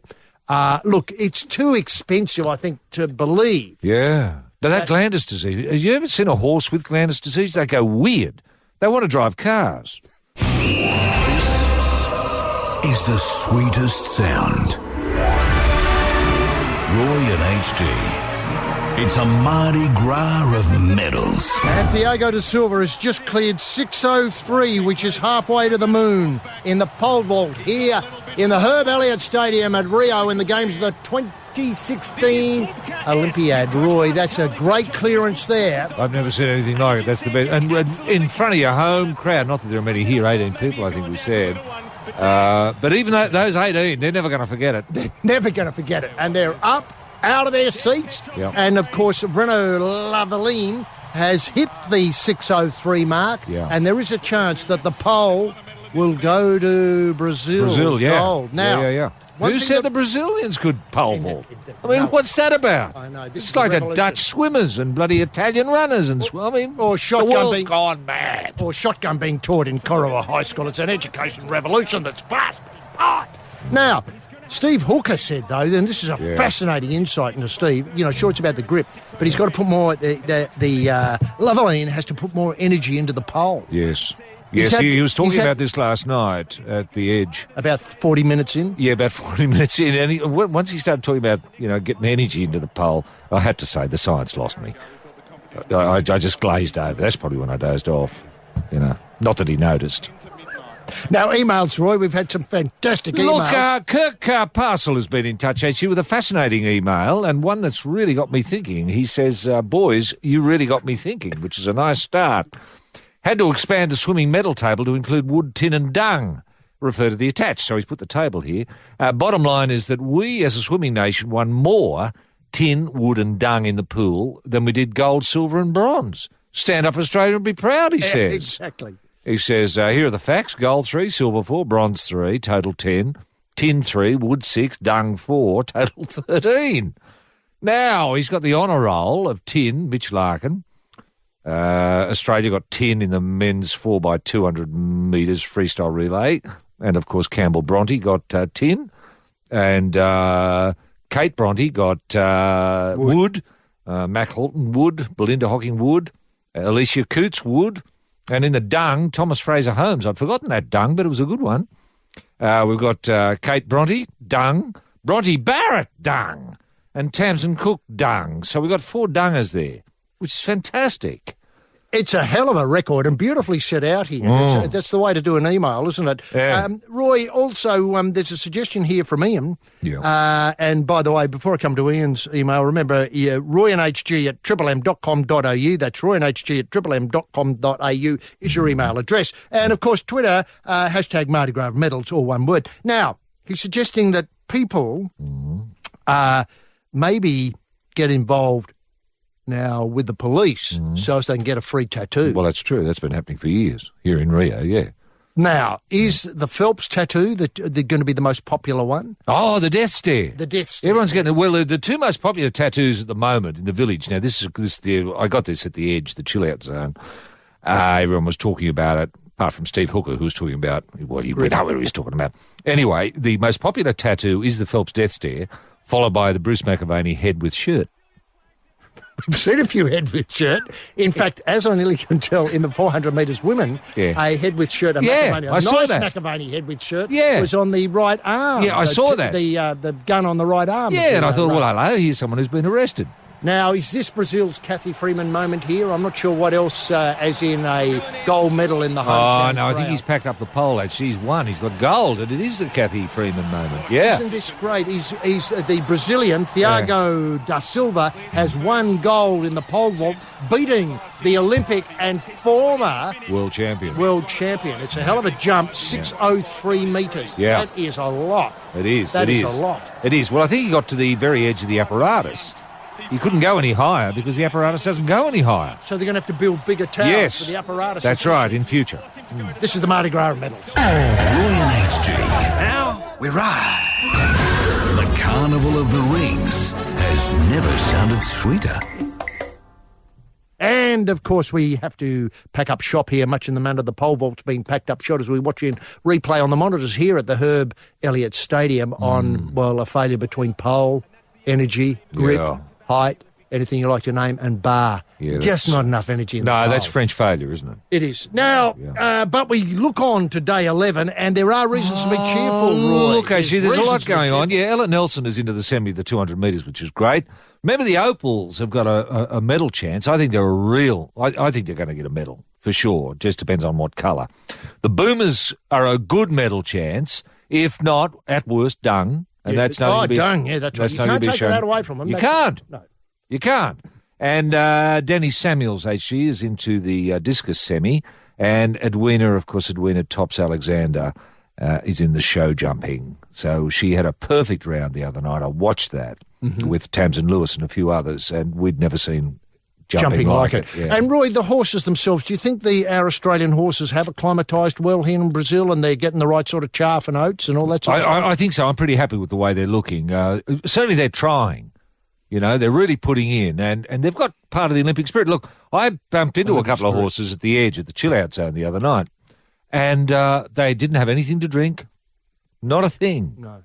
You know, they were very disciplined and no social media. And any sign of the rugby sevens problem the other day? You know, people, cutting amok and running amok and coming back, cutting the rug. I'm sure it's going on, but we'll have to wait and have an examination of the tats to see how many people have been arrested by the police. And that lovely story late here, which we can't really deal with today, but certainly apropos of this, Olympic diving duo splits after teammates' marathon sex sessions. Two Olympic divers have obviously decided had a falling out.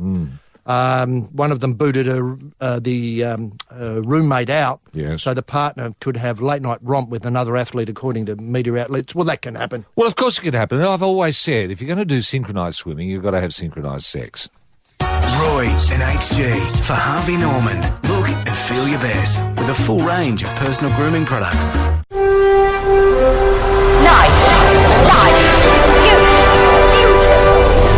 Ladies and gentlemen, boys and girls, super fit young Australians, and Olympic Brazil nuts.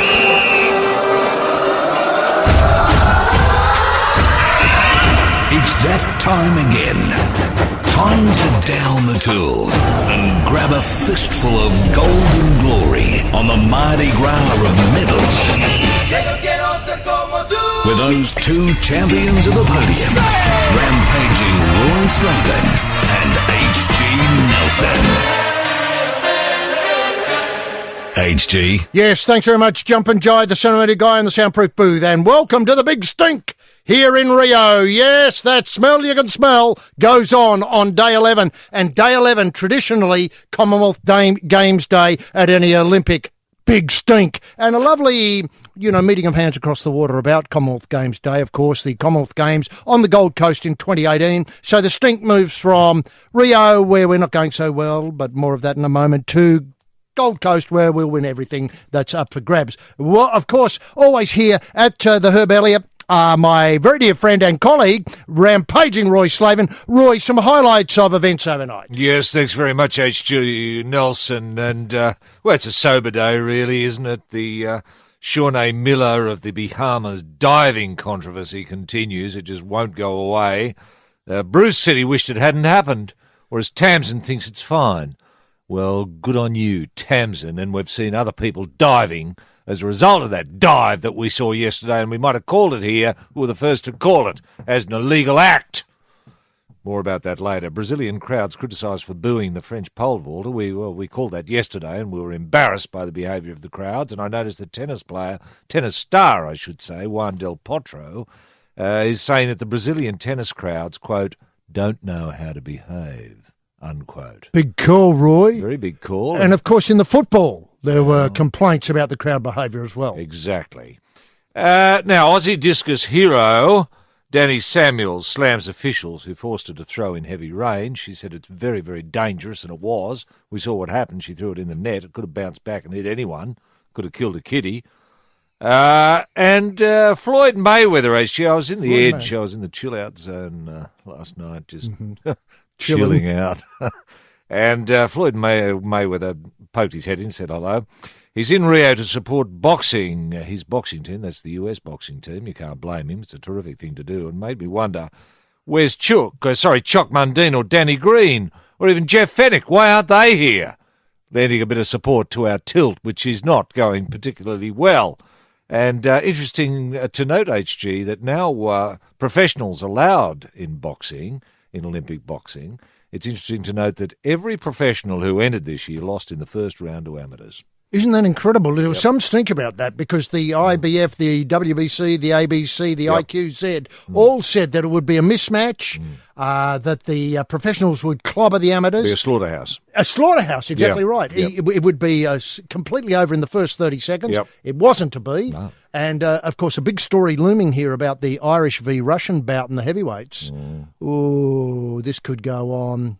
I feel a new Cold War happening, Roy. Between Ireland and Russia. It's never happened before, but it's just about to start. Wow. It's a very, very sobering, story when we get to it. The big story I heard, though, this week in the chill-out zone was concerning whether Grant Hackett could have made a mentoring role. You mentioned, of course, Danny Green's noticeable in his absence. Choc Mundine. Choc Mundine, Jeff Fennick, the big names. But could Grant Hackett have settled our swimmers down a little bit? Because no one knows the tempo, the heat, the nervousness of competition at the top flight. Like I think we need in our team. If you're going to isolate our swimming team, HG, just for the moment. Just for the moment, I think you need what I call a pool of wisdom.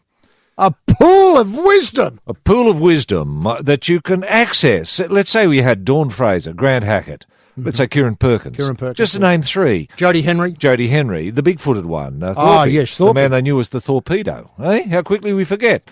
If you knew they were sitting in a tent just waiting, if you had any questions, anything, you wanted to run by, just an idea, it might be crazy, you don't know. Wouldn't it be great to access the great minds, to be able to sit with Dawn Fraser for 20 minutes just before you go? Or an hour and a half. Yeah, or an hour and a half. Dawn would give you 3 or 4 hours if you wanted to. The last person in the world a swimmer would turn to would be John Bertrand. Higher, faster, longer. That's the secret of golden success on the Mardi Gras of medals. Roy and HG. And Roy, now today's highlights. There's been so much action overnight and this morning already here in Rio. The big stink continues. It does, HG. Lauren Wells last in the semi. The Opals are devastated at their loss. They were blown out of it, really, by no one actually having no umpire at all. Ella Nelson, as we've heard, third in the semis. In her semi, it was the run of a lifetime, really. It's the best run I've seen by an Aussie in a long, long time. It reminded me of Melinda Gainsford-Taylor at her best years ago. Anyway, she missed the final by 1/100th of a second, but by golly, HG. Frightening. Frightening what this girl is going to be able to produce over the next 4 years. The Worlds. The Worlds coming up. Yes, You've got the Commie Games. Commie Games. I mean, the World's at her feet. Let's face it. And where did she come again? She came third in her semi, HG. Third. And had she dived, she'd be in the final. I know. PB, though. Oh, it was a PB. 22.05. Now, Mitchell Stark's brother, HG, he's dipped out of the high jump. Didn't do much there. Kim Mickle dislocates a shoulder in the javelin, and Mitchell qualifies for the semis in the javelin, HG. So it's been a sobering day for those who dream of Aussie gold. Now, Roy, before we go on, the Kim Mickle story is a terrific story, and I believe she represents everything. Born on Anzac Day. Yes. Both parents born on Anzac Day, incidentally. Is that right? And I spoke with her parents just here a little while ago, and they said to me, you've got to remember that she hasn't competed for 11 months since her shoulder reconstruction. Yep. Mickle said to the mum and dad before she took it, it's a step into the unknown, mum and dad.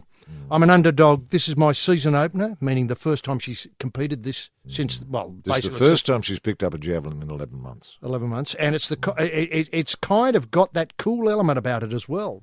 I mean, she's no stranger to the chill-out zone, the edge. No, she's suggesting that the javelin's suddenly cool? I suppose it is. I hadn't thought about it in those terms. No one knows where I'm at and how I'm going to throw. She arrived with a dodgy shoulder, but talked herself into competing because she's one of the favourites after winning silver at the World Titles 2 years ago in Moscow. That's right. It was a disaster. The shoulder blew out in qualifying rounds and required surgery as soon as I got home. But while the normal recovery period is at least 12 months, Mickle was determined to get to a second Olympics. She gave herself a deadline of throwing at least 20 metres 2 weeks out from the Games, which she achieved, albeit with a bit of discomfort. I put a solid plan together, followed to the T. I was always going to come up to the crunch time of literally a week before my flight was booked and whether I was going to be able to do it. I left it to death's door pretty much to see how the shoulder would respond, and it's responded really well. Jumped on a plane, and here I am. And how'd she go, Roy? Yeah, she pulled the muscle out. She threw the shoulder out completely, didn't she? It looks like the shoulder, well, she might have to switch arms. She might have to start throwing left-handed.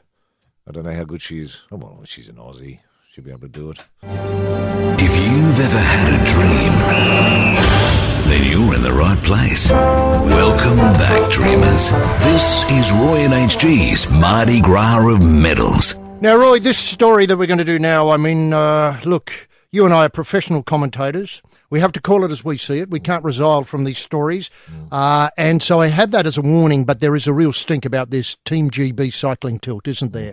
We're not the only ones to have noticed this. I think you alerted me to it in the chill-out zone at the edge maybe about 3 days ago. Yeah. When you just came up and tapped me on the shoulder and you just indicated the fix was in.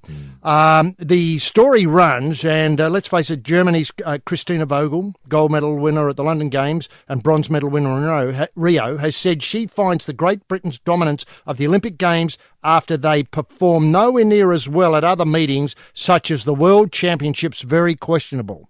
Yes, at the very least. Now, questionable. France's Michael Dalamida, part of France's bronze medal winning team, he said, if I had an explanation, I wouldn't be here today with a bronze medal around my neck. I'm not in their camp, ... I don't know how it works. I have my ideas about certain things, but I'm going to shut up because I don't think it's good to speak in the heat of the moment. Wow. We come to the reporting of athletes involved in the Team GB tilt. Laura Trott. Oh dear. It felt like a breeze out there. I didn't believe we were going to do a world record. I actually said to Kate, this is Kate Archibald, that was possibly the easiest world record we've ever got. It felt like a breeze out there. Felt like a breeze. Now, felt like a breeze. Further evidence from Team GB. Jason Kenny. He's equalled Sir Chris Hoy's British record of 6 Olympic titles when he won the controversially, I might add, the Kirin today. Let me set out the facts in the Kirin. The race had to be started several times.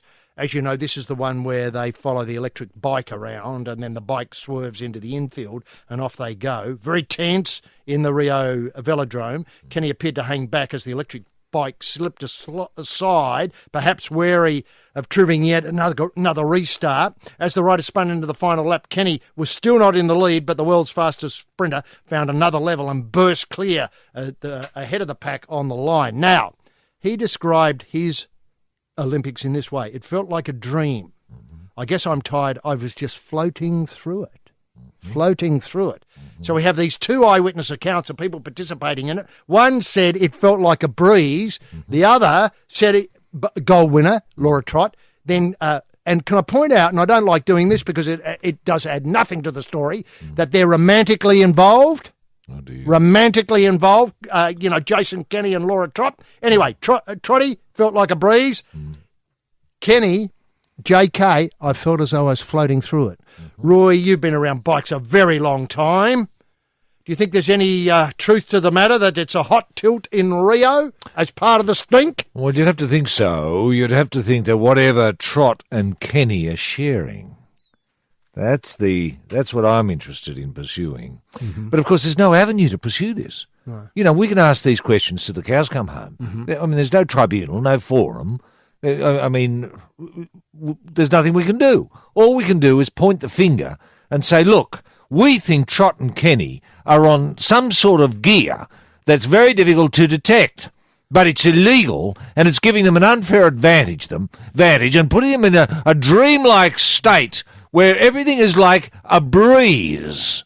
Can I point out, I saw you having a go at John Coates and I could lip read what you were saying from about a kilometre away. Yes. You were saying it's unfair to the Australians. You were stabbing him in the chest with your finger. I said, what are you going to do about it, Coatesy? And I think you pointed out that with one day of remaining in the track competition, Team GB has won 4 gold medals from 6 entries in events contested. Well, but it's worse than that. The total medal count they've got is enormous. And if it's too good to be true, you've got to say to yourself, it's too good to be true. Now, there's one person that can do something about this, and his name is Pound, and his name is Dick. Roy and HG for Harvey Norman. Look and feel your best with a full range of personal grooming products. And very sad for Anna Mears today, of course, sticking with the cycling theme. Remember Anna, born on Anzac Day, obviously. She expects criticism for a 10th place in the sprint, which she won in London. But she says no one will pick it apart the loss more than me. Of course, this may end the 22-year elite racing career of the 11-time world champion, 6-time Olympic medalist and Australian team captain.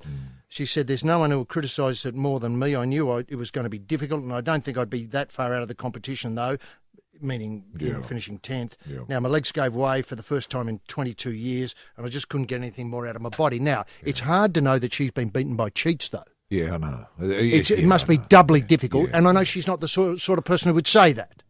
She wouldn't. Look, I saw the interview last night with Hamish McLaughlin on Channel 7 HG. It was beamed into the chill-out zone, into the edge, and I watched it with Floyd Mayweather, and he was in tears, and he'd never heard of Anna Mears. It was a beautiful interview. I thought it really brought out the best in her, and I just wanted to reach out and touch and say, Anna, we love you. No one could have done more than you. I mean, sure, you might have been able to, win us maybe a silver or something this time, but you got yourself a bronze, and that's pretty good. You've done enough. And what did Floyd think about those ideas, Roy, reaching out and touching? Was that part of what his... Yeah. Well, he said that's why he was here. He said he's here. Man, I'm here to reach out and touch my boxers. He referred to Team USA as his boxers. News to them, of course. But that's the kind of guy he is. He was in tears as I was. I thought Hamish did a beautiful job, really. Opening her up. Yeah, opening her up. I mean, he tried to push her into a corner to get her to announce her retirement, but she wasn't going to fall for that. She's too clever for that. No, she dodged him. She said, I'm going to go home, talk to my family, and in a few days' time come to a reasonable decision. And he said, you mean you're going to retire? And she said, I'm not saying that, Hamish. Or what I'm saying is I'm going to go and speak to my family. What about retirement? He said. She said, not necessarily. I'm just going to weigh everything up, Hamish. He tried to really get it out of her. Aren't they tremendous credit to whoever does the media organisation with these cyclists? They're all they keep a true line on where they're going. Now, speaking of lines, we've still got Caroline Buchanan, the BMX star. Can I say BMX superstar? She's going to avenge the disappointment of her final in London when she was mozzed completely by noticing David Beckham in the crowd at the start line. And she learned just before she, pedalled away for disappointment, that Prince William was watching on, the heir to the throne. That would send anybody into a tears, wouldn't it? Well, it would. You're a BMX rider, you're tootie, you've been arrested here in Rio, you've got Tatted 2 or 3 tats. Mm-hmm. That you never wanted. That you never wanted, exactly. And all of a sudden you're thinking, well, what if David bloody Beckham and Prince Harry or Prince William are in those stands watching me? Can really put you off. She said that over the past 4 years, she's worked on a mental game, obviously physical strength and building that machine. And the machine she describes as, this is interesting, the machine is made up of 3 parts, the motor, the mongrel and the magic. Well, it's the magic I'm interested in. Where do you buy it? Where can you get a bit of magic here in Rio? The chill out zone. Sure. Everything is coming together at this Olympics. Hopefully, Beckham might be here at this, in the Prince, obviously. She says they've, training including race crash equipment failure. There's all sorts of reasons why you can't win a gold. She hopes that she's got them all in place and under control. Yep. And of course, London felt like the magnitude of the games. She was overwhelmed by the magnitude. I had to step up, bigger than myself, and perform bigger than myself. So patience is the biggest thing. We've got a strong squad. Roy, are you thinking gold for men? Well, I am. But she's got to get herself in the mindset where she hopes. I think BMX riders they've got to hope someone great is in the audience watching. Mm-hmm. You've got to look around and say, well, I wonder if David Beckham's here today. Give him a wave. Yeah, enjoy Prince William, love your work, dude. Watch me. That's the attitude you got. I'm an Aussie. Yeah. See my new tat? Yeah. Lead with the elbow if that's where it is. That's right. Now, look, leaving that to one side, refereeing can win or lose you a gold medal in the BMX, just like any other competition here. There has been some criticism, and I'll just set 3 things. The opals, people feel as though the referees umpire swallowed the whistle. The 10K swim, which we're getting reports on of kerfuffle at the finish line, and the boxing, whereas I said in my opening comments, there's a tremendous to-do in the heavyweights between the Irish competitor and the Russian. Start with the opals, though, Roy. Do you think they were... Well, I know Cambage was fouled continually, and not one foul against her was called. I know with Penny Taylor, she was fouled again all the time. They were scratched, they were spat on, they were kicked and bumped, hipped, charged, headlocked, thrown into the crowd, and the whistle wasn't blown once. It was WWE, wasn't it? It almost was, yeah. Did they have a... I've never seen anything like it. I have never seen anything like it, and I've seen a lot of cheating in my time. I've seen corrupt officials. We all know them, and we all know who they are. Now, having said that, I've never seen anything as bad as I saw the way the opals were. And let's face it, Australia has been penalised for being honest brokers. Mm-hmm. For being Australian, for being Australian, for being honest. In the boxing, Michael Conlon has blown up in what you described to me as an extraordinary post-fight interview after his controversial exit from the Rio Olympics. Now, Russia's Vladimir Nikitin, let's face it, the Irish amateur lost to the Russian on points. All 3 judges gave 2 of the 3 rounds to his opponent. Yeah. Clearly disgusted, Conlon... Well, he raised the middle finger at the judges. Then he used the ringside interview to accuse Olympic boxing of corruption. Yes. And he wasn't diplomatic about it, and I can't quote what he said. He used the dirty words. He used the dirty words. Now, does this remind you of Jeff Fennick? Remember when Jeff Fennick refused to leave the ring? Was it Jeff who was given a dud decision all those years ago? Now, I think the Seoul Games are considered the worst for boxing. Yeah. When the Egyptian referees seem to, have a different view of where they were. Of reality. A different view of reality. Yeah. Well, this is what's happened again, because I watched that bout, and I saw the Nitkin kid, the Russian. He's a terrific fighter, but they had to. The 3rd round, he didn't show. He was in the hospital. He was mince. He was mince meat being stitched back together in the hospital. He got the shock of his life when they brought him around and said, "You've won." This is the Rio Rumba. A sultry swivelling of the hips on the Mardi Gras of medals. With H.G. Nelson and rampaging Roy Slaven. Obviously, Michael Conlon was pretty furious, but we did get a chance to talk to him for the Mardi Gras of medals, and he said to us, Roy H.G., my chance at Olympic gold is over. My dream's been shattered. But you know what? I've got a big career ahead of me, and these They're known for being cheats. They'll always be cheats. Amateur boxing stinks from the core right to the top. Wow. They've robbed me of my Olympic dream. Obviously, Russia can't dope this time. They're paying judges a lot more than me. Well, meaning Ireland paying the judges. Right. Do you think there's any truth to this? Yes. Colin claimed practically no one in the arena, apart from the judges, thought Nictatin had won the fight. When I went back to the corner after the first round, I wasn't even breathing. Heavy. You know, the corner man said, "You've done fantastic. You'll win this easy." Yeah. I had an engine. I heard him. I hit him a shot, and he yelped in the ring. I put him into more and more trouble. I thought I annihilated him. The second, third was closer, but even though I thought I'd done enough to win, the Russian afterwards didn't believe he had won when he came to in the hospital. No, he didn't. He wasn't there for his hand to be raised. I think that should be looked at as well. I didn't believe he won, said Michael. The referee didn't believe he won. I didn't think the corner believed he won, and then he reacted as if he won the gold medal. Yeah. Yeah. Were the judges Russians, HG, do we know? No. No. Were they in possession of wads of rubles they in their were, wallets? They were, and dashes on the Caspian Sea and so on, as you expect. Yep. And new cars, new Zills. I'm not sure if they're making that. They've got a couple of, obviously reconditioned Zills to zoom around in. Yes. Now, he said he's never going to do this again. He's never going to box in this competition again. No. If people watch the Olympic Games and they see these decisions, some of these decisions, I think boxing is dead. Wow. It's about whoever pays the most money, whoever has the biggest influence wins. Wow. Were you there at, have you seen Floyd in the chill-out zone? Look, I'm hoping to bump into Floyd in the chill-out zone should he drop by tonight, because I haven't been able to talk to him about this particular bout. Mm-hmm. I know Floyd was going to watch it, so I'd be interested to see what his thoughts are. But it's a sorry old day, isn't it, when Russian rubles, see, this goes back to Putin. It goes all the way back to Putin. I mean, Putin has declared that heavyweight gold will be ours. Will be ours, yes, by hook or by crook. He's a total pragmatist. Couldn't give a bugger about fairness or honesty or the Australian spirit. I tell you what, he never even thinks of the Australian spirit. You know, he's never heard of Anzac Day. Is that right? Yeah, never heard of it. Doesn't even recognise April the 25th as being on the calendar.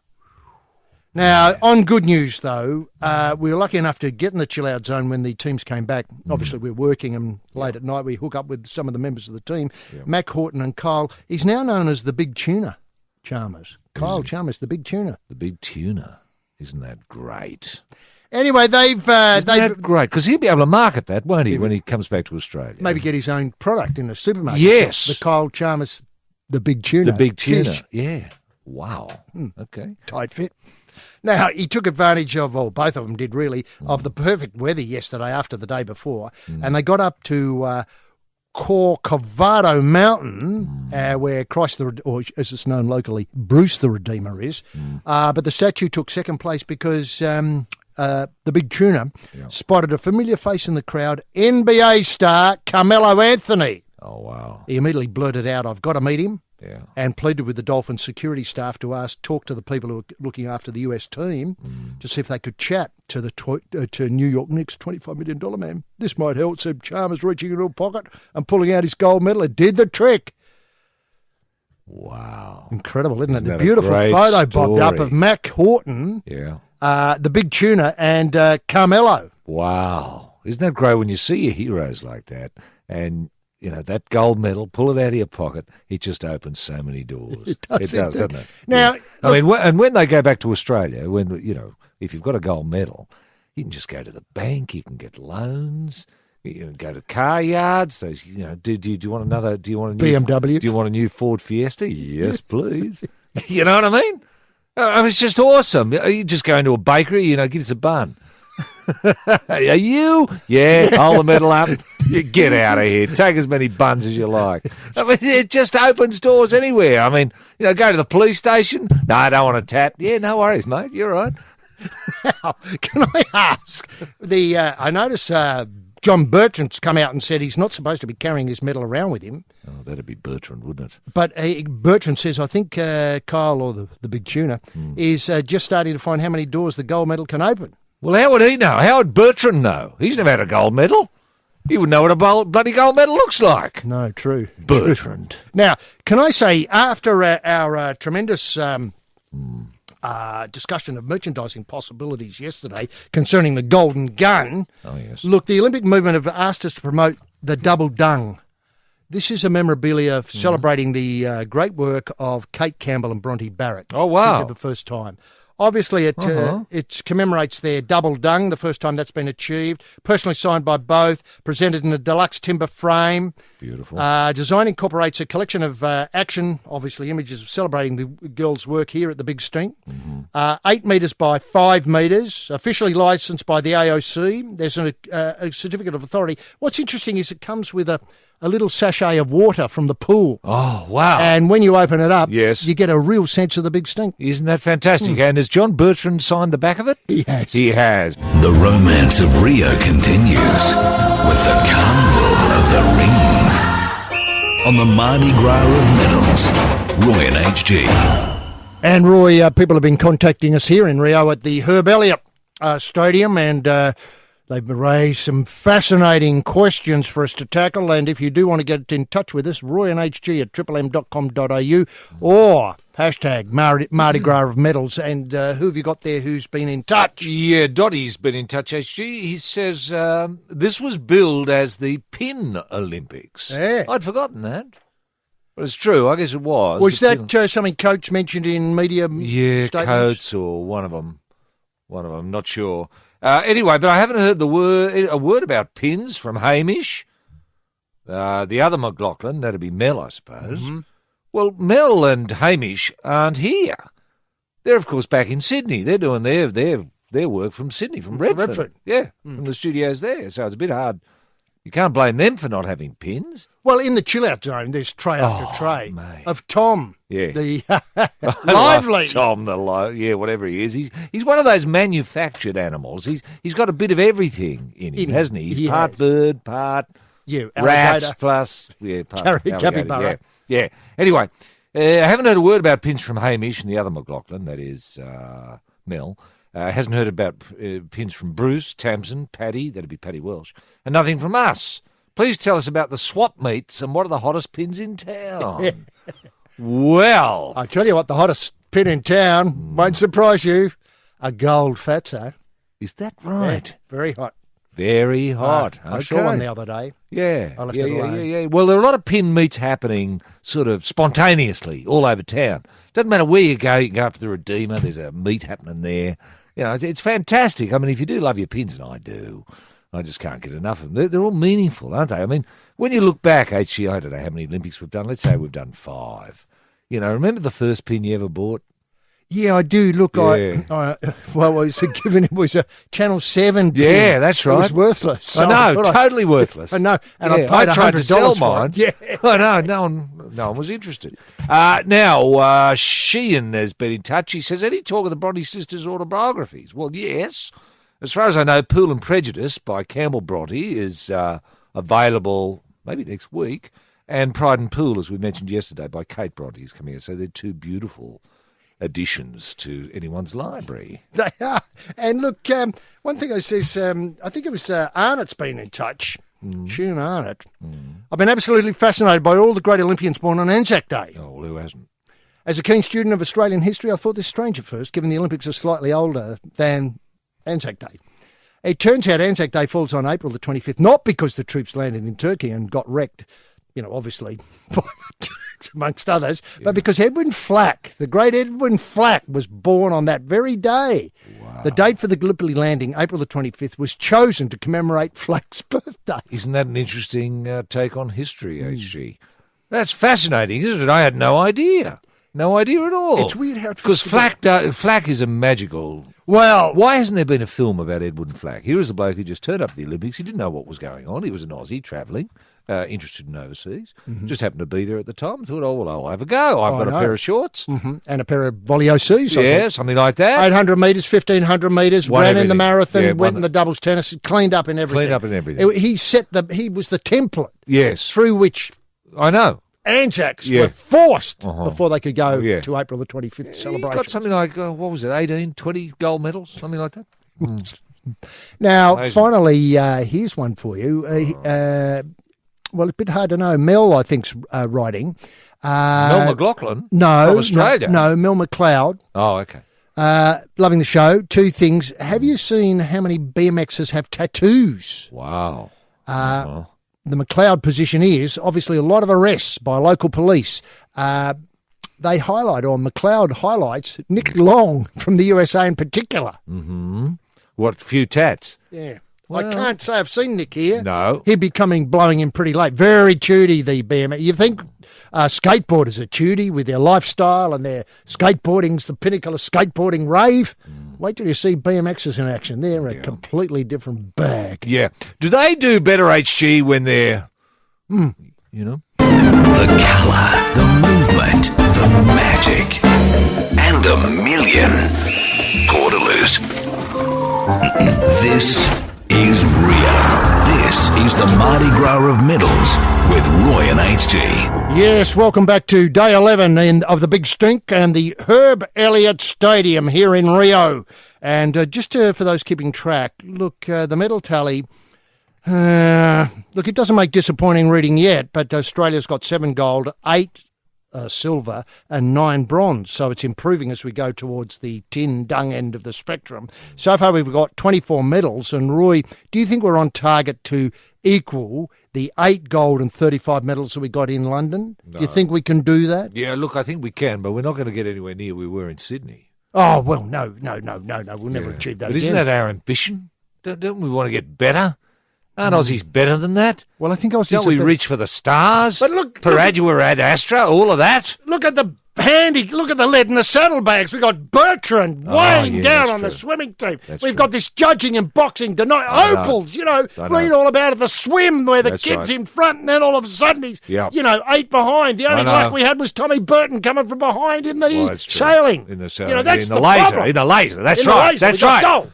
Are you suggesting... reading between the lines here, trying to join some bloody dots in my tortured mind, that maybe John Bertrand was put in charge thanks to Vladimir Putin? That's my theory. I'm developing that thesis as this goes along. They didn't call it the Big Stink for nothing. Because there's, how... So he's Putin's man. Stink starts at the top. What about... Okay, well... Now, finally today, Ashley, and look, let's end on a positive note. Please. Ashley Gentle has suffered a devastating blow just days out from the women's triathlon in Rio after a race bike has been damaged in transit from the US. Gentle, in women's race on Sunday, said she had no words after finally receiving her bike with several cracks in the carbon frame. Gentle will miss the first course familiarisation ride before, the US-based coach Cliff English arrives with a new bike. My coach is bringing a spare bike in a couple of days, although I'll probably just have to replace the fork. I'll miss the first course. Oh, Lord, it's not good. Couldn't she borrow a bike to go around and have a look? You can hire bikes here. I've seen them. You can hire bikes just outside the edge, the chill-out zone. They got bike hire there. Sure, it may not be compliant for Olympic standards. It's not a speedwell. No. But be that or a Malvern Star, I understand that. But they do have the necessary gearing in the right place at the bottom of the feet. This is a fork, handlebar, and bloody chain and stirrups. What else do you need? Wheels! This is the sweetest sound. Roy and HG. It's a Mardi Gras of medals. Ah, yes. That sort of takes us away from the stink for another. But we've got a couple more days left. Oh, we've got the Boomers in the morning. Can't wait. Go, you Boomers. We'll see you here for more of the stink tomorrow. Same time, same place. Bye now. Roy and HG for Harvey Norman. Look and feel your best with a full range of personal grooming products.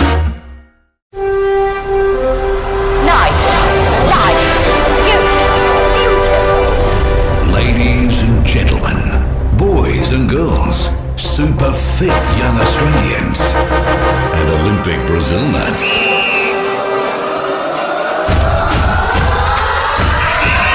It's that time again. Time to down the tools and grab a fistful of golden glory on the Mardi Gras of medals. With those 2 champions of the podium, rampaging Roy Slaven and HG Nelson. HG. Yes, thanks very much, Jumpin' Jai, the centimetre guy in the soundproof booth. Welcome to Rio. Welcome to the games of the 31st Olympiad. Welcome to the Herb Elliott Stadium. Sadly, not a lot of people here today. Excellent competition in the main arena, but maybe less than 15% capacity to see it. It's Volunteers Day here in Rio. All volunteers are let in free. If you've got your Sydney Volunteers uniform, put it on, waddle down and be part of the atmosphere. And what an atmosphere it's been. My colleague here in the Herb, Rampaging Roy Slaven, has sampled some of it. What have you got for us today, bro? Yes, thanks very much, H.G. Nelson. Another marvellous night. We've had a couple of interesting things just looking at the Olympics through the prism of the world.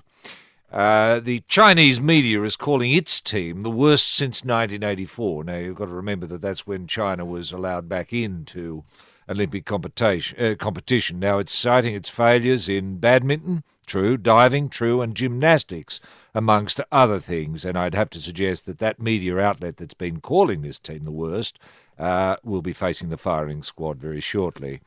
Aussie Brooke Stratton was the first woman in 12 years to make the long jump final, and full marks to her, HG. She just, as we heard on the news a moment ago, she's just missed out on dung, coming in at 7th. Now, players are starting to complain, HG, about selfies. They're being asked to have selfies taken all the time. Mm-hmm. I find this very hard to believe. I was sitting around the edge of the chill-out zone with you last night, and players were only too happy, or any of the athletes were only too happy to have selfies with whoever happened to pass by. I know Dick Pound passed by, wanted a few selfies. No one complained.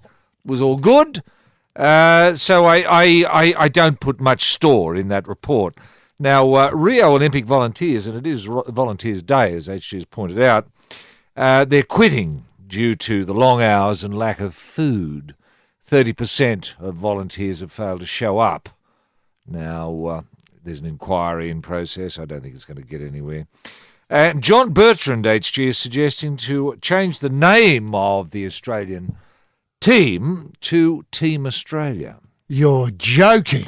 No. This is from the top, from Bertrand. This is from Bertrand. Did you get that in an email? I missed that email. I didn't get it from an email. I got it hanging around the edge chill-out zone. I tell you what I got hanging. Blew in with the idea. And bellowed. Yeah. We're changing the name. Team Australia. Yeah. Just before we go on, two of the biggest cheers here in the Herb were for, obviously, Justin Gatlin not making the final of the 200 metres. I've never heard a cheer like it. No. There's a lot of anti-Gatlin feeling around. Yeah. And the beast, Johan Blake, dipped out in the 200 final as well. Wow. There's a changing of the guard here, Roy, in the isn't there? Herb. Yeah. And speaking of the chill-out zone, you saw me duck away. I got pinned crazy last night. I know you did. And guess what I picked up? You'll never believe this. I got an Eric Musambani. No way. I did. I haven't seen one in the best part of 15 years. Wow. Eric Musambani, of course, electrified. What did you have to swap for it? I swapped a lot. I swapped all my Channel 7 pins for it. Wow, they took that, did they? They did. Idiots. Couldn't believe it. I couldn't believe it. The other thing Idiots. I got, and I didn't realise this, but you know how pins sometimes come in little cases and obviously open them up. Eric Musambani. I looked underneath and there was a Chumpy Pullen in there as well. No way, no way. Chumpy Pullen. Chumpy Pullen. Wow, I'd forgotten. So chumpy you could carve him. Higher, faster, longer. That's the secret of golden success on the Mardi Gras of medals. Roy and HG. And Roy, some updates from today's competition. There was a magnificent 100 metres hurdles result. Look, just a few results HG. Of course, Bolt's into the 200 final. That was fantastic. As you mentioned, Gatlin missed the cut to the cheers of everyone. The Boomers, they really brought it home last night. I got up to watch. It was just fantastic. And Mel did a terrific job introducing it, and then, we could watch it together. Edwina tops Alexander, HG. She's into the individual medal calculation now. The team has let her down, though. The team was just terrible, really. Our show jumping team, I don't know what. You don't want to mention them. No, there'll have to be an inquiry, but Edwina tops Alexander is really doing us proud. What a proud Aussie. When was she last in Australia, Roy? About 15 years ago? I don't know. She's been since about 1978. I think it was the last time she was officially here. But she still remembers Australia fondly and would like all people who remember her in Australia, back in Australia, to know that she often thinks of them. She told me that last night as I was just Edge. sitting around the edge, yeah. Now, interesting, HG, to note here that the record of, we've discussed this before, the great record of Leonidas of Rhodes, that great runner who was running BC. about 2,180 years ago, who set the world on fire with his 200, 400 marathon wins over 4 Olympics, holding 12 individual gold medals. No one thought that record would ever be broken. Well, of course, Phelps has broken that with his 13th, so that record of 2,168 years has finally been broken. I never thought we'd see it in our lifetime, but we have, and very few people are talking about it. And just finally, HG, Thompson of Jamaica wins the 200 metres final, and Schippers of Netherlands dived just a little bit too late. Yes, to missed the claim timing silver. for the goal. Yeah. The goal. She was well over the line before before she hit the teeter board, so Yeah. to speak. Look, this sadly, there's sad news and there's good news. The good news first is that Cedric Doubler, our decathlete, is on day one of competition, is lying 12th with 4,219 points. That's a tremendous result for Cedric Doubler fans, Yep. and I know many listen to this show. Yep. And in the overall medal tally, well, we're still not up to London yet. We've got 7 gold, Yep. 8 silver and 9 bronze, so obviously millions of wood, tin and dung, or Yeah. tin, wood and dung. Yeah. Our total in the hardware department is 24, so there's a little way to go yet. And we're being beaten by Japan now, is that right? Correct. Japan, they've got 10 gold. France have 8. Italy 8. Netherlands 8. They're all in their near part. And South Korea is nipping at our heels in 11th place with 7. Not to mention Hungary. Now, the boxing, Roy. You and I had a bit of a probe and we got to the bottom of some of it. Yeah. I think the main thing is coaches at the boxing venue Wednesday said the scoring system left a lot of room for interpretation.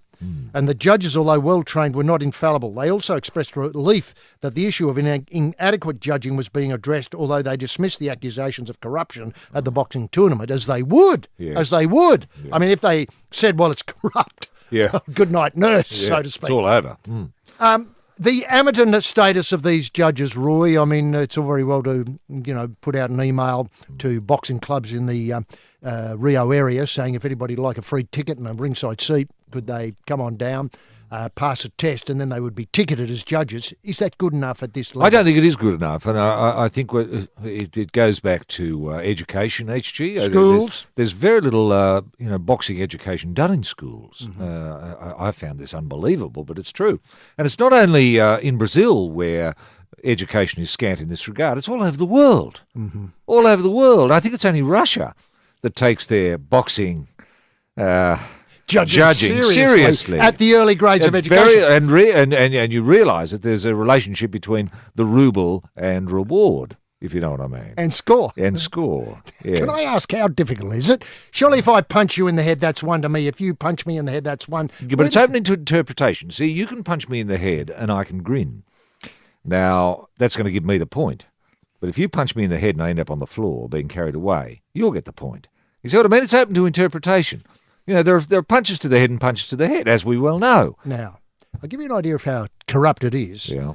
The Federation chooses a pool of 36 judges and referees at the Rio Games. All judges also work as referees and vice versa. There's a big problem there. I think a specialised job refereeing, specialised job judging, you can't do both. No. If you're coming in, you think, well, It's a conflict of interest. Conflict of interest, indeed.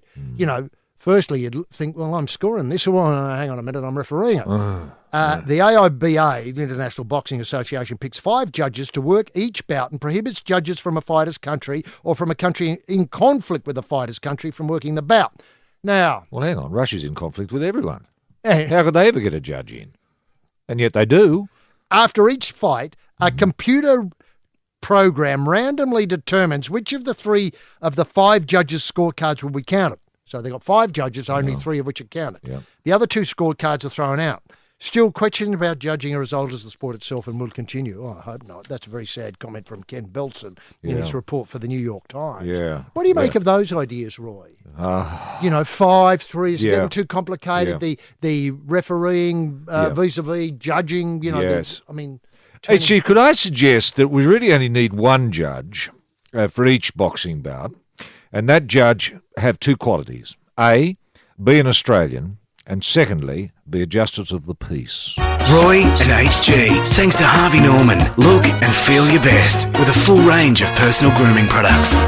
Roy, look, there's a couple of baffling cases I think we're going to have to deal with in some detail here now on the Mardi Gras of medals here in the Herb Elliott Stadium now that things are calming down a little bit in the evening. And look, I don't like doing this because, as you know, the Olympic spirit, it's not only a flickering flame here, it's a blowtorch of pride. It's a blowtorch of international, community coming together in a sporting event in the original. It's a blowtorch of honesty. Blowtorch of hope and honesty. Hope and honesty, I agree. And two disturbing issues, and I know because of your contacts with the police here and the tattooing world, you've been seconded onto the local constabulary around the village, the edge, chill-out zone, all that sort of stuff. Yep. And the first case concerns the arrest of IOC Executive Board and Irish member of I think he's the president of the Judo Irish Federation, Patrick Hickey, who's been now investigated for ticket touting at the Olympics. Evidence linking Hickey, who leads the European Olympic Committee that includes all national committees on the continent, to an international scheme to illegally pass on Olympic tickets to touts who are reselling them at above their original ticket face value price. Yeah. Common activity around this. Yeah. The Brazilian media said ... went into it. His arrest comes after the police detained last week a director of international sports hospitality group known as THG Sports, and so on and on it goes. It has ramifications. And one of the baffling thing about this is we come to work every day in the Herb. We wander in. We have no trouble getting in through the queues because no one's in the queues. Admittedly, we come in pretty early, often before the joints open to do the work back to Australia. Yep. The crowd, I always think, the crowd must be right behind us. I look around, there's no one between here and the hotel, no queue. When we get in here, there's very few people here. Bruce and, Tamsin and obviously Steve, make up most of the crowd. Paddy That's Walsh, five. Paddy Walsh. Now, this is a baffling case. Why would somebody be ticket touting and marking up the tickets way above their face value? What do you know about it? It makes no sense, does it? No That's what I said to the police last night. I said, look, it makes no sense. Look, this always comes down to, because I said to the police, I said, do you understand the basic laws of capitalism? And they said, huh? I said, look, you've got supply and demand. Yeah. It comes down to that. If you've got a great demand and very little supply, ticket's worth something. If you've got, no demand, enormous supply, ticket's worth nothing. At the moment, ticket's worth nothing. Savvy?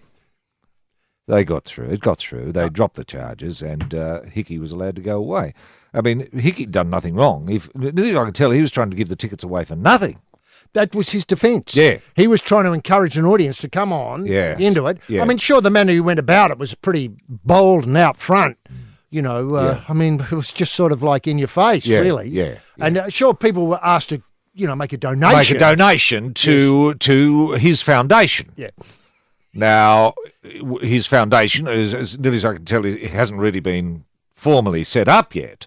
But he told me that he fully intended, that was his words, not mine, fully intend setting up the foundation. And he had modelled the foundation, I understand, on the Shane Warne Foundation. Yes, and the Ricky Ponting Foundation and the Luke Prittis Foundation and a number of wonderful foundations that are doing, that cherish the children, the Pat Rafter Foundation. I mean, I love these foundations. They just do so much good. Now, where does this case stand? Because, today, Volunteers Day here in the main stadium, we've got people sort of out the front wanting to unload their tickets because they're wearing the uniform and they can come in for free. Yes. Do you see anything wrong with that? Yeah. I mean, I know he's doing it because he's got 100. Well, as I understand it, he had 24,000 tickets to sell for the whole week. I just wondered how he got them, but that's I don't know. No, he said he was given them. Well, that's fine. Yeah, he was given them in support of his foundation. Well, that's fine. Now, nearly I can tell a number of the volunteers who overheard his conversation and the evidence he gave to the police just outside the edge here, or back at the hotel, is that they got the idea themselves. Now, the Brazilians, volunteers, are setting up their own foundations, which is great. I mean, the more the better. Yeah, model on the show. Modelled on, the Patrick Hickey Foundation. For, I don't know, it might be for... disadvantaged kids. Acne amongst disadvantaged kids. Very good. Now, the other big case, and this is even more baffling, is police are now on the hunt for US swimmers Lochte and Fagan. These were the two who, well, the judge, Kayla Blank, in the Brazil Special Tribunal for Fans and Major Events, the very precise details there, has issued, what would I say, they can't leave the country order until they've actually clarified what happened. Yes. After checks at Rio's International Airport, police sources said they believed Lochte had already left Brazil, obviously won a gold medal in the swimming competition that ended last Saturday. A US media lawyer for Lochte, one of swimming's most successful Olympians, said his client had already returned to the United States. It was not immediately possible to confirm this. And I thought, hang on a minute, we live in a world of homeland security is the largest thing on the planet. I know. And we can't find out whether swimmers in Brazil or in America. In America. In America. I know. If they don't know, and he's very visible, he's got that weird hair. Yeah. You know, that, I don't know, what would you call it, steel wool coloured hair. Yeah. I mean, he walks off the plane, you know immediately who it is. Yeah, you can spot him from, 20 kilometres away. It's bizarre that they can't find out who he is. What about Fagan, HG? They tracked him down? I'm not sure. Fagan, when I last saw, was in police custody and then somehow slipped. Well, he slipped from police custody. Or in the tattooing process. Oh, okay, yeah, sure. Now, this is, I don't want to do with all the details. No. They were held up, supposedly. That was their story. I mean, we wondered about that story when we heard it, didn't we? They were held up. They had everything stolen from them. They got a boot up the date and told to get on with it. The judicial source said the judge in her ruling pointed out an inconsistency between Lochte, who had said only one man was involved in the robbery, and his teammate Fagan, who testified several men had robbed them. That's right. The judge also noted the video footage of the swimmers returning to the athletes' village physically well and joking with one another and in possession of their many belongings, including cell phones and Olympic accreditation. Yeah. She also noted, I mean, this judge is no clown. No. She also noted the swimmers had left a party at the French Olympic delegation at 4 a.m., but security cameras showed them arriving at the athletes' village around 7 a.m. Yes. And wait for it, the journey would normally take about 30 minutes at that hour of the day. Well, what's going on there? I'll tell you what's going on there, actually. And it's something that I've seen many people do in the past. And that is, it's an insurance business. You know, you've got your travel insurance. You think, oh, well, I wouldn't mind upgrading my phone. Or my Olympic accreditation. My Olympic accreditation, my watch. You know, so you say, oh, well, yeah, look, it was stolen. You know, the police say, oh, see? Yeah, it's stolen, mate. Stolen. My watch, my phone, stolen. Yeah, by a bloke. He said his name was Juan. Gun. You know, and he had a gun and a knife and a syringe. And stuff. And with his beard, he looked... And no tattoos. Threatening, yeah. No tattoos. Couldn't identify him in a lineup, no. No, Can I go now? Rampaging Roy Slaven with H.G. Nielsen riding shotgun. Limber up and get on board the Mardi Gras of medals. Roy, showboating at these Olympics is out of control. And I can't remember an Olympics where I've been more, I was going to use a word like gobsmacked. Yeah. Whereas more livid about athletes showboating. Yeah. Now, look, I don't mind offers of marriage. That's sort no, of that's good. I like that. Yeah, it's wholesome. Wholesome, bringing people together. Waving on the run, I don't like when you're coming around. I think Mo Farah put up a wave when he came around the corner on the 5,000 metres today. It was just. It's disrespectful. Disrespectful of the people here. We don't want to see that. We want to see winners. We want to see people hitting the line hard. Yep. Backflips after you've lifted a big weight in the weightlifting. I just think they should be red carded, shown the door, and marched straight out of the Olympics and put on a plane and sent home. I don't care where home is. I mean, sure, they might be, sort of wanting to hang around Rio and have fun in the village, or they might want to go Copacabana Beach or go up and see Bruce the Redeemer up close. Yeah. All of that, I understand that, but I don't think they're allowed. They're not allowed. They've just got to get on the plane and go home. No. So certainly weightlifting's gone crazy with showboating, isn't it? It has, and that interpretive dance about climate change, it was put on by the Kiribati weightlifter. I mean, I didn't get it. I didn't get it. No. I didn't understand it. Sure, with subtitles it might have been great, or holding up placards saying, and now I'm describing what it'll be like when our country goes underwater. I understand all of that. I looked at the crowd there. No, not that there were many there, but the few that were there, and most of them look either bemused, baffled, or angry. Angry. That's my feeling, is angry. They just wanted to, really say to this person, listen, you've come to lift weights. We don't want to see energy put into other things, interpretive dance. If that's what you do in your home country, that's great. Send us a video. We'd love to see it if we've got time. But lift the weight. Yeah. We want to see more weightlifting. Yes, that's what we paid for. Now, then we come to the trio of Estonian triplets running in the marathon. Now, these are supposedly the first triplets to complete in an Olympic Games. In the modern pentathlon, yes. True, They were very common back in the day of Leonidas. Now, the marathon runners, Lily, Lena and Layla Luik, were all 30, and they competed last Sunday, obviously Brazil time. The Trio to Rio they billed themselves as. Did they really? They didn't begin running until yesterday, really. Dear. 24. They didn't do anything, did they? No, they've been active since childhood. We love dancing. We love to be active, and this pushes professional sports. Now, that's the only bit of this story I like. So if you're at home in Australia thinking, well, Tokyo, it's not that far away, well, think of the Liuk sisters and model yourself on them. Yes. Do you think we'd have a few people who are active? Twins and what have you back in Australia who were thinking, well, we haven't got many skills. Why don't we just run?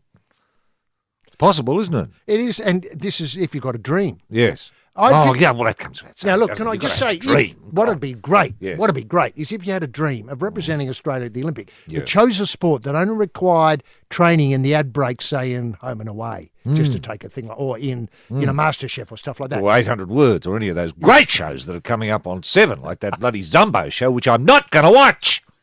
Sorry, HG. That's right. Now, sometimes you get up to 3 minutes of training in the backyard, say between one, sort of hat you can eat and the next strawberry confection. Yeah. Now, that's the time you put into training, really hard training in there. And if you picked a sport like the shot put, your parents wouldn't have to, or your flatmates wouldn't be up for the expense of building you an $80,000 shooting range or anything like that in the backyard. That's true. You wouldn't need it. That's true. Now, or horse riding. I mean, poor old Edwina Tops bloody Alexander had to fork out $7.5 million for a horse. And she has to then groom it and, I know. Do obviously clipping, pick up the poo, all that sort of stuff. You think it's not, you don't have people to help you with that. It's all you.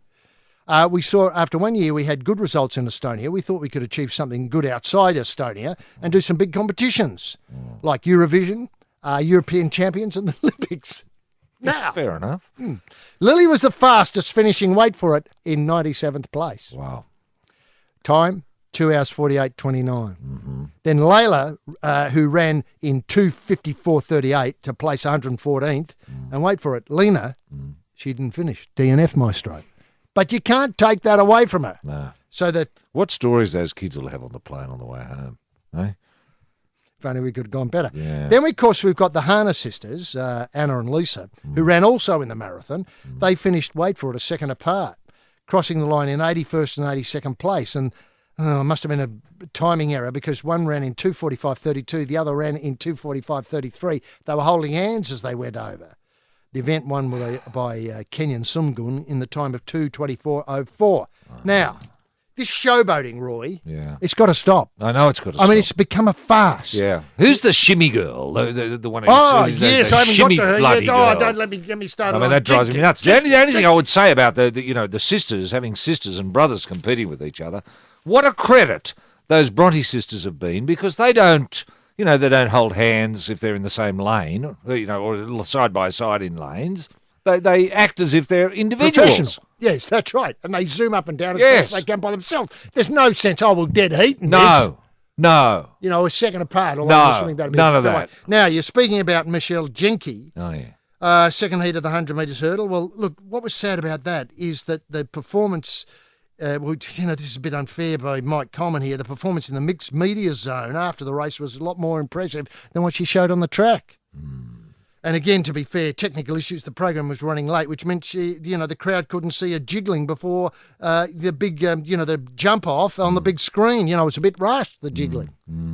She was confined to a series of short jiggles, a couple of track jumps and an obligatory hair swooshing head wobble, all appreciated by the very small crowd on hand, but they knew what they were looking at. They've seen her jiggle before. They have. I mean, I wouldn't mind her jiggling if she could bloody win something. But when you just jiggle and come, you dream of bloody dung. Well, her time was 13:26 seconds, sixth place. So she got dung. Hey, wait a minute. So the dream fulfilled. No, wait a minute. Didn't earn her a place in the semi-finals. Oh, it did attract a good effort tweet from Sally Pearson. Oh, yes. What did Sally say? Love the jiggle? You love the jiggle. Obviously, good effort was her comment. Good effort. Patronising at best. Yeah, Well, I thought her effort was rubbish. Proud supporters of the New Zealand team in Rio. Good on them for having a go. New Zealand. Now back to Roy and HG's Mardi Gras of medals. Yes, this is the second last day of the Mardi Gras of medals, It's Roy. unbelievable, isn't it? I know, it's gone so quickly and we've had so much fun and met Yeah. so many new people. I know. And you know, when we came, I didn't think we'd meet a police person at all. And we've met No. maybe 30 or 40 of them. Easily. And the edge has just been great. That chill-out zone is It just goes been- off every it night, does, doesn't it it? does. Yeah. Now, look, in the merchandising area, the winning with wood is up today. This is limited edition of 250,000, and it features Kate Campbell or Kate Bronte, Mac Horton, Belinda Hocking, Taylor McKeown, Alicia Coots, and Jessica Ashwood. So it's a terrific. Wow. It's a terrific lineup. Everybody signed it. Yes. They've spent a lot of time. And they've all won wood. They've all won wood. Oh, isn't that great? So that'll be something to Okay. go with your, Wouldn't that look lovely in the games room? It would, fantastic. Real 8 talking metres by point. 5 metres, obviously to fit them all in. Uh-huh. And still got that sachet of the pool water. Yes. So as you can relive every moment of the big stink here. Oh, isn't that great? Email-wise, Roy, what's been Look, going I have on? one here, HG, from Lily Lawler, who just says there doesn't appear to be enough mongrel in our team. Mongrel. No. Well, for mongrel, you could put in skill, talent, speed. You know, Winning nous. vision, dreams. Now, it seems that some are just there for the experience. Well, I don't think that's right. That's a bit cruel. He says we need a new chief de mission for Tokyo. Well, Kitty Chiller's done a pretty good job, really. He's calling for Tommy Raudonikis, former rugby league Coach star, and to be called in. Look, I don't know if Tommy's the man, but the idea is right, and it parlays from the idea we were talking about yesterday about a pool of wisdom that people can plug into at any time. Like Grant Hackett could be in that pool. Yes. Do you think rugby league could? I know rugby league isn't a sport here. No, it's Well, not. it's not an Olympic sport. Yeah. Do you think rugby league could offer something? I mean, Yes, it probably could if you had someone like King Wally Lewis or someone like that, a heavy hitter, just sitting around. just sitting around, just to be there if you need some guidance about any issue whatsoever in your discipline. Or Paul Gallen could Yes. come. He's What about Gary Honey? Well, the long jumper from Yes. many years ago. He Yes. would be great. He He would would be great. calm a lot of nerves. Yes. And the nerves seems to be the thesis that Thorpe came up with, saying that Australia hasn't done very well because of the pressure. But sadly, Ian hasn't named people who he thought succumbed to the pressure it, no. or what to do about Well, I it. think he means everyone. I mean, I think he means all of what we're calling now Team Australia. Team Australia have suffered from nerves. Are you happy about the Team Australia? No, I hate it. I said to Bertrand last night, I said, bugger off, John, because he wanted to talk about the red boat and that sort of stuff, and I could see people, glazing over and what have you. So I just told him to bugger off. There were a couple of cops nearby, and I went up to one of them and I said, this bloke, see him? He wants a tattoo. So they grabbed him. Not even, according to Crash Craddock, writing for the newspapers, that is the News Limited papers, he says not even an 11th hour gold medal scramble can alter the reality that Australia has some serious questions to ask about a sporting future Yes, it does. after these games. Yeah, definitely. There'll have to be could talk of a Royal Commission. I think there is. If Australia rated the London Olympics a disaster, how will it rate the games where they didn't get much more? These were supposed to be, wait for it, the rebound games. Oh, yes. Instead of the message is that many Australia's Olympic sports have stagnated and some, like hockey, have gone backwards. Big decisions need to be made about the small sports, and the basing of the two national Australian hockey sides in Perth has not delivered the rewards expected. Some states feel disconnected from their stars. That can't be right. Is can this it? in hocky? Well, I suppose so. I just think it means generally. Yeah. Well, see, the centre of excellence sort of ended up being for hockey in Western Australia because of Rick Charlesworth. Yes. That was the only reason. Because he was the powerhouse. And why isn't Rick Charlesworth Leading a probe? Well, why isn't he, in the pool of wisdom? Well, that's a very good question. Would Russell Mark be somebody in the pool? Yes, in the pool of wisdom, definitely. Robert De Castella. Now, some small sports, such as shooting, felt that this has caused their sport to wither. This is the Australian Sports Commission Winning Edge program, which shamelessly focused on funding on potential medal winners. Now, that hasn't worked out at all. It hasn't worked out at all. No, so our shooters are reduced to investing their own money into their own Guns and bullets. Yeah. And backyard shooting ranges. Shooting ranges, yeah. And I had no idea it cost $80,000 to put in a shooting range. No idea. And look, we got 1 gold out of that, which is better than, pro rata. We didn't have many shooters. No. But I suppose 1 out of 3 came home with gold. Yeah. If only we could have, in the individual swimming, did we get 1 gold medal? I mean, I know we got the relays. Yeah, and we so did. on. We got the kitty from school. The big-footed Yeah, Port Lincoln, Kyle Chalmers. Chalmers, yes. Yeah, but that was accidental. He didn't expect to win. Nobody was more shocked than he was. The colour, the movement, the magic, and a million Portaloos. This is Rio. This is the Mardi Gras of medals with Roy and HG. Yes, Roy, of course, the BMX competition gets underway, over the next few days, climaxing, of course, I think, with the finals where we do have chances of medals. I think Carol Buchanan qualified fastest in the women's side of it, and I think our name escapes me, Sam Willoughby, might have been third fastest in the blokes. Now, So there's been a revolution going on in BMX. there has. In Australia. We've been dominant for a while, but Yeah. sadly, I think our tilt in London came very unstuck. We just hope it's glued a bit better in Rio. The purpose-built course of, which is magnificent here. Let me say that, and a word I don't like using, it's awesome. Yeah. It's awesome. All the riders like it. And remember, of course, the event lasts about 35 seconds. Yes. So they've spent quite a lot of money here for 2 competitions, men's and women's, which in total will last 35 seconds plus a few, Yes. qualifying rounds. And chances are it'll never be used again, isn't it? That's the drift where I was headed. Yeah, Yes. that's the sad truth, isn't it? We focus today on Edzus Tremanis, the Estonian runner. He has a remarkable career because what happened to him in Rio de Janeiro's BMX bike track on Wednesday was a repeat of his Olympic debut 4 years ago. On both occasions, he did not finish his seeding ride, which sorts the field out of the ensuing cutthroat qualifiers. Yeah. I hope I said he was Latvian when I started. I might have said he was Estonian. He's actually Latvian. Right. And he had in London at Olympic Park, he had a DNF. Right. And the same result this week. Wow. Obviously, his nerves will be shattered. Yeah. The double DNF. Can't take that away from him, though. Tremanis at least knew from first-hand experience that his dash in Rio was not done when he flew off the first jump in the course only to thud into dirt. Yeah. No sooner as he launched off the 8-metre ramp than he was down in the blink of an eye. Right. But the DNF doesn't spell end. Oh, how come? It's complicated. Right. In the wonderful, wacky world of tattered BMX, even though he did not technically qualify, Tremanis will line up with 31 other BMXers for the quarterfinals in the competition. Right. Can't actually explain exactly why, but in a race between 8, Tremanis finished second, which booked his place in one of the 2 semis. Alas, it was where it ended. This is in London, where Tremanis, instead of watching the world dominating, the world dominated by his compatriot, Marius Stromberg's, win back-to-back golds. Now, unlike Tremanis, he breezed through Wednesday's seeding run without incident and was 7th fastest. And then the others fell in behind. Sam Willoughby was 3rd fastest. And I'm blowed if I know exactly why in this competition you can DNF but still be in the competition. Well, maybe it's a little bit like the boxing. Maybe it's open to interpretation.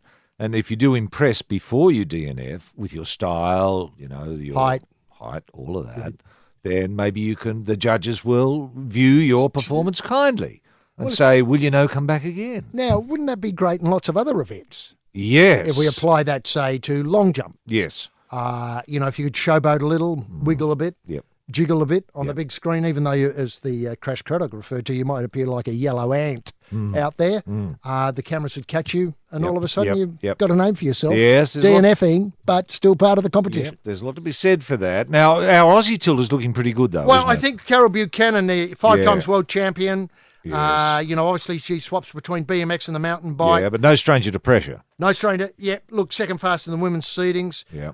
And certainly we've got a couple of blokes, Bodie Turner and Sam Willoughby, still going around. And I've got to say, keep our eye on Tremanis, who, even though he's dudded, is still part of the competition. He's still a winner. Yeah, look, what I like about our BMX riders, HG, is they've arrived late and they haven't been approached at this stage. They haven't had their views distorted or changed in any way by John Bertrand. This is the sweetest sound. Roy and HG. It's a Mardi Gras of medals. Yes, Roy, well, that takes us away from the Herb Elliott Stadium for another day. Yeah. A tremendous day of competition here again. Oh, it's been fantastic, hasn't And it? there's so much still to look forward Yeah, to. yeah, I mean, yeah, you've got yeah. to play your hand right out to the end. And even when we're off air, there's going to be so much excitement over the weekend coming up as well. I know. Look, I'm going to spend a little bit of time with the Boomers this evening around the edge. And just get them a little bit focused, tell them stories. I mean, they might want to listen, they might not. They don't have to. You're going to get rid of your Luke Longley pin? Because that'll have some I value know, now. I know. People want it. When the word gets out, you've got a Longley, you become popular. That's it for the Mardi Gras medals. See you tomorrow for the final time from Rio, right here. Roy and HG. Thanks to Harvey Norman. Look and feel your best with a full range of personal grooming products. It's that time again. Time to down the tools and grab a fistful of golden glory on the Mardi Gras of medals. With those two champions of the podium, rampaging Roy Slaven and H.G. Nelson. HG. Yes, thanks very much, Jumpin' Jai, the centimetre guy in the soundproof booth, and well as a tear in my eye, Jumpin' Jai. This is the last time we'll be doing this, buddy, in Rio, in the Big Stink, in 2016. The Big Stink has come alive with Usain Bolt, as mentioned already, across networks, winning the 200 metres. But speaking of medals, Australia clinging to 10th. We're clinging to 10th in the medal tally. 7 gold, 10 silver, 10 bronze, 27 medals all up. But the South Korean and Hungarians are nipping at our heels. I just hope we can score something and keep us in that top 10. I'm joined, as always, in the Herb Elliott Stadium by my colleague in the Olympic movement, rampaging Roy Slaven. Roy, other highlights from the last 24. Yes, thanks very much, H.U. Nelson. And what a wonderful day it is today in Rio. God almighty, it's really turned it on today, hasn't it? It has, and I should have mentioned it's Olympic Marshals and Officials Day. Yeah, about time. Celebrating the magnificent work of Olympic officials and marshals here. They're Big Stink. unheralded largely, aren't they? Only our program salutes them. I know. Now, just a couple of thoughts here, HG, that I gathered last night on the when I was at the Edge. God, I love the Edge. Who was in last night? Oh, look, it was just alive with stars. Everywhere you looked was stars. Did you see Ryan Lotke? Of course I did. No, couldn't find him. No. And I wasn't alone in looking for him either. Now, Boomer Damien Martin, whom I always listen to, he says Dellavedova has the highest basketball IQ of anyone he has ever met, and that is a big rap. The highest basketball IQ. Yeah. I mean, you got your normal IQ. Then you got your Mensa IQ. Yeah. And above that is basketball Yep, IQ. definitely. It's to do with scalars and vectors, all of that. Now, Mia Jin Lee has a late birdie blitz to be in contention. Looking good. We might, we're sniffing dung in the golf, ladies and gentlemen. Oh, the alluring Big Stink you've I done. know. I know. Says it all, doesn't it? And Aussie BMX heroes Sam Willoughby and Carolyn Buchanan are really putting in scorching runs, setting it alight. We are, and a medal is not out of question for either of those two heroes. Now, Kate Bronte says Australia should lock her in for Tokyo. I got this straight from the horse's mouth last night at the Edge. God, I love that chill-out zone. I just love it. Love it. Stars. Now, IOC President Thomas Bach has condemned the Brazilian crowd behaviour, as we have as well. Coach? Coach has said nothing. No surprises there. Dick Pound, anything? Nothing. No. Nothing at all. He's got other things to fry, hasn't he? I suppose he has. Anyway, Bach has... and God, we haven't heard much of Bach, have we? He's silent. No bark from Bach. I mean, at least with His Excellency, Juan Antonio. I mean, he had a presence, didn't he? He knew where he was at all times. But this Bach bloke, honestly, I could walk past him. I was in a lift with him and I didn't know. There were only two of us there. policeman came up to me later and said, "Do you know who was in the lift with you?" I said, "There was no one in the lift with me." He said, "Yeah, you're right. That was Thomas Bach." Anyway, he's described the Brazilian crowd behaviour as both shocking and unacceptable. And I agree with both those terms. Now, following the tilts of various Australians, 14th for Cedric Doubler on 8,024 points, a magnificent effort. The winner from USA had 8,893. So there's work to be done by the bubbler, or doubler, should I say. The other big news is the Corio Colossus has thrilled everybody here. I'm talking about, of course, Damien Birkenhead. He did the unbelievable. He threw 9th in qualifying. When he backed up to go in the final, he threw in 10th place. Wow. That's pretty hard to do. Wow, that's the Colossus for you, isn't it? Who dubbed him the Corio Colossus, HG, and has it stuck? No, I don't think it has. Look, I'm not sure. I think it might be the Corio Athletic Club who have done it. I spoke to Lou Miriachi overnight, trying to get a bit of information about where the kid came from and what he eats and a diet and preparation. The only thing I got was, a 9th or 10th would be great. Yeah, right. Oh, well, he's achieved that. He got them both. Yeah, that's fantastic. Now, I haven't seen much of him around the edge. Well, he's been competing, Roy. He's been locked away. Yeah. Now, one of the great stories that's just broken is Olympic swimmers have had a problem with the pool. It seems that lanes 4 to 8 dominate over lanes 1 to 4. Wow. Meaning that most medals, most success has come in lanes 4 to 8. Okay. Now, is there any scientific reason for this, HG? Well, look, I'm not sure. Just the law of chance, probability? Well, the exception is, to prove the rule wrong, is American Anthony Irvin, who won gold from lane 3. Right. But this is research done by Joel Stager, the director of the Indiana University's Councilman Center for Science of Swimming. Oh, God, yes, I believe him. Yep. Now, he sounds like an expert. He's ticketed by the sounds of things. He found a similar effect in 2013 World Championships in Barcelona, co-authoring a paper published in the Medicine and Science and Sports Exercise Journal. Right. Well, it's a rag, really. That concluded a current influence in the 50 metres races. Right. So he looks at it again. So both pools are built by the same company, Mithra. The boss of Mithra, Trevor Tiffany, told the WSJ, the Wall Street Journal, that, wait for it, a large jug was used to test the Rio pools for currents during and after races. The tests were conclusive. There was no movement of water. If we saw there was a current, we'd have done something about it. Roy, what do you know? I know you've said this pool is short. Were you swimming, when you broke your records, your PBs, were you swimming in lanes 5 to 8? Yeah, I was. I was. And I sensed there was a current there, HG. Now, you question your sanity in these moments, of course, because you're in a pool and you think, well, how could there be a current in a pool? I think there is. Now, this has been proven, hasn't there? There is a current in this pool. Now, a lot of people think pool design, there's not much to it. It's just a box in the ground filled with water. It's more than that. Much, much more than that. You've got the filtering systems. And when you've got a filtering system, you've got water coming in, water coming out. When you've got water coming in, water coming out, you've got flow. When you've got flow, you've got current. And when you've got current, you've got cheats. Right. So do you think not only do we have to go back and look at where these records and where these golds and silver were set and try and build in a bias or a balancing time? We do. And give all those people who are dudded, largely Australians, dudded medals over the years, going back to Barcelona, well, those medals are going to have to be rerun. Yes. And Roy, today's highlights. Now, there's been sensation in the athletics. Oh, yeah, well, we saw Usain Bolt bring it home again. We did. And could I just congratulate, and we don't often do this, HG, could I just congratulate Bruce on his call, which we overheard while it was being run. Absolutely professional. You know, it started off with, away, and I thought, hello, we're away. It confirmed exactly what I was looking at. And I love that about Bruce. He tells you what you're seeing, and that takes a great skill. Can I ask, are you tempted by a tat?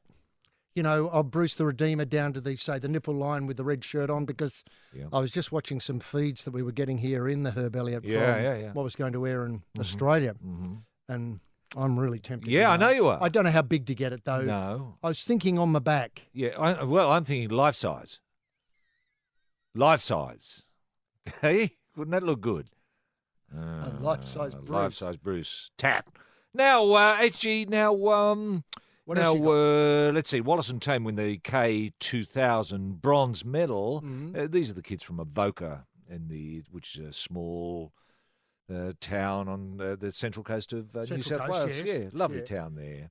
Plenty of still water for them to practice in. Yes, I suppose so, HG. Well, the town went off. I assumed the town would have gone off. Would have been last night, Eastern Standard Summertime, or just Eastern Standard Time.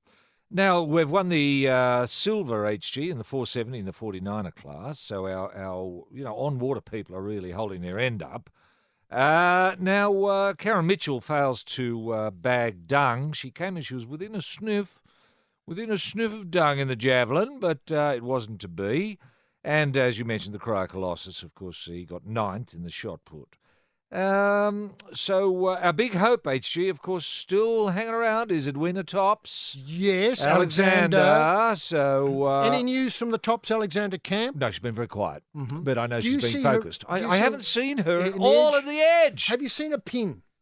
A Tops Alexander pin? No. No, gee, I bet you that'd be good. I wish I now had swapped my Eric Musambani for a Tops Alexander. Oh. Because that would have been something to go Yeah, home yeah, with. yeah, yeah. And you haven't got any of your Channel 7 pins No, yet. I gave them all away. But they're worthless.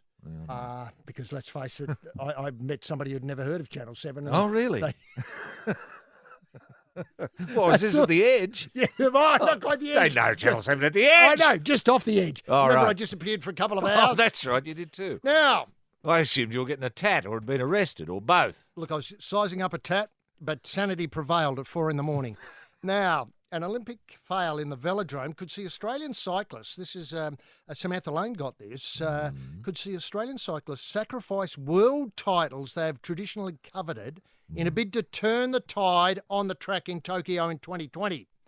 A proposal short ajar with some would see Australia, which missed its medal target by more than half, in a demoralising 6 days on the track following cyclist super. Oh, we don't want to talk about Team GB. No. Anyway, the strategy of the winners was aided by obviously a state lottery.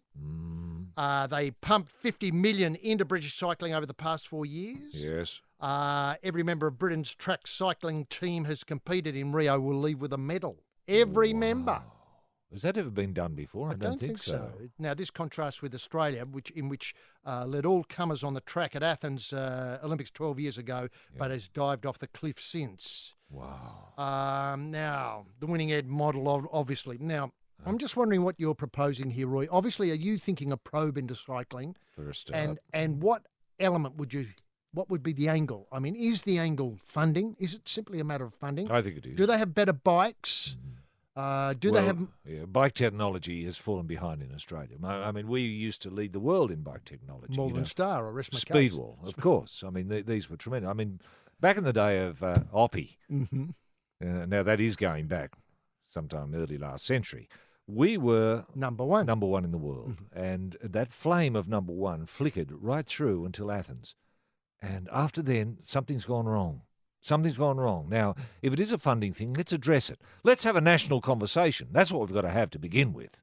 And that's what we're having now, a national conversation about the funding of cycling. Now, can I suggest a lottery is one way to go? Of course it is. I'm not sure what the prizes are. Well, let's say, look, I love that idea of Set for Life, where you get, say, $20,000 per day for the rest of your life. Now, that's quite a lure. Can I suggest another means of alternative funding? We've got to look at new sources of funding. Obviously, we could bet on the Australian of the Year, for instance, just to pick something that's not punted on at the moment. Yes. Very big competition, state-based competition, moving on to January the 26th at Canberra, Parliament House, all that sort of stuff. Yes. That's one idea. So we have a bespoke competition, bigger sums of money involved, great prizes, all that sort of stuff. But a rapid turnover goes through every year. The Olympic cycle fits in there. Okay. Now, let's take a product that's not normally available over the counter in any state in Australia, and this bobs up in relationship to skateboarding. As we discovered earlier, I think it was one of the skateboarding community revealed that the skateboarders, like to perform best after a bong or two. Yes. Let's say we legalise marijuana and put all the revenue that the nation generates from sales of marijuana towards cycling. Well, that's a tremendous idea. Is that part of a national conversation? That we is could have? part of a national conversation. What about legalising ice or something like that? Well, Is that going too far? I think it is. Yes. Because I think then we create a lot of problems which we don't want to deal with right now. In the future, we may want to deal with those. In the term of what the... Yeah, I know, but if say you do legalise ice and you have it sold at police stations. Now you're talking. Now That's police stations, not petrol stations. Look, this was very sad news for this to come on the last day. But, Roy, I feel as though we have to deal with it. It's, we're professionals. We have to report it as we see it. And I know we've been very keen to get involved in drug testing here. Yeah. We've been involved in drug testing here, but the anti-doping at the Rio Olympics was branded as the worst on Wednesday after the process of sample collection was compromised by a wave of no-shows and walkouts by volunteers and testers, as well as a series of security lapses. Yeah. Now, this is shocking coming on Olympic Marshals and Officials Day, but we've got to report it.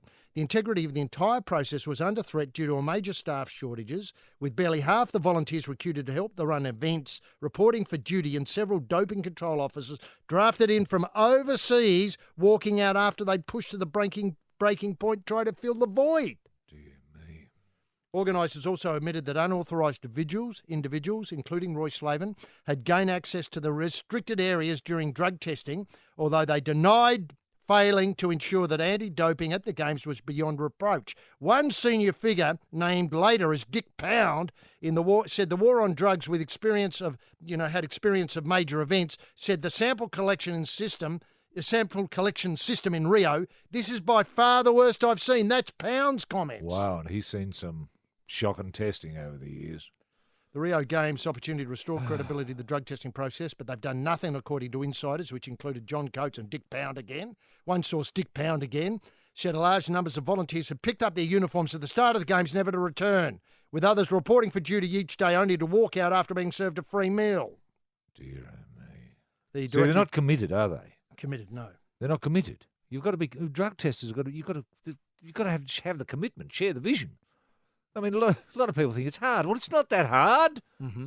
You know, athlete comes in. All right, drop your trousers.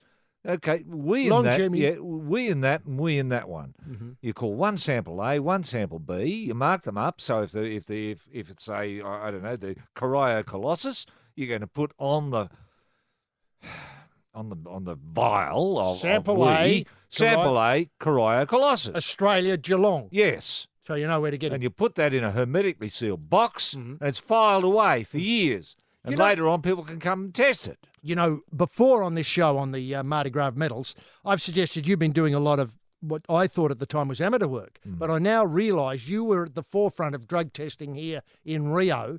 In the time that's available to you after we're off air, before we're talking to Bruce and thinking about helping the local police with crime. That's right. I mean, it's a big load to bear. Yeah. Well, it's no effort because I'm committed. Yeah. You know, and if often has happened, an athlete will come in and say, well, look, mate, I don't feel like a wee. So I say, oh, well, that's all right. I'll do it for you because I do. You know? So you help out that way. You've got to be committed. It's really important that you have your A and your B sample provided. Mm-hmm. And it reflects poorly on me if the athlete leaves and they say, well, where's the samples, mate? Oh, he couldn't do it. It doesn't work. No. You've got to say, here they are.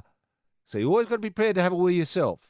You've often, I noticed you were working with the Colossus the other day, and yes. he only had enough for sample A, and you've provided sample B. I did. Have you done that often? Yes. Yes. It's not a problem, Do you think we're getting somewhere with Dick Pound's calls for more, oversight, more rigorous, more commitment, work in the drug testing arena, or do you think it's just a joke? I think it's a bridge too far, because if you're going to be serious about it, you'd have to test the athletes every hour. Every hour. Now, a lot of them are going to resent that because they're going to think, oh, well, I'm asleep. Thank you. But you've got to, no. Wake up, Colossus. It's 2 a.m. Got an A for me, buddy? Got an A and a B. Come on, fella. Hour later. Colossus! Back again! Got an A or a B. Now, what do you make of these? I mean, we'd have tired athletes, but by golly, they'd be clean. They would. And finally, and I don't want to dwell on this rumour that volunteers are working up, having a feed and then pissing off, I mean, I'm not talking about sample A, sample No. B, but buggering off. Yes. You know, is there any truth to that? Have you seen that? I have seen that. I have. You know that bloke... Because a lot of these volunteers, you know, they're people who don't know what the Olympics is about. You know, they just saw the sign. Free uniform, free feed. You know, nothing else. So you think, oh, well, I'll give that a go. In you go, get a terrific uniform.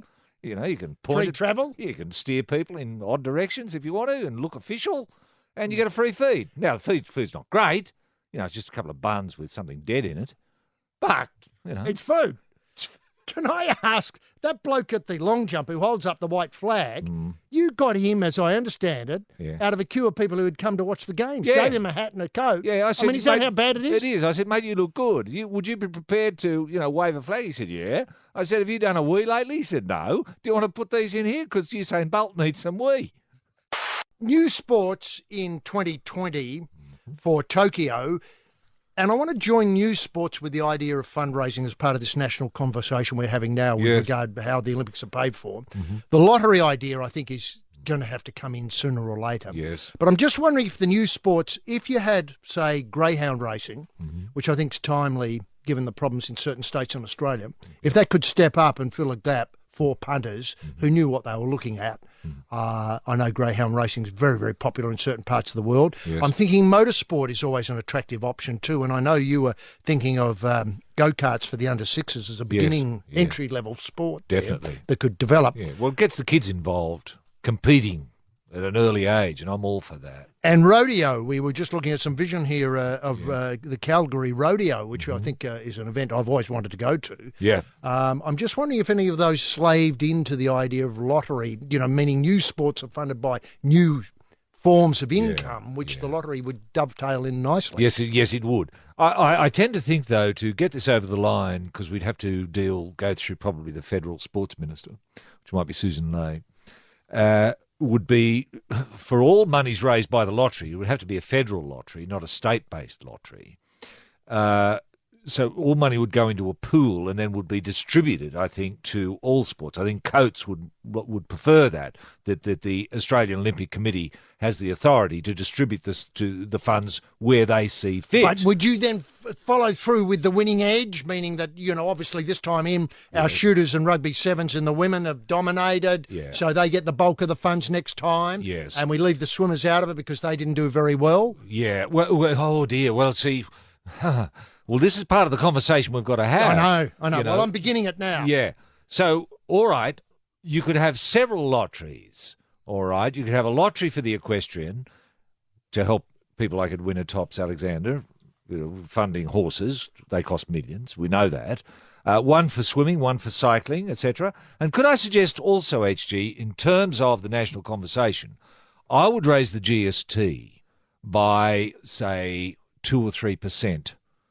And have that 3% go into the pool that Coates wants. And then, would it be possible if we... A road tax? A road tax, yes. I think a road tax, I don't think any Australian motorist would begrudge, say, an extra 5 cents on all tollways going towards this John Coates pool, we would call it, of funds. Can I ask also, should the... skateboarding, issue get up, and marijuana is legalised, and the revenue and excise off marijuana sales goes to sport, would it be possible to weed for wheels, so to speak? So that'd be a brand. Yes. So you could go in and get your gear and know that your excise spent there, which would be a pretty hefty whack, would be going directly to the cycling community. I think that's a great idea, actually. And obviously, this would be sold at police stations. Well, I think the police stations and initially. Could you get weed for pools? Exactly. Yeah. Exactly. It'd be called something else. Something else. You know, something jazzy. Yeah. Something cool. I mean, I'm with you. Judy, all that sort of stuff. Yes. I'm just beginning the national conversation. Yeah. And let's face it, a lot of people who are out on the edge won't be they'll be compliant with this. I'm trying to talk to the average person in Australia and ask them to see the common sense of this position. Yeah, well, I can't see any Australian disagreeing with any of those proposals, HG. The marijuana targeting various sports at police stations, the a road toll, GST raising, lottery, dedicated lottery. The lottery dedicated, yeah. Now we're starting to get somewhere, I think. And probably, could I suggest a 5 cent tax on milk? I know it's going to... Hurt people. Well, maybe not.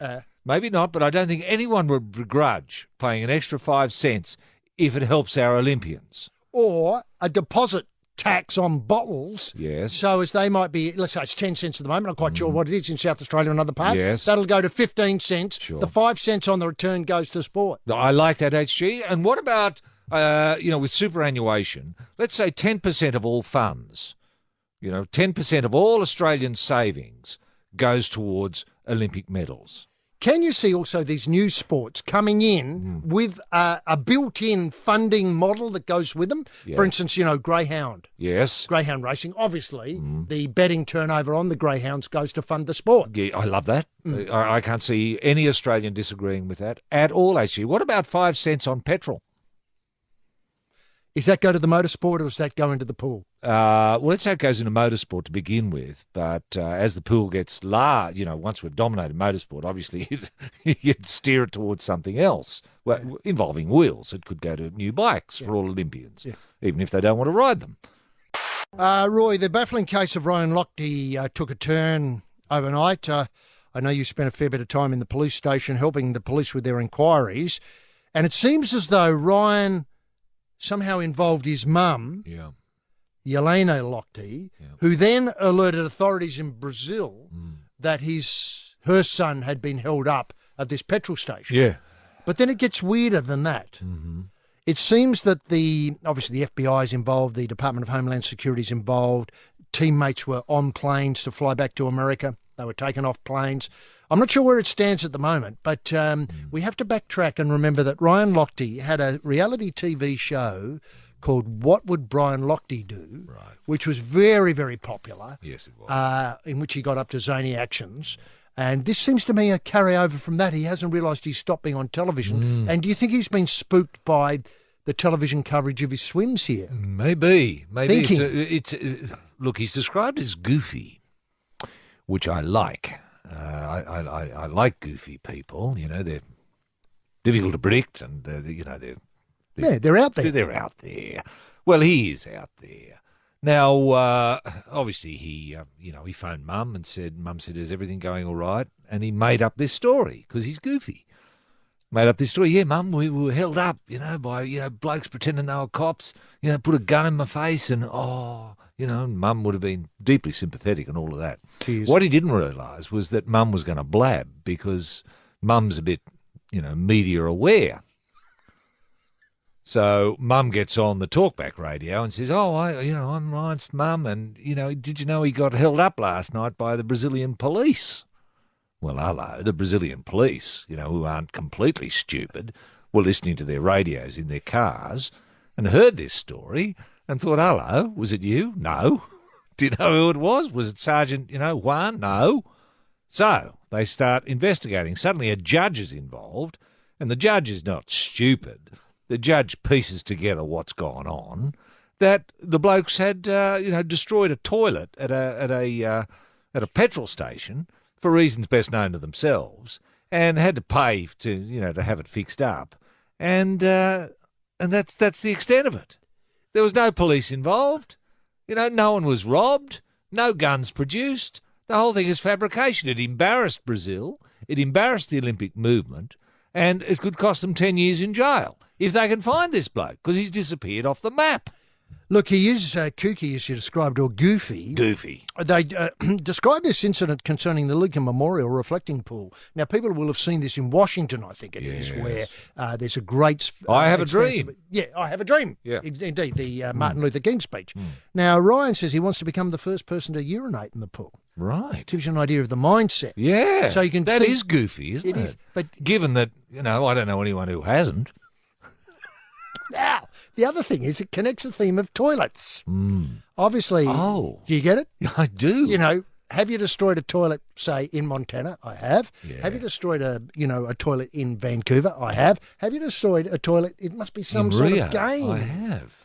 Now, wow, is this a bonding thing amongst the American swimming team? I would think so. The mum, Yelena, Is it says... Goofy's idea? We imagine it is. I think so. We've got a bet going. We can get... How many toilets have we done yet on this trip? Anyway... And how do you destroy a toilet? Do you go in with a hammer or something and bash the porcelain, or do you just, rip the window, the mirror off? Or The great toilet destroyers were people like the Who were able to secure every bit of the toilet furniture and fowlerware upside down on the ceiling. So when you walked in, you realised there was a fair gap between the prospect of using it sensibly and the reality of the fowlerware, which is above your head. I get that, but that suggests to me tools. Yes, I think the Who always went armed with at least super glue and a hacksaw. Yeah. Now, look, obviously the show was involved in Ryan's foolishness and irresponsibility. He's sort of, I don't know, he's the sort of person who might urinate on a national monument or, urinate in the corner of an art gallery, but he doesn't realise it's wrong. And then he wants to shower the people who come and tap him on the shoulder with sort of affection. Yeah. I mean, he sounds like the perfect Olympian in a way. He does in a way. I mean, how goofy is that? And the thing is, HG, I mean, it's not as if these ideas are new. I mean, rugby league players have been doing this since the year dot. And just before we go on and leave the big stink for another 4 years, can I thank Chris Beckhouse for his magnificent work, making it all happen. And let's face it, we do bugger all and he puts the magic in it. And, of course, the great helmsman's been with us again for this journey. Yeah. And what a journey it's been. And, of course, I refer to Chairman Mao, Richard Mortlock. Yeah. And thanks to everybody who's listened at home and the whole network thing that have got us to Rio. And let's face it, we've had the time of our lives. And even though we haven't been to bed for a fortnight, the accommodation was appreciated in the original planning stages. Yeah. Now, Roy, sadly a story that may have legs or may not. Josh Palmer and Emma McKeon have been disciplined after a night out and a robbery in Rio. Now, it is hard to go past a good night out here in Rio without being robbed now. Apparently. That seems to me the climax of the night. The youngsters were out. They were meant to be back at 2 a.m. in the village. They turned up at 4 a.m. Kitty Chillers read the riot act. Palmer told officials he was approached by a man who forced him to withdraw money from a nearby ATM. Palmer was found later by two businessmen, that was you and me, in Copacabana, who reported the swimmer was disoriented and lost his wallet and phone. They phoned the Australian consulate. Dick Pound came by in the car and took him home. They've been read the riot act. They can't go out anymore. They can't go to the closing ceremony. Roy, is this being too harsh? This is the Olympics. They are young Australians. They're fit young Australians. I mean, what more? Well, they've got to be responsible, HG. I mean, it's not too much to ask. I mean, if Emma had let the team know where she was, there wouldn't have been a problem because she was fine. She was staying with a mate overnight. I don't want to go there. They're adults. They can do whatever they like. She was just having a night out in Rio. Well, that's fine. Just let people know because there are a lot of people around the village. I know at the Edge last night. People were asking. People say, "Where's Emma?" I said, "Oh, I don't know. I haven't seen her." So there was that concern. Did she go out? Well, I think she did. Has she come back yet? Well, I don't know. Have you looked in her room? No. And suddenly they looked in her room. She's not there. Everything's gone. Where's he gone? Now, his was a slightly different story. I think he found himself slightly legless and asked one of the locals if they could give him directions. And they said, sure, the ATM's here. Just put your card in it and give us the money. Give us buddy. the money. Well, it is sad, though, sad in for the Olympics. Well, I don't like that everyone's being punished. Now, Kitty Chillers made it very clear when the team gets to Tokyo that no one's going to be allowed out of the village at all. Right. At all. Right. So you're going to be locked in your rooms unless you're competing. And there's talk of getting rid of the chill-out zone, even. It's going too far. Well, I think it's going too far. We've had a dream with rugby league players that they live in jail unless they're actually playing rugby league, and so many of the code's problems would be solved. Now, is this the regime that Kitty Chiller's going to have? By the looks of things, yes. He's going to have in Tokyo? Yes. And how do you think these young champions feel now that the whole team is being punished because of them? Oh, no, it's too far. It's not right.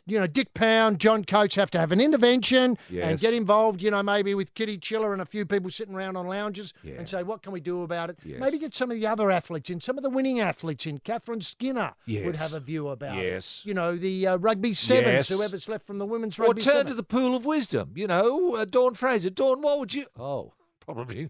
Well, and then I thought Grant Hackett. Well, I thought, hang on. Enough said. Look, we leave from the big stink. The bottom line is Aussies are Aussies. That's the trouble. Just let Aussies be Aussies. You know, champions who like to play hard, Train hard. Put in for Australia. Yes, and are always happy to sniff out a bit of dung if the opportunity's there. This is the Rio Rumba. A sultry swivelling of the hips on the Mardi Gras of medals with H.G. Nelson and rampaging Roy Slaven. And, of course, Roy, there's plenty to look forward to over the weekend. We've got Jared Talent in the walk. We've got the BMX people. And let's not forget the dry powder in the dressage and the jumping. Edwina Tops, Alexander. And what about the Boomers? Oh, the Boomers, of course. The Boomers That'll I've be marked down a tomorrow goal. morning, I think, Eastern Standard Time, about It's a 8 semi, o'clock. though, isn't it? Or is it the it's a final? semi. And then on to the final, hopefully, against the Dream Team. Roy, it's been wonderful to have you alongside for another Olympics. And we leave the big stink sort of more encouraged that the Olympic movement has a future than ever before. I agree with you, actually. It's been an absolute privilege to be here with you. Bye now. Rampaging Roy Slaven and H.G. Nelson. Thanks to our mates at Harvey Norman. Look and feel your best with a full range of personal grooming products.